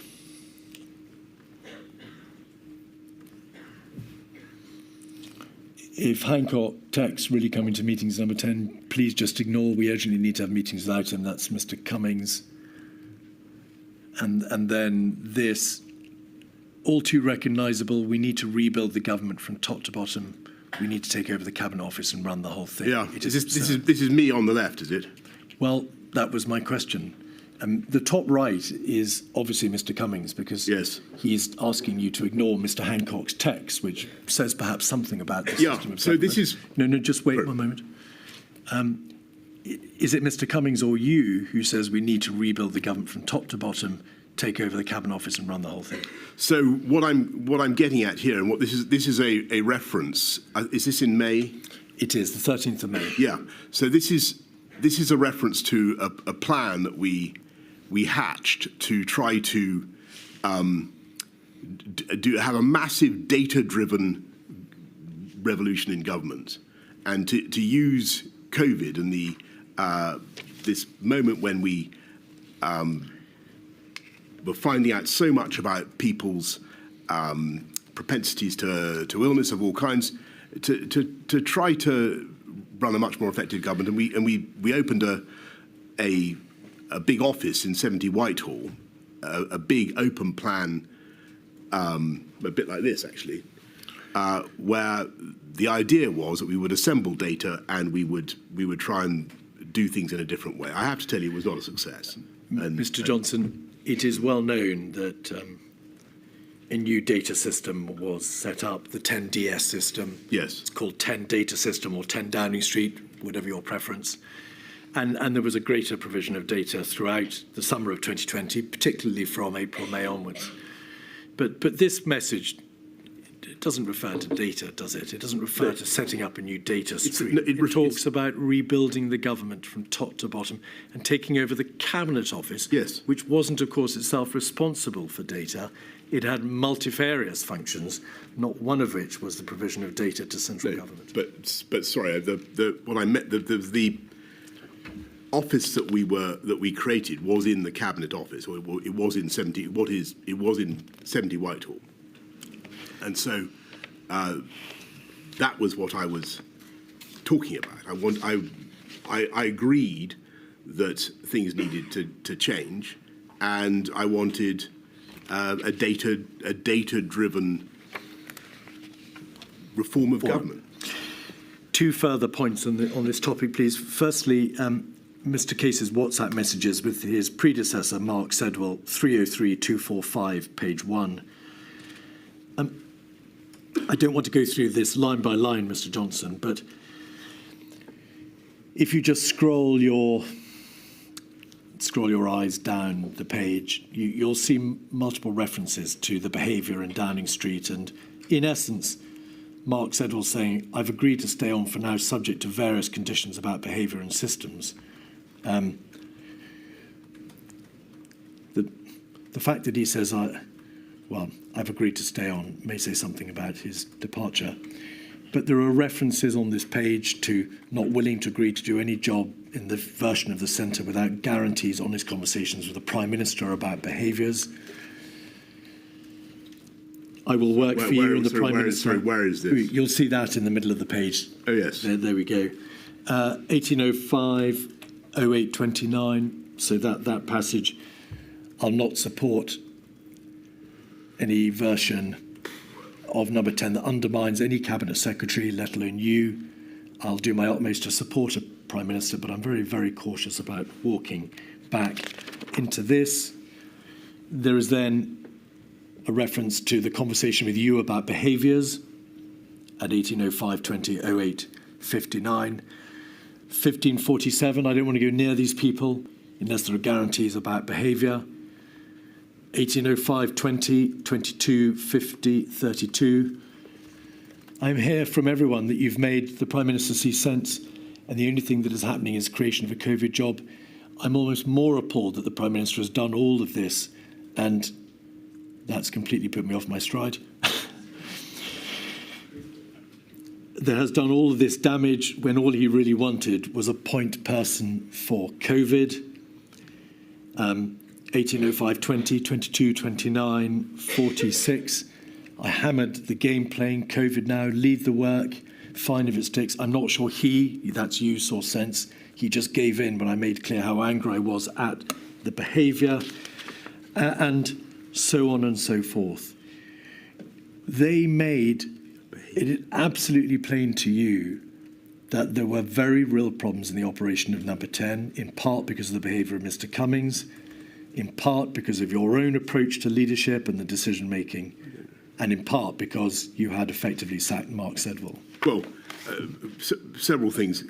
I don't remember any conversations about behaviour with either of these people. I don't remember any particular complaints being raised by Simon Case about anybody's behaviour. I think that you should take these points up with the current cabinet secretary. I understand he can't. They've been taken up. They've been taken up with Mark Sedwell, who has been a witness in this inquiry, Mr. Johnson. Well, all right. That's good. But finally, what I would say is that I don't think it was a bad thing to have people who were willing to challenge the consensus and get things done. And whatever you may say about the government, it did get an awful lot of things done, and I think that's what the country needed at the time. And a lot of things were not done as well as they might otherwise have been done. Is that not equally possible? I think what is certainly that's always true, but I don't happen to think that when it came to the management of the pandemic, and this is I think the crucial thing, when it came to the management of the pandemic, any kind of differences, feuding or whatever between officials, which I'm sad to say are just what happens in places like Number 10. I think any of that made the slightest difference to our processes and our decision making. But you could have stopped it. If we look at, I think we probably need to move on. Well, there's one final point, which is a matter which Milady intervened to ask a question about when the evidence was given. I'm stopping you asking a question I wanted. Right, okay. Yes. The inquiry was shown a WhatsApp from Mr. Cummings, which was particularly offensive about Helen McNamara. I saw him. It was sent to you and others in your WhatsApp group, but you maintained a silence and you never spoke up to say that is unacceptable and it cannot be allowed to go on my watch. I did see that, and I don't remember it now, but I don't remember seeing it at the time. But I must have seen it because I was on the group. You were. I've rung Helen McNamara to apologise to her for not having called it out, and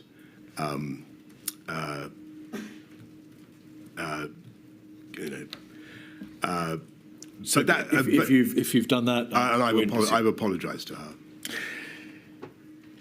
Finally, this afternoon, the DHSC and Mr. Hancock. A considerable amount of evidence has been given to the inquiry that the lead government department model may not have been appropriate for a whole system crisis like COVID. You understand what the lead government department model is. It will plainly function well at the beginning. It may function less well when the whole of government is engaged and perhaps too much pressure is placed on the LGD. It can't accommodate the weight of the whole system response. There is considerable material in Sir Patrick Vallance's diaries and in the witness statement of Mr. Cummings to the effect that there was a high degree of chaos in the DHSC, that there was operational inefficiency. Sir Patrick Vallance talks about this all the way through to May 2021. Were you aware that competent, very senior advisors in your administration held the view that the DHC had been overwhelmed and was operationally inefficient? I was certainly aware that the Department of Health and Matt Hancock were coming under fire. But I want to go back to the high-level point I made earlier about what all this signifies and the ways in which it should be read and understood.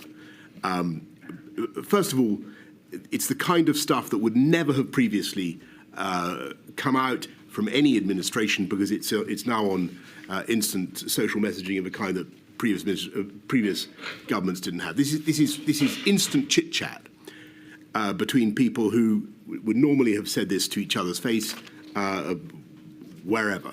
In the corridors or wherever. I'm so sorry. Mr. Johnson, will you allow me? I'm so sorry to interrupt. You may have misunderstood my question. Forgive me.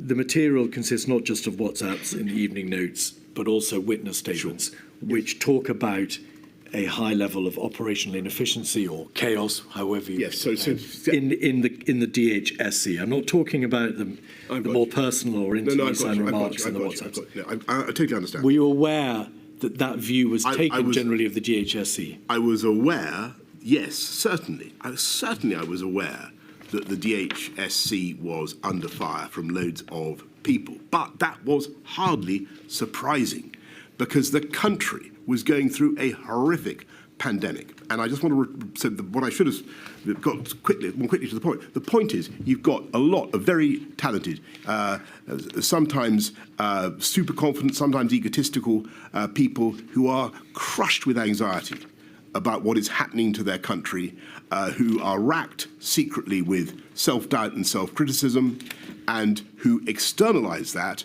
by criticizing others. And it's human nature. And when you're the leader in those circumstances, your job is to work out what is justified and what is people sounding off and what is political nonsense. And my judgment was that Matt was, on the whole, doing a good job in very difficult circumstances, and there was no advantage in moving him as I was being urged to do. That was my judgment. And on the lead department point, I think that, yes, I think it was a huge burden on Department of Health to be the lead department for a while, but that rapidly morphed into the centre running everything, and that was inevitable. Why were... Well, you suggest in response to my question that these criticisms were made because people were crushed with anxiety and racked secretly with self-doubt and self-criticism. Whatever the psychological mood of Sir Patrick Vallance, Mr. Cummings... I'm not sorry. I don't wish to attribute those psychological states to any individual, but no. We'll wait for the question, please. Whatever states they were in, and even if they were in a state of being crushed by self-criticism and self-doubt, that hardly explains why a significant number of witnesses describe objectively chaos inside the DHSC. Well, I think it goes. I think the reason is that you've got a once-in-a-century pandemic for which, sadly, there was no proper preparation in the country because we didn't know how to deal with a highly contagious coronavirus pandemic. And all the pressure initially was on good, hard-working Department of Health officials who, of course, felt under huge personal and professional obligation to get things right, and who naturally were in a state of great anxiety. And you know, I just get back to my point. My job was to decide whether that problem, which I think was inevitable, could be solved by moving people, or whether we had to forge on. And I thought it was better to forge on.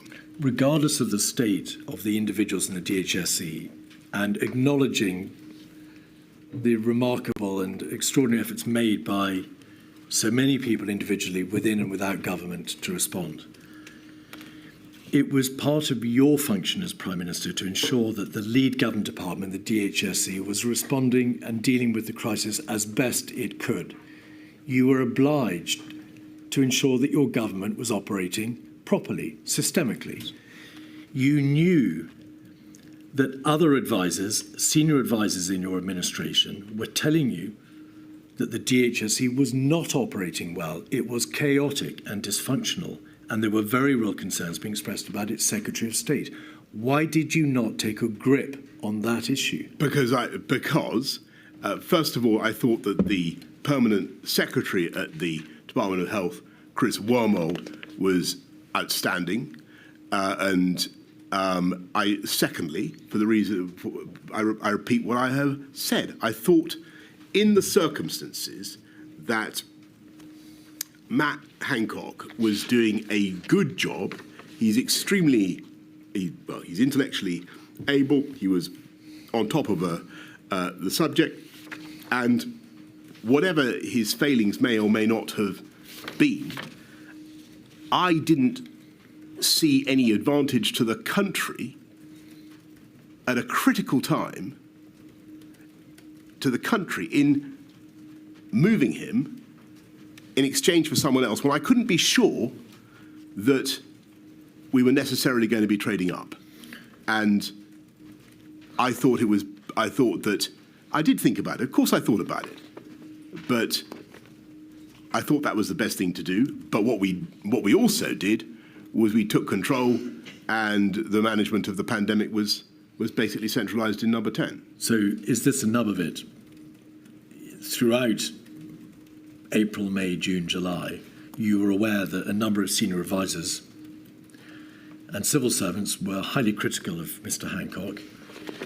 You were told by Mark Sedwell around the 2nd of July that you should sack him.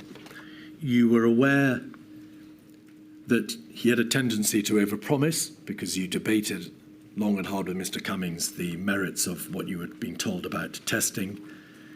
And there was a general lack of confidence that what he told you was accurate, but that you stuck by him for good or ill.